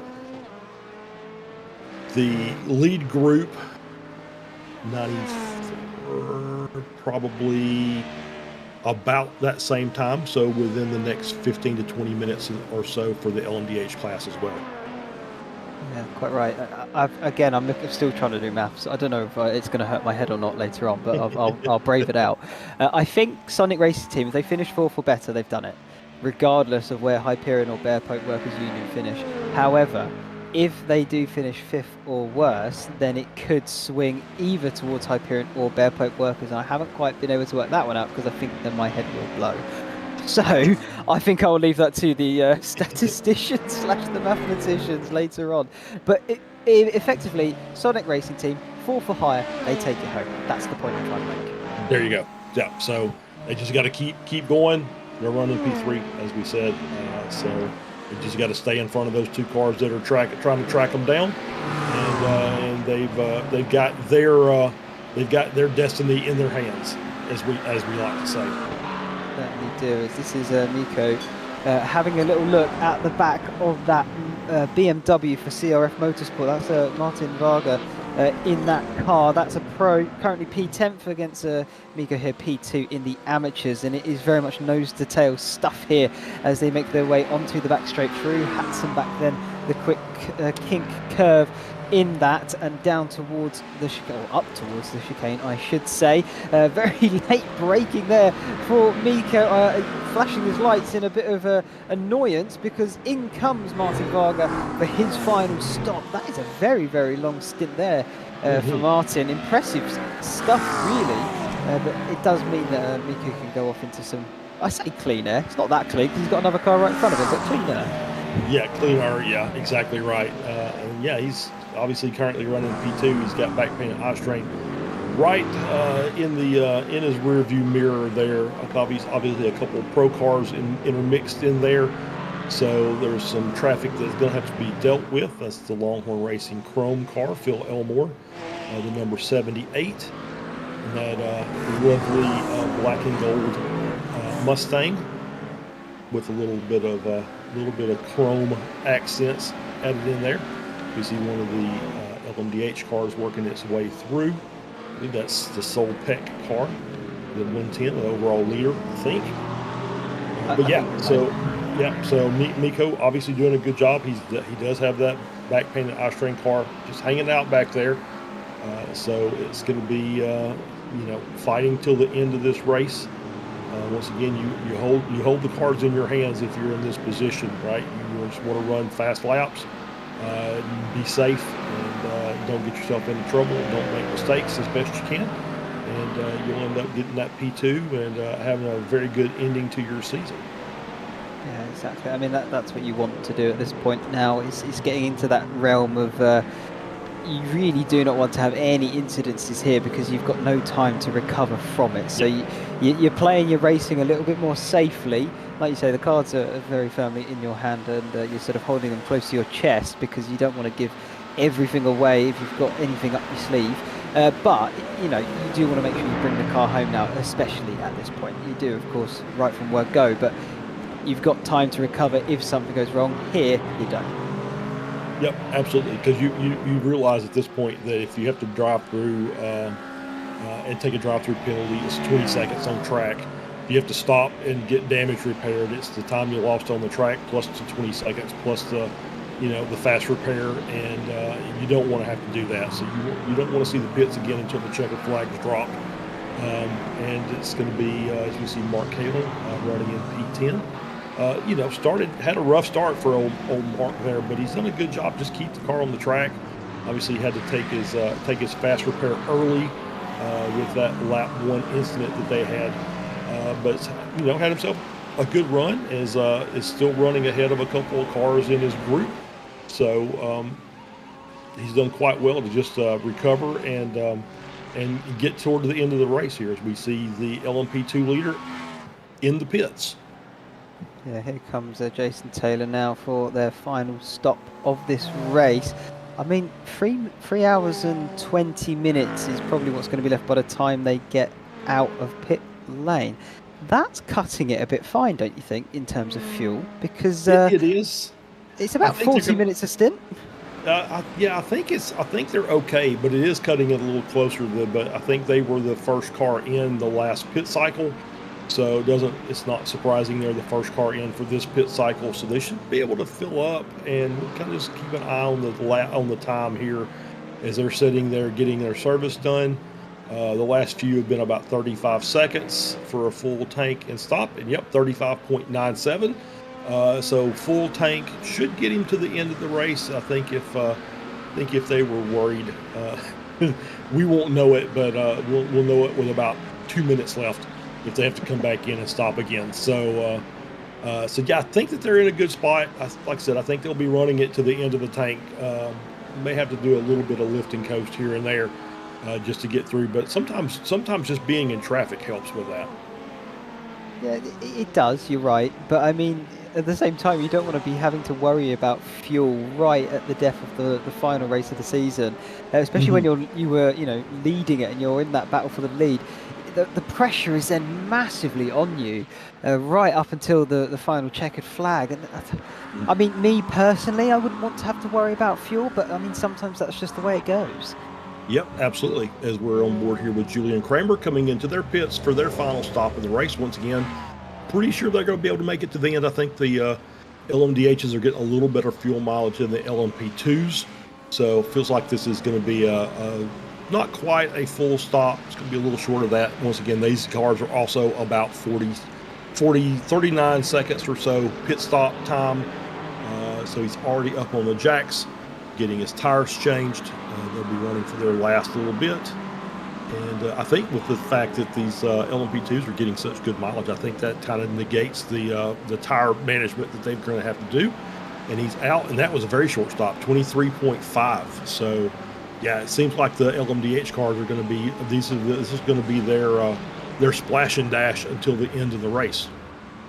Well, it's interesting that he's done it so early. Then you would argue doing it with 40 minutes left on the clock, but I mean, maybe trying to find that clear traffic, Maybe. potentially, Yeah. something like that. But I mean, at this point of the race, the cars are so spread out all over the circuit, and when you actually look at it, it's not the largest circuit I think we've been to. Of course, we've been to Le Mans, but I mean, the other circuits I'm more sort of referring to.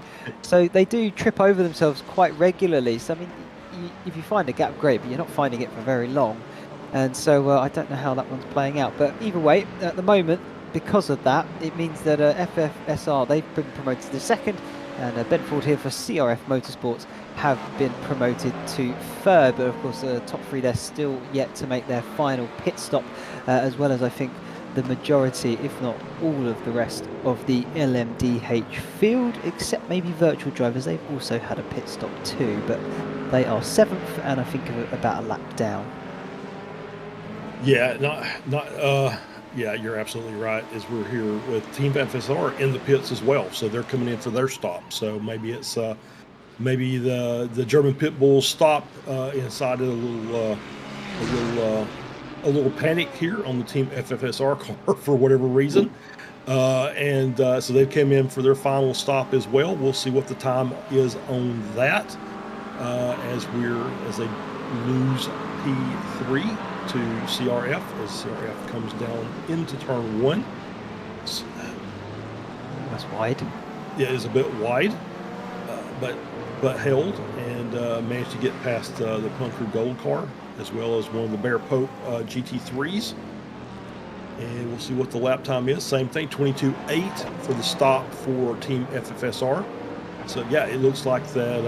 Looks like that the LMDH cars are looks like they're only having to put in about a half a tank of fuel to get to the end of this race, as well as their tires. So, and that's something that we didn't really talk about, but there is a point there that you can go in and get a fresh set of tires, and it doesn't cost you any extra time with the fuel that you're going to have to add.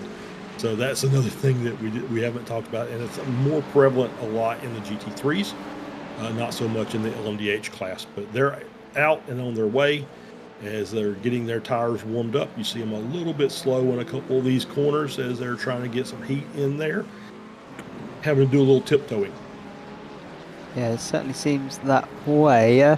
I'm also keeping my eye a little bit on the LMP2 sort of field, just simply on the basis that Pump Crew Blue, Pump Crew Gold, there's only 3 seconds between the pair of them, but they do have to do their final stop. We're nearly at the final half an hour, so that stop's not going to be a massively long one.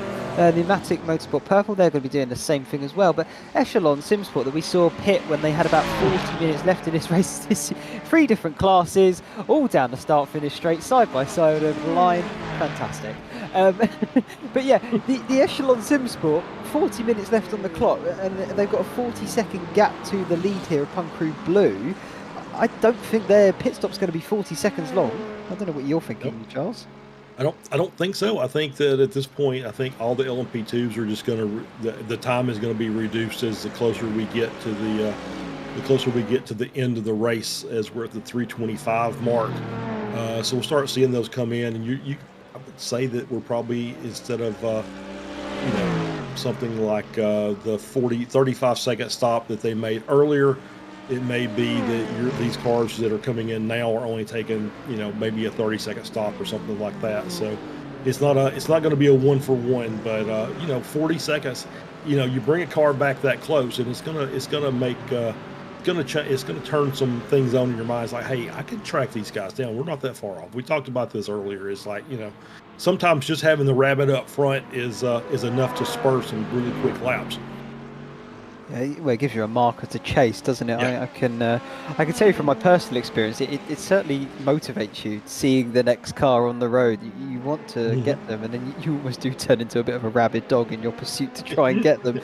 So it certainly does have it switches something in your mind and it turns it on, and then immediately you just absolutely find some pace from nowhere that you never really thought you had. But it is there, just lurking away in the shadows, and out it comes when you need it most, which is nice sometimes that you can do that. But it's also frustrating, because then you think, well, if I can do it then, why can't I do it all the time? It's almost like a double-edged sword. It really is. Yeah, sometimes you get that is you get out there and you're chasing cars and you're doing a great job and you're running really, really solid laps. And then all of a sudden, you're the next thing you know, there's nobody in front of you, and it's like your lap time start dropping off because you're kind of easing up a little bit. It's like, okay, I don't have that marker in front of me to know where my, how much I can take and stuff like that. And I think it's more, at least for me, it's just from the fact that I don't drive a lot anymore. It's more of being the team owner and the broadcaster. As opposed to just getting out. Although I will say that I've spent the last few weeks chasing that Fendi Racing Ferrari around during Operation Motorsport, which was here on Tuesday nights on Apex Racing TV.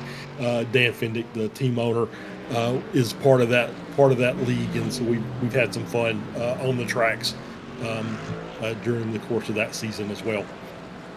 Sounds fantastic. I might have to try and get my racing team involved then for the next one. I'd love to do that. It'd be great fun, I'm sure. But either way, we're still looking here for the final round of the iRacing Team Endurance Series, as we're getting really much into the closing stages now of this final round of the year 2025. I think, we know that for a fact the LMP2 class has been sewn up. The GT3 amateurs have been sewn up, and they've been sewn up by this team here, Going Racing Ruby. All they have to do is reach the checkered flag, which I'm sure with half an hour left, they will no doubt be doing that. So congratulations to them once again, but still up for grabs is I think the LMDH top spot. It's not over yet there, and the same for the GT3 Pros, because we have got a bit of a battle going on between Hyperion Racing, Bear Pope Workers Union, Sonic Racing Team in the overall standings, but not so much on the circuit itself. But still half an hour left, and well, I said it earlier, of course, with 3.5 hours left, but it really, anything does normally tend to happen, and it's it can shock you sometimes. We've seen it a few times already this evening. Yep, absolutely. As I'm looking now at some of the LMDH cars coming into the pits, as we're watching Derek Heiberger here leading the GT3 Pro class for Hyperion Racing. He's having himself quite the good run. He's almost 15 seconds up over Bear Pope Workers Union. Just kind of looking at the pit stops for the LMDH cars. Julian Kramer just came in for German Pit Bulls, 23.5. Ben Ford was a 21 flat. So the pit stop times are coming down for these LMDH cars as they get closer and closer to the end of the race.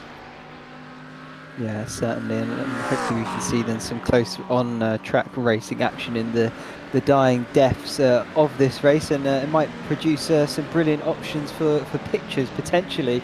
And I know of a certain sponsor that can help you produce some high-quality screen and media services for sim racing organisations, and that is Engine 59 Media. So if you want to go check them out, either on Instagram or you can find their way through the CMS website.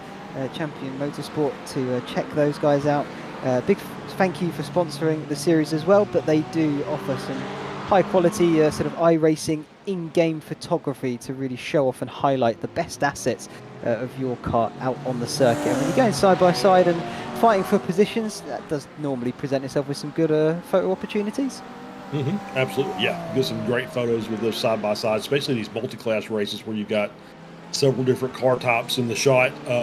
You know, coming through some of these historic corners like the Schumacher S, and coming down into the chicane. Yeah, it makes for some great photography, and thanks to Engine 59 for coming on as sponsor.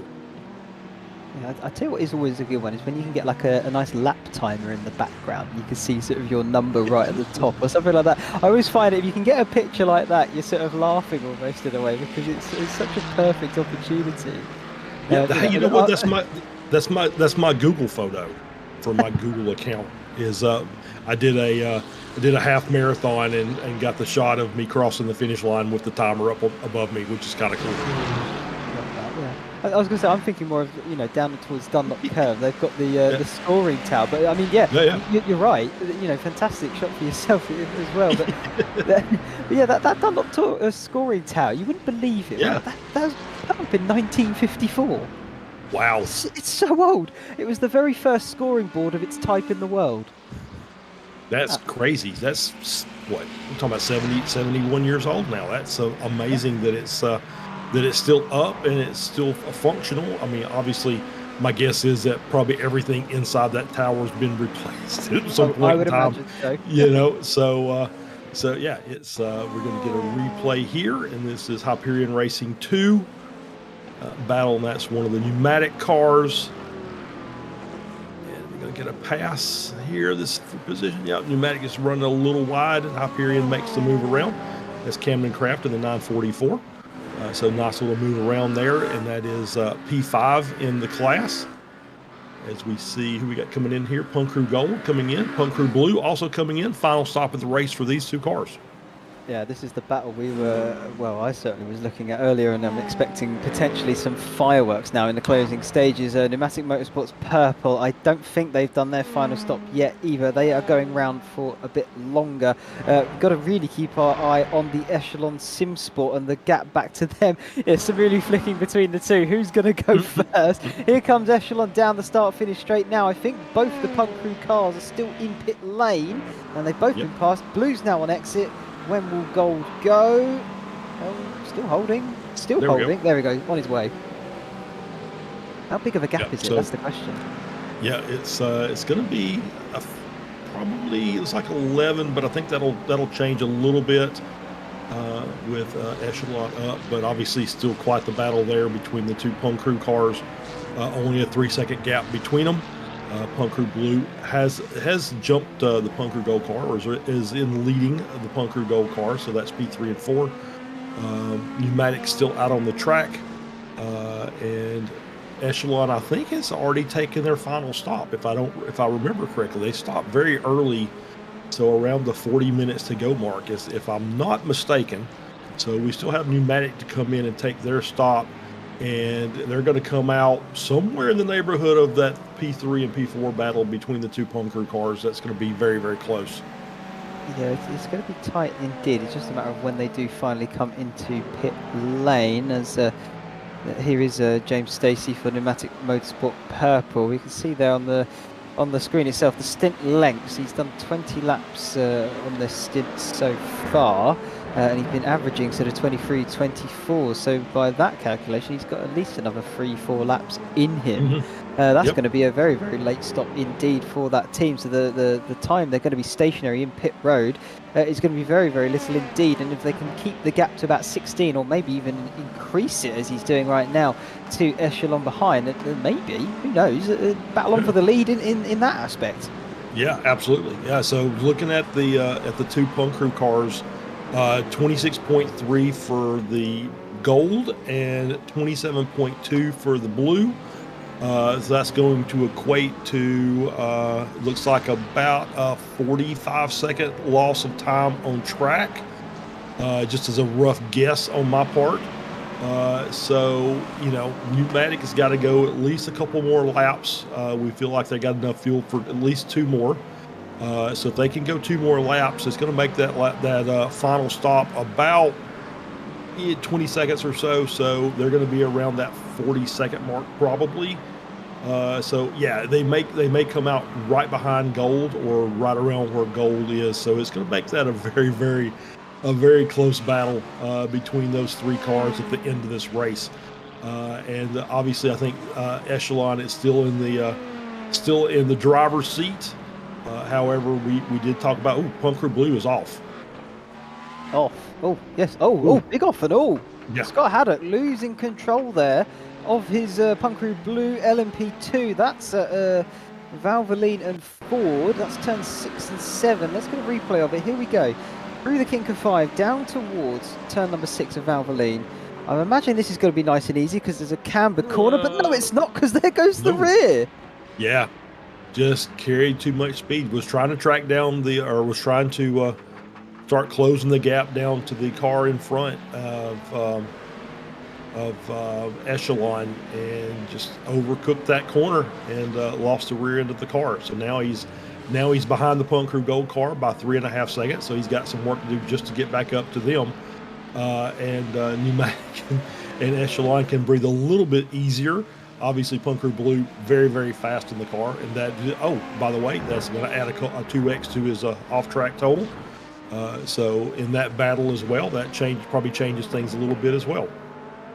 Yeah, I'm trying to work out what it actually does. Off tracks, Punk Crew Blue 18, Echelon Simsport 16, as Blue also into pit lane. Oh, that's going to be the 20 incident limit. Yeah, drive through. No. The only thing I will say, he's not going to lose any more. Darren Mowbray, Sim HQ Motorsport White, is about 1.5 minutes back from Punk Crew Blue, so he is safe in terms of his P4. But that's definitely scuppered his chances of a podium. It's also ruined his perfect race streak of first or second.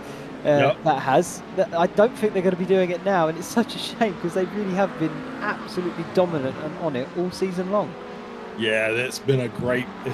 That blue car has been fantastic, and the gold has been just about as good every race. I know they had a couple of 1-2 finishes in there as well. So it looks like gold's going to get at least the battle between the 2 team cars. We'll see where this all shakes out. Obviously, we're still expecting Pneumatic to come in for a pit stop. The gap from Echelon between them and P3, Punk Crew Gold, is 18 seconds. We did say they were the first car to come in, so we were concerned about their fuel. So they do have a little bit of breathing room there. If they do need to do some fuel saving, then that shouldn't hurt them very much. Shouldn't, but we do not know yes. for sure exactly. And looking at the standings going in, Punk Crew Gold 2 points ahead of Echelon. If they finish as they are, Echelon gain 2 points over Punk Crew Gold, so they would go tied on points out of this final round, but Echelon Gold would get it on count back because they have 2 race wins over Echelon's 2 second places, so they do win it on that occasion. But it's almost funny when you want to think about it, in that Punk Crew Gold are going to get the silver. I just thought about it. It's not me trying to have a crack at a bit of a laugh, but it's just it's almost just ironic. that is funny. No, I like that. That's it's accurate, and it's kind of odd that the gold team is going to take the silver medal for the season. but things happen, and they had opportunities missed, and once again we're still 20 minutes away. Race is not over yet. So as we see the Hyperion car, Camden Craft, off in that final corner, gets it rejoined. Is now got a battle there with Pneumatic Blue for P5 in the LMDH category.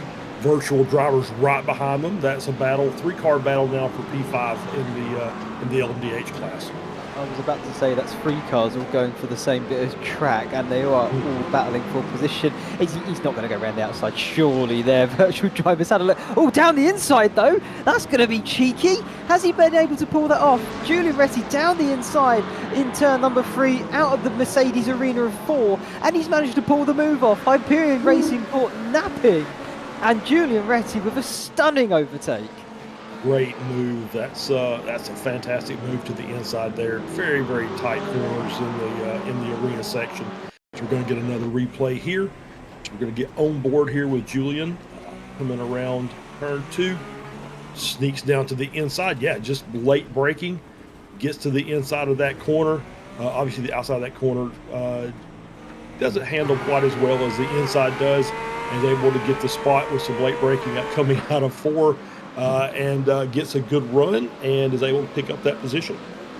I'll tell you what, that takes some confidence to pull off a move like that. That was very well executed by the virtual drivers. Very, very nice indeed, as this is a Pneumatic Motorsports Purple coming out of pit lane for their final stop. So just 20 minutes left on the clock, and they finally have had to come in for that splash and dash, and they have pitted out in 3rd because, of course, we saw earlier Punk Crew Blue having that time penalty, not time penalty, they had to do the drive-through, as we now have the leader of the race into the pits as well for their final splash and dash too. Yeah, absolutely. As we're back on board here with Pneumatic taking their final stop of the race. It was a little bit longer than I expected. I was expecting it to be around 20 to 22 seconds, but it ended up being 25 and a half. So not a lot of gain by taking that as late as they did. But obviously it had to be done. Echelon is taking the lead in the class, and now we'll just kind of watch and see what kind of lap times they're going to set, and if they're going to be able to make it to the end. Once again, I still feel like they will, but we'll see if they have to do any lifting and coasting. Obviously, that's the better alternative than running out. Yeah, I mean, you're going to lift and coast, of course, if you haven't got enough. Why wouldn't you? You'd be daft. But yeah, if the things stayed as they were, and again, I will once again claim I'm not a mathematician, so please, if I'm wrong, do not fry me in the comments or chat. But I think Echelon, if they win this and Punk Crew Gold finish 2nd, that's enough to flip it, and Punk Crew Gold would then finish 3rd in the standings overall and no longer 2nd. So this could be very crucial indeed, whether they gain an extra, I think it's $75 or $50 in prize money, particularly from Penguin RC, but also alternative things as well, gain little bits here and there. It could be crucial. Yeah, absolutely. Could be critical. And look at the last lap, the Echelon car running a 50.3, the Punk Crew Gold car running a 50.4. So pretty much equal pace amongst the front 2. So we got to have a under review from the stewards between the Penguin GT3 Pro car and Hyperion Racing 2. I think that was something to do with that incident where Hyperion was off the track there a little earlier. Doesn't appear like that the Penguin car is any the worse for wear. So they're still out on the track running P5 in the GT3 Pro class, having themselves quite a good day. Obviously, everybody's out here trying to win, but P5 is a good position. It's a very, very strong GT3 field. Yeah, it's certainly. I will admit, I do not remember what happened and how that happened. So I'm going to be honest. I cannot remember for the life of me what went on. But yeah, you're right. Either way, Penguin RC, the GT3 Pro car here, clearly not that affected by it, and I don't think anything was happening. It was just under review, so nothing may even come of that. So we've got about just over 15 minutes left in this 4-hour race. Very much in the dying deaths of this race and the series itself, but very much been a nice spectacle throughout, and I'm sure we can reminisce on some fantastic moments that we have seen up and down the series, up and down the field, Charles. I mean, I don't particularly want to say goodbye after this one, but it's got to end somewhere, hasn't it? It does indeed. Unfortunately, it's been a fantastic season. I'm very happy to have been a part of it. As we're watching here with PCA Sim Racing, that's Matt Quinn in P9 in the Pro. He's got the Bear Pope Zero car just behind. That's running P2 in the AM class. Miko having himself quite a good run. They've managed to get a gap of about 5.5 seconds over back painted Austrain running in third. But the Go Win Racing Ruby car absolutely on rails today. Ruby on rails, that's a computer joke for those who don't get it. But anyway, 36 seconds ahead of Bear Pope Zero. Yeah, so having a great run. Go Win Racing Ruby obviously done a great job this entire season, and it looks like they're on board for another race victory, as well as the championship.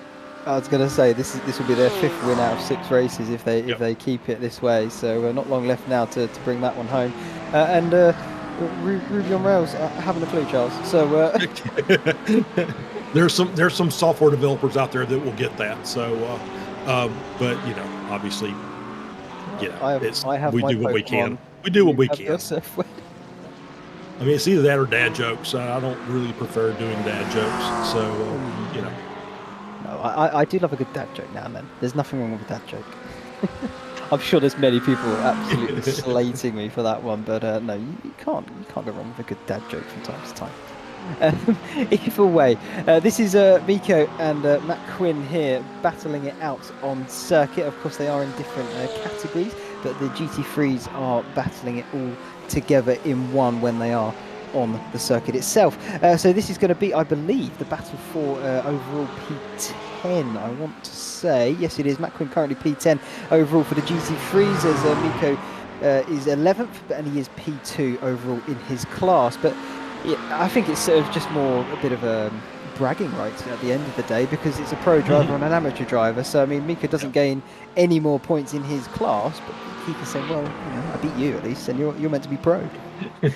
Yeah, absolutely. Yeah, that's if we're looking at the Go Win rate, Bear Pope Zero obviously running P10. I'm sorry, P11. Overall P10 is the PCA team, but you've got Jack Hitchcock's up there running P8 overall, leading the GT3 AM class, and I'm just going to say it now: is no good deed goes unpunished. I think that those drivers probably get promoted up to the pro class next season if they come back and decide to race again.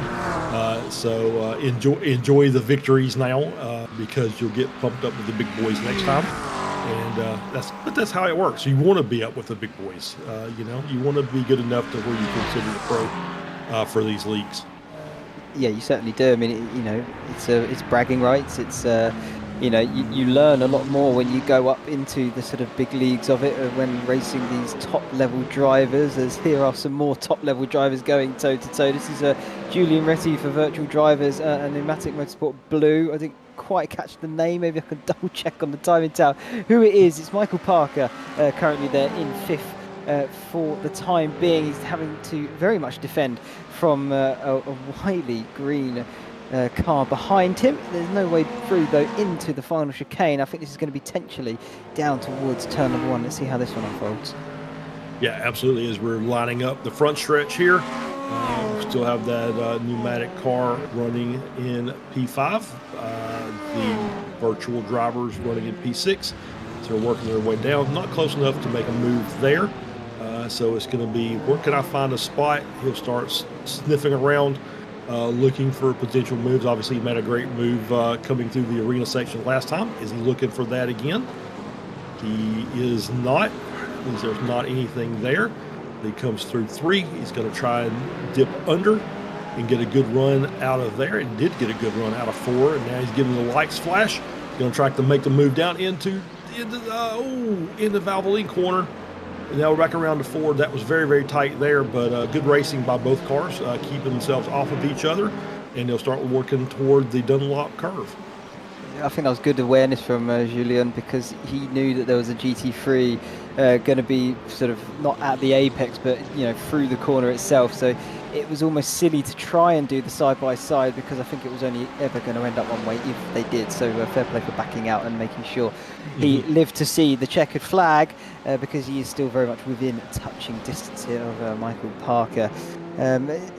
Thinking back to, not thinking back, but looking down the field as well, Sonic Racing team for GT3 Pro, they have got Hyperion Racing 3 right behind them as well. So another battle happening on the circuit as we speak. I mention it because if this goes wrong, that Penguin RC car is not far behind either.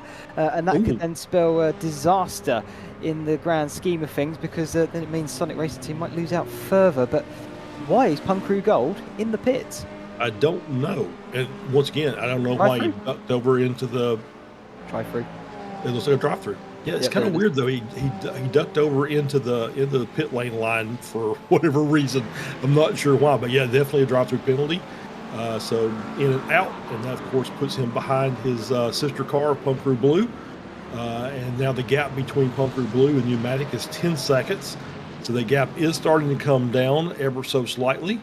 Looking at so 10 seconds on the board, 8 seconds back to Punk Crew Gold.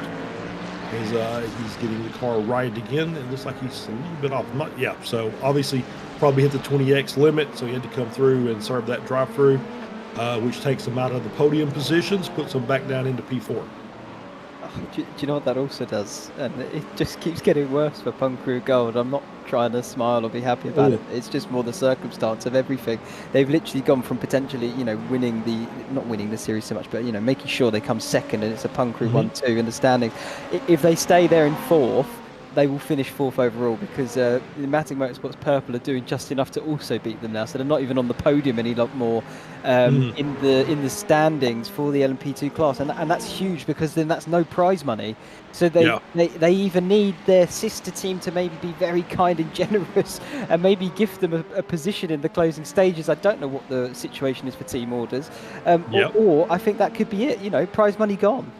Yeah, and we'll see. It's with about 8 minutes left to go in this race. You got about 5 laps to go, so yeah, we'll see if that gap between the blue team and the gold team starts shrinking quickly. I'm being told Andrew Tapcorn has said that gold have been taken out by a GT3. So I think maybe that's how they've been given their drive-through. Is they've been. I say taken out. I can't say for certain that is what has happened, because of course haven't got the replay. This is where we're going to get it now. Thank you very much, Samuli. What did happen here down the start-finish straight? There's a tiny bit of contact with the Penguin RC car there. Oh, here he is. There it is. Oh wow, that was a lunge. Well, not sure what Anthony was thinking there. It looks like he towed back to the pits, so that was a bit odd. I'm not gonna lie about that. That's you're behind a LMP2 and a GTP, or I'm sorry, LMDH. 15-second time penalty added to the finishing time for Hyperion Racing 2 for avoidable contact. As we see, is this another replay? That's what that was. Okay, that was sending a message saying I didn't appreciate what you just did. All right, so that answers that question. So thank you very much, Samuli, for that replay. So yeah, that was him basically saying I didn't like that. That wasn't very smart. Obviously, once again, two prototypes and a GT3 walk into a corner, and the GT3 decides he wants to punt somebody. I'm not really sure about that. So. I wasn't expecting the dad jokes so soon, but you went for it, Charles. All right, fine, fair play. We've been here for 4.5 hours. You're right. I think though, obviously he's frustrated, but I mean, he's going to be furious really, because that's prize money that's just been cost. Especially when he's done nothing wrong. And it's a real big shame. Again, it's racing. That is sometimes just how it goes. And it could still potentially go a bit pear-shaped here. This is Federico Faria for Sonic Racing Team. They're currently third in the GT3 Pro class. They're being chased by Hyperion Racing 3, and not far behind them is Penguin RC in fifth. if something was to happen and Sonic Racing Team finish in 5th, that means Hyperion Racing would take the top spot in the GT3 Pro class. So this is still not over, because if something does go wrong and an overtake is not calculated to absolute perfection, that could still go, you know, pear-shaped for them. Yeah, absolutely. So you know, if you're keeping up and you know where you are as far as your position is concerned, and you got a car that's battling you that, you know, you can give a spot up, maybe it's just you let them go. You know, you've got a 9-second gap back to the Penguin RC car, the pro car running in 5th. You know, obviously sometimes, you know, obviously you want to race, but sometimes not racing is the better solution to the problem. You can fall back a position and still win the championship. I think most people would trade that, as we see the 17 car come into the pits. Is indeed. That is Darren Mowbray coming in now. Yep, there we go. That's SimHQ White. I mean, for Sonic Racing Team, like you've just said, the smart thing is to just don't risk it. Just let him go. You've got a nice gap back to the next teams.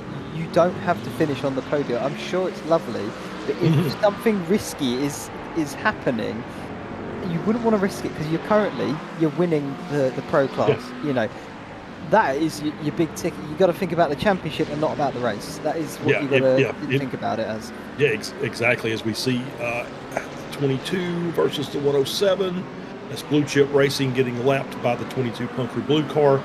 The gap is now 8 seconds up to the Pneumatic Motorsports Purple. The gap behind to the gold car is still about 10 seconds, and that's a spin there by Blue Chip off the racing line. He's going to just rejoin very safely there. Very nicely done. But yeah, it's you'd love to finish on the podium, but in reality, you win the championship by finishing 4th.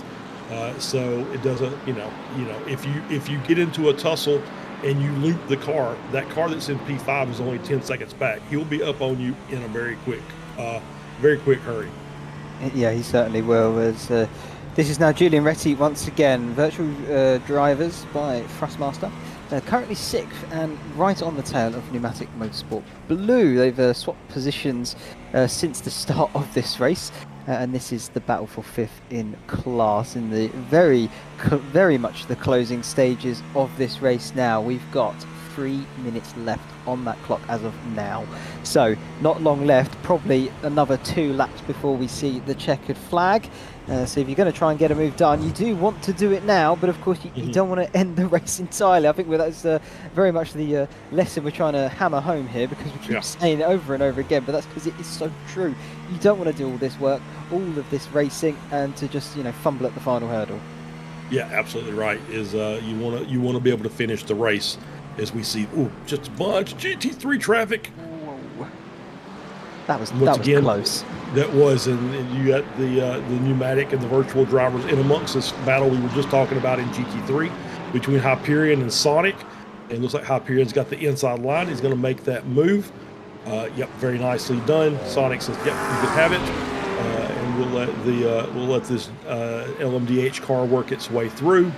Ooh, a little bit late there by the Hyperion car, but you know, it's but no harm, no foul, no contact made. You see back paint eye strain kind of hanging back there.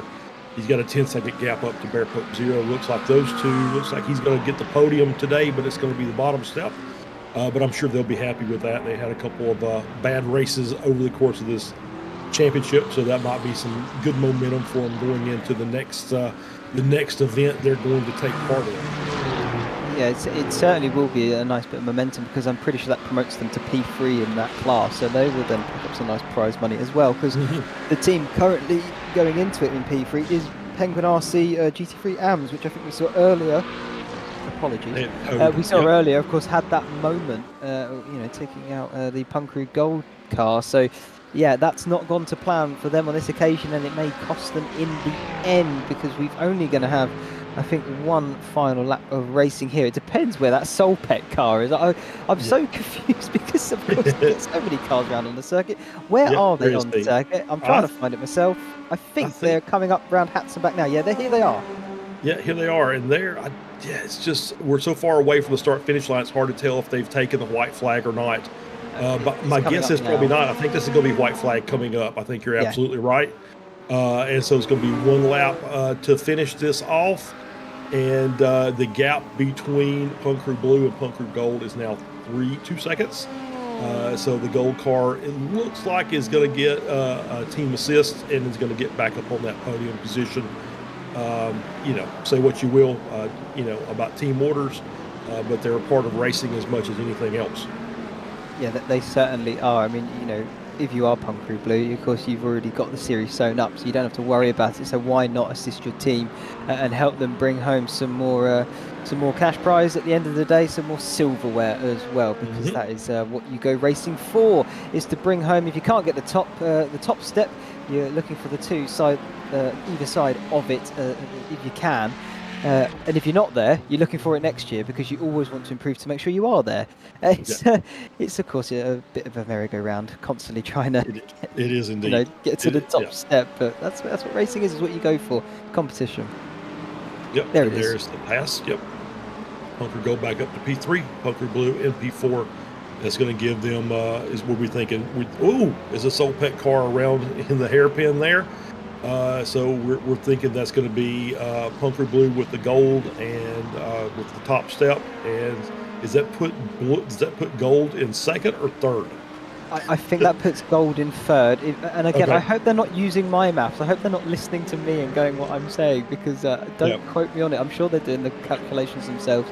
However, from my calculations, Punk Crew Gold, if they finish third, they have scored 1 point extra than Pneumatic Motorsport Purple, who would finish then fourth where they are. So where they are for third, they will finish third overall in the standings.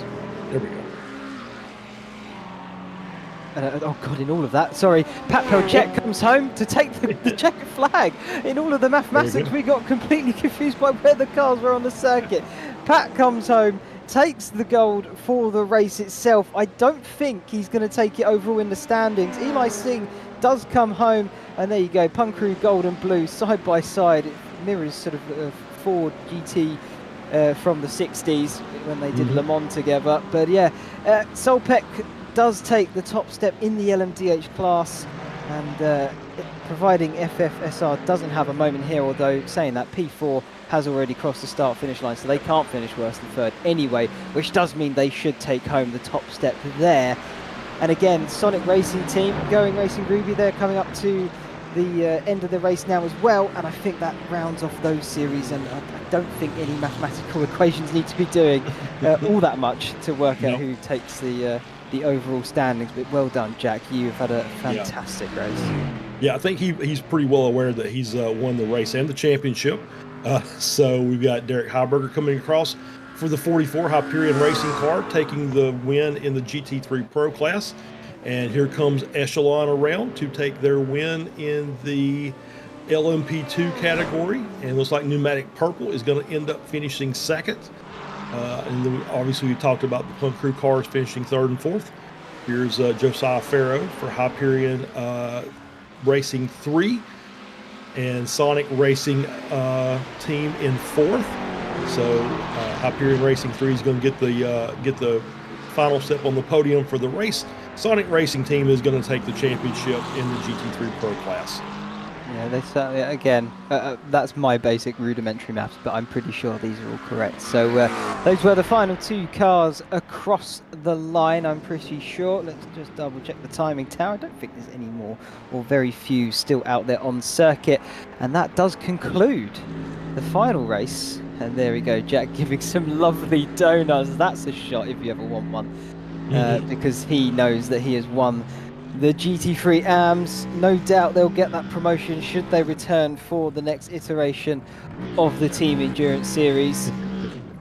And he can very much enjoy, if he's able to drink some champagne, because we don't know the age of all these drivers. I'm sure some of them are very young guys or girls out there that are sort of joining in on this. And so, really showing off the talent they have, but they'll enjoy themselves either way you look at it, as we do get the final race results here. Solpec Precision Racing take the top step and the final win of the series to round it out. German Pitbull Racing Hotel will come home in second, and Team FFSR, they finish third, but they will take the series as a whole. And interestingly, never got a win in the entire series, but they do take the top step either way. CRF Motorsport coming home in fourth, with Pneumatic Motorsport Blue fifth. Virtual Drivers are sixth, with Hyperion Racing seventh, and we lost Punkaroo Pink very early on, and Minor Racing never got started. Their eighth and ninth respectively there. Absolutely. Well, in the race results for LMP2, Echelon Simsport takes the win. Pneumatic Motorsports Purple takes P2. Punkaroo Gold takes P3 and P3 as well in the overall championship. Punkaroo Blue finishing fourth, up 20. I'm sorry, I got that wrong. Finishing fourth and takes the top step of the championship podium for the LMP2 class. Bearpoke Pro Tipo in fifth. SimHQ in white. Blue Chip Racing black finishing in P7 for today. Let's jump over then to the GT3, the Pro category first, and Hyperion Racing managed to secure their win after we had a moment from Solpec early on with well, energy issues, you can put it that way, but they were there on pace either way and do take home the top step. So congratulations to those driving there this evening. Bearpoke Workers Union, they come home in second, and then Hyperion Racing 3 also rounding out that podium. So 2 cars there on the podium. Nice result to end off the series. Sonic Racing Team come home in fourth, and they've just about done enough to take home the series win as well. So congratulations to them. Penguin RC 5th, Bearpoke Enduro 6th, Tectonic 7th, Echelon Simsport in 8th, with PCA Sim Racing 9th, CRF Motorsport 10th, and of course we lost Solpec earlier on, so unfortunately they are out, but they did come home in 11th. Yep, and in the AM category for GT3, Go Win Racing Ruby, dynamic season for them. Takes the win, takes the championship in the class. Bearpoke Zero, the Murder Hornet finishing second. Back Painted Austrain finishing third. Lunatic Racing in fourth. Fendi Racing with a top 5, getting 5th place. Longhorn Racing Carbon in 6th. CMS Racing Titanium in 7th. Go Win Racing Sapphire finishing 8th. CMS Racing Endurance finishing 9th. Solpec Precision Racing 112 car finishing in 10th. Longhorn Racing Chrome in 11th. The Penguin RC AM car finishing in 12th. And Punkaroo White, we lost very early in the race, finishing in 13th. And that does finish the entire grid. So over to the interview rooms, where we've got already quite a plethora of drivers waiting to have a word with, shall we say. Charles, did you want to take the first one? And is there anyone in particular you'd like to have a word with? I mean, let's just start from the top here. Let's bring in the winners of the LMDH class, Pat Pelchat and Max Muir. We'll go ahead and give them a chat and talk about their race and see if we can get them in here. Excuse me just a second. There's one. There's one. Let me grab the other one here. And there we go. Pat, Max, congratulations on the race victory. Pretty great race for you guys. Talk about the battles that you had to overcome here during the race today. I think the main battle was just dealing with this car. We had a really knife edge setup the whole race, and it was tricky keeping the rear tires alive and keeping it on track, to be honest, on the cold tires. So that was a challenge for everyone, though, but we managed to get through it. And yeah, pace was really good. It was a good race. Yeah, we've definitely talked about that during the course of the race with the updates to iRacing coming in. Pat, it's that going out on those cold tires is a bit of a risk. You have to be very careful as you're working the car, just trying to get those heat in those LMDH tires. Yeah, you do. I mean, those tires are a handful out the box. I mean, you're driving on ice basically, and these tires are basically alive. So when you're when you're driving through the stint, the balance shifts, and gotta keep those tire temperature in check and not overdrive them. So it's a lot of management compared to before, where we would just push and push and push, and there was basically no limit on it. So there's a lot of management, and the Acura is by far the worst GTP. So yeah, it was pretty rough. So is that has that been the biggest difference you've seen is with the Acura? Because obviously, a couple months ago, I think most people would have told you the Acura was the best of the GTP cars, at least at most of the tracks. There might have been some outliers here and there, but obviously what you're saying is the tire changes have really kind of dealt a blow to this car, which was really kind of known for that front end downforce. It just was able to just corner much better than all the rest. I mean, Yeah, they took away the Go ahead, rear Chris. end basically. Sorry, Pat. No, go Um, ahead. But it just feels like, especially with the Acura, they took away all the rear downforce compared to the front. So it's super edgy now. Before you could just kind of mash the power and it would stick, but now that's not the case. Normally it's at least a few tenths off the Porsche, which is the second slowest car, and maybe another 2 off the Caddy, which is normally the quickest at this season. But yeah, it's not too far off over 1 lap, but over a stint, it's hard to keep it together. Understood. So what's next on deck for Solpec Racing now that the season's over? Many things, I guess. We've got Nürburgring 24 next month. Then there's Major 24 in June, and then after that, I think it's gonna settle down. Slowly gonna work our way through, minding ourselves to, get ready for IMSA Esport, which we did pretty well last season, P4 in the championship. So, we're gonna work on that through the rest of the year, and hopefully get back in there. Awesome. Well, I'll go ahead and say congratulations. We'll let you give any thanks that you want to give, and then we'll let you go celebrate your victory. Sounds good. Yeah, we'd like to thank Solpec, of course, our main sponsor, Abruzzi Racewear as well. They've given me plenty of free gloves over the course of my time here, and iRTES, the supplier of the best LMP3 setups you can buy. So those are our 3 sponsors there, but they do a hell of a lot for us. There you go. All right, guys, congratulations, Max Muir, Pat Pelchat of Solpec Racing, and we'll see you guys down the road. Thank Thanks, you, guys. Charles. Lovely. Well, that was your overall class leaders, shall we say. Congratulations to them, and good luck for future endeavours. So, why don't we then bring in our LMP2 winners for tonight? We've got Jason Taylor, and I'm going to bring him on in here. Jason, can you just confirm with me 2 seconds? Do you have your teammate also in the waiting area, or is it just yourself? It's just me. Just me. It's today. just yourself. All right, well, lovely. Well, no worries. Well, welcome in. Thanks for joining us here in the commentary room. And first of all, big congratulations on your race win this evening. It looks like you took a bit of an alternate strategy here as well. Yes, a little bit of luck, I think. But I first want to say my team really set the bar high this weekend. They had a endurance race yesterday with Sim Republic, where our LMP3 won, and our GT3 AM, which was driven by my teammate today.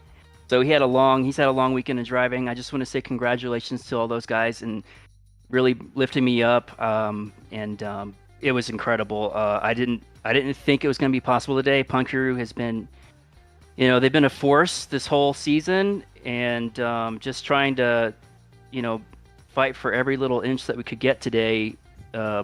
It was pretty wild at times. It was like drama and then calm and then some good moves. But I felt like, I got a little nervous because the fuel save there at the end was, we just didn't want to run out of fuel, honestly. And we accomplished the goal today. I didn't think we'd get a win. I know the championship had been wrapped up, and it just feels really nice to do this on the final race of the season.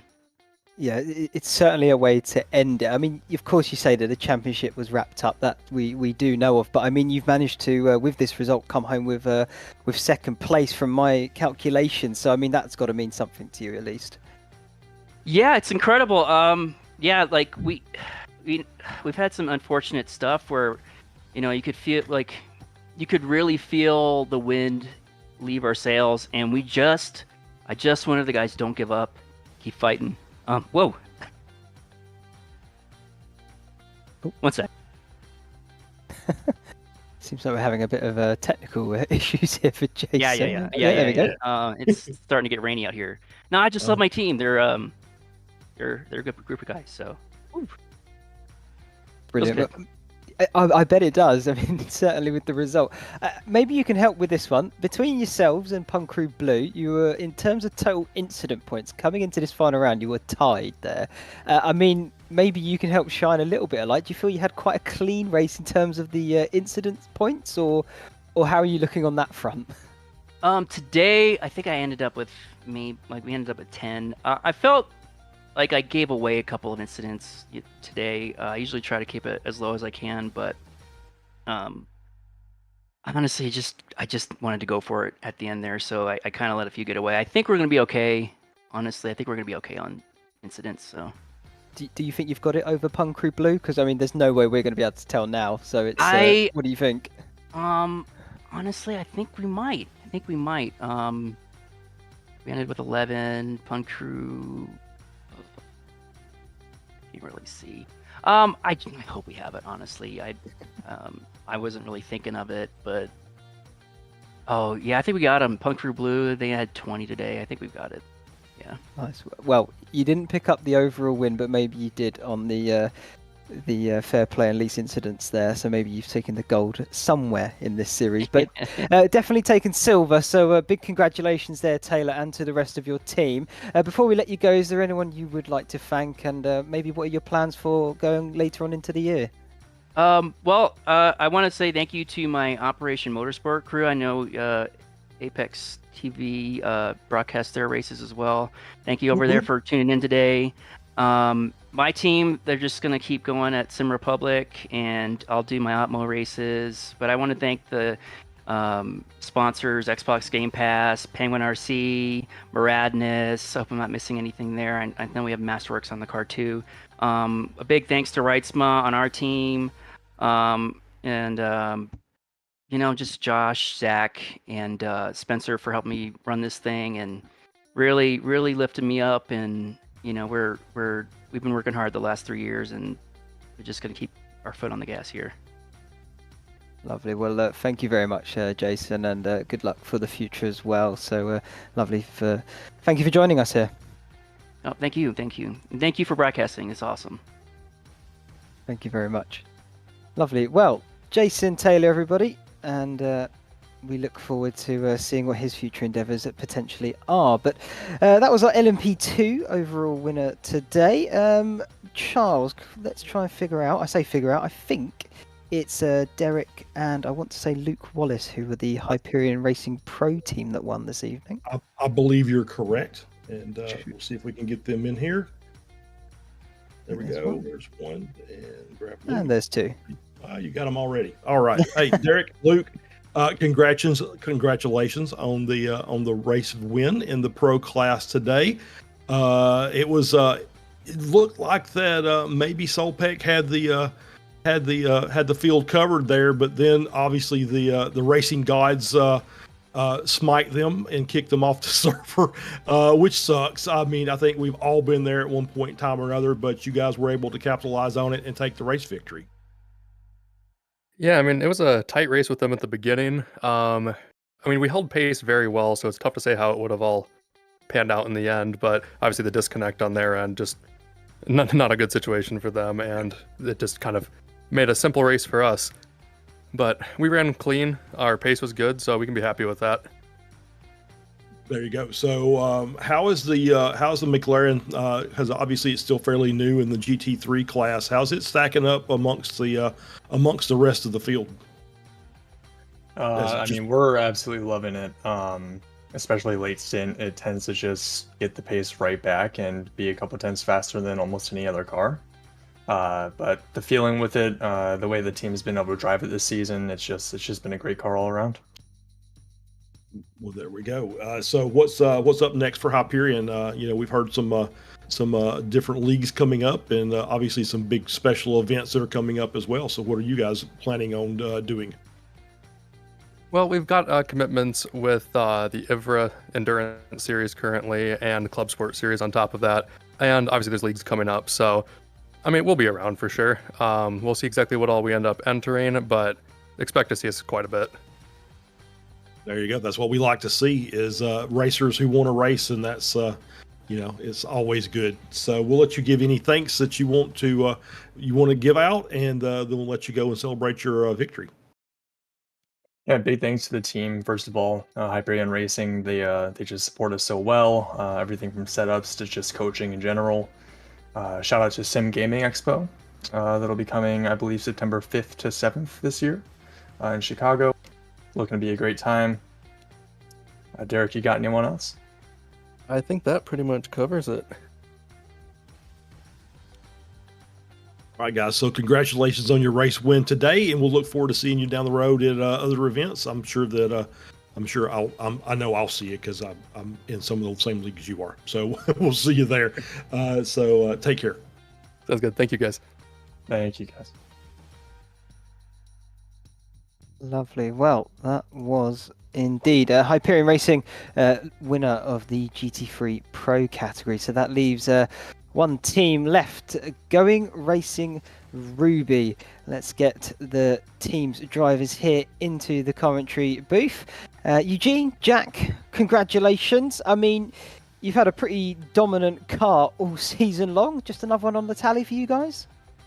Yeah, I mean, didn't really expect, going into this race, we didn't really have a target just to finish the race. But Jack had insane pace all race, and I was actually didn't even know if I could race this morning. I had some pedal issues, so I just kind of got away with that. But yeah, Jack's pace just kept us at the top all race, so it's really his win. Lovely. Well, however you like to think about it, it is a congratulations to both of you. You both had control of the car at some point or another. I mean, at one point, maybe during the middle there, maybe things weren't looking all that great. I think Bear Pope Zero in the lead at one point. Were you thinking maybe that was a race gone at that moment, or were you just sort of like, no, knuckle down, we can still get this? And of course you did in the end, but yeah, I mean, after that incident we had with the I think it was the 383 the Fendi Racing initially, in that second stint, we didn't really know. We were already kind of teetering on a drive-through for incidents, so it was just there's still 2 hours left, and I knew I had pretty good pace over a stint, so I just didn't really look at it and just kind of kept my tires going. So, and the gap just fell, so it was reassuring whenever you see the gap going down every lap. So it was fine after a little while.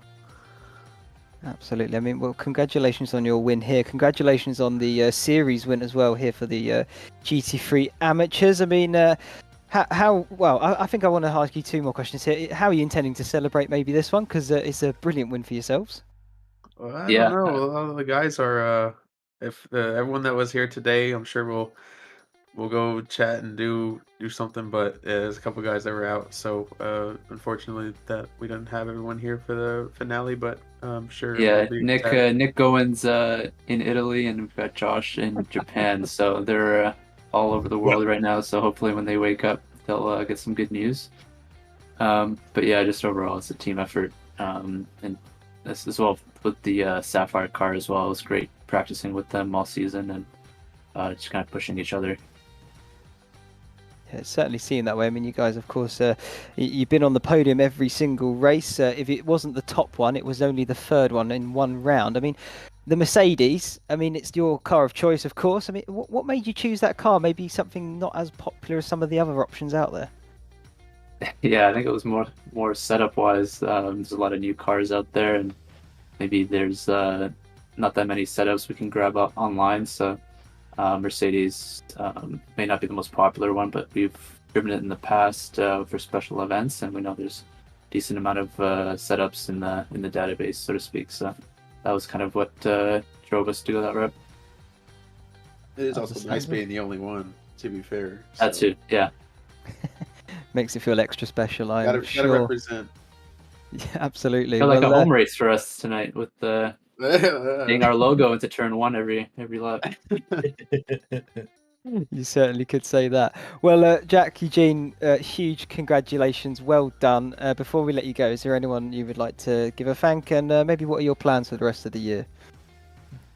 Yeah, just thanks to everyone that races with us inside this series, as well as just special events. Anybody that's ever driven going racing car, definitely a lot of fun. Jack. Oh, yeah, you said it. I would say just thanks to the whole group that that we race with every month, and it's a great group of guys, and wouldn't want to race with anyone else. Yeah, and of course, thanks to the admins here and everybody we're racing, share the track with. It's been a clean season all season long. Definitely probably I would say the cleanest and yet competitive series we've been a part of. So that's a thank you to everyone involved. And thank y'all for the stream. It's always great broadcast every month. So really appreciate y'all doing y'all's best. It's really great. Oh, thank you very much. Well, yeah, one final huge congratulations. Well done, guys, and good luck for the future too. Thank you. Cheers. Thank you. Thank you. Lovely. Well, that was Jack and Eugene. I think maybe Charles. I can see Ludovic is just waiting there in the interview room for Team FFSR. Maybe we can have a quick chat with the overall series winner and, of course, the top class LMDH winner as well for the series. Shall I let you take this one? Oh no, go ahead. All right, I'll have a little crack at it. Ludovic, well, third place this evening. We don't normally interview the podium, but I mean, you've just won the overall series. I mean, how are you feeling after all of that?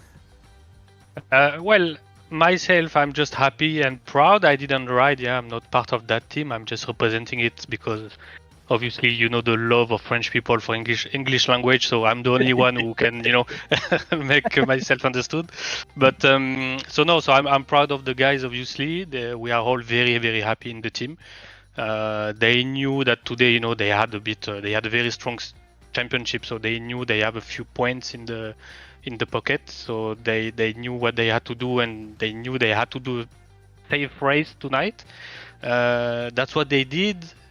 So very happy with the podium, and obviously very happy with the overall result.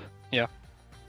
Yeah, absolutely. I mean, well, yeah, top step of the series in the end of it. I mean, all season long, you've not had a win, but I mean, is it just down to the fact that you were very, very consistent? Is that what you're going to attribute it mainly down to, or is there something else potentially? No, I mean, look, the team was, the three guys were very strong and very reliable through the season, I mean, through the championship. They're all, you know, on a very leveled, pace.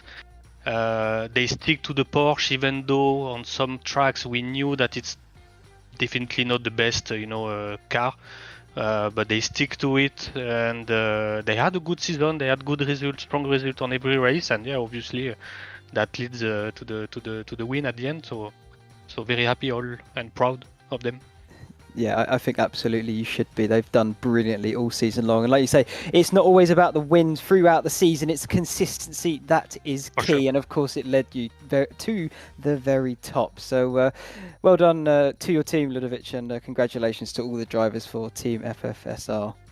Thanks a lot, guys. I will pass I mean, they're all here anyway watching, so I'm sure they understood that. But I will make sure the non-speaking, not English-speaking ones will be, aware of that. And thanks a lot to you guys for the diffusions. Thanks to the organizer, obviously.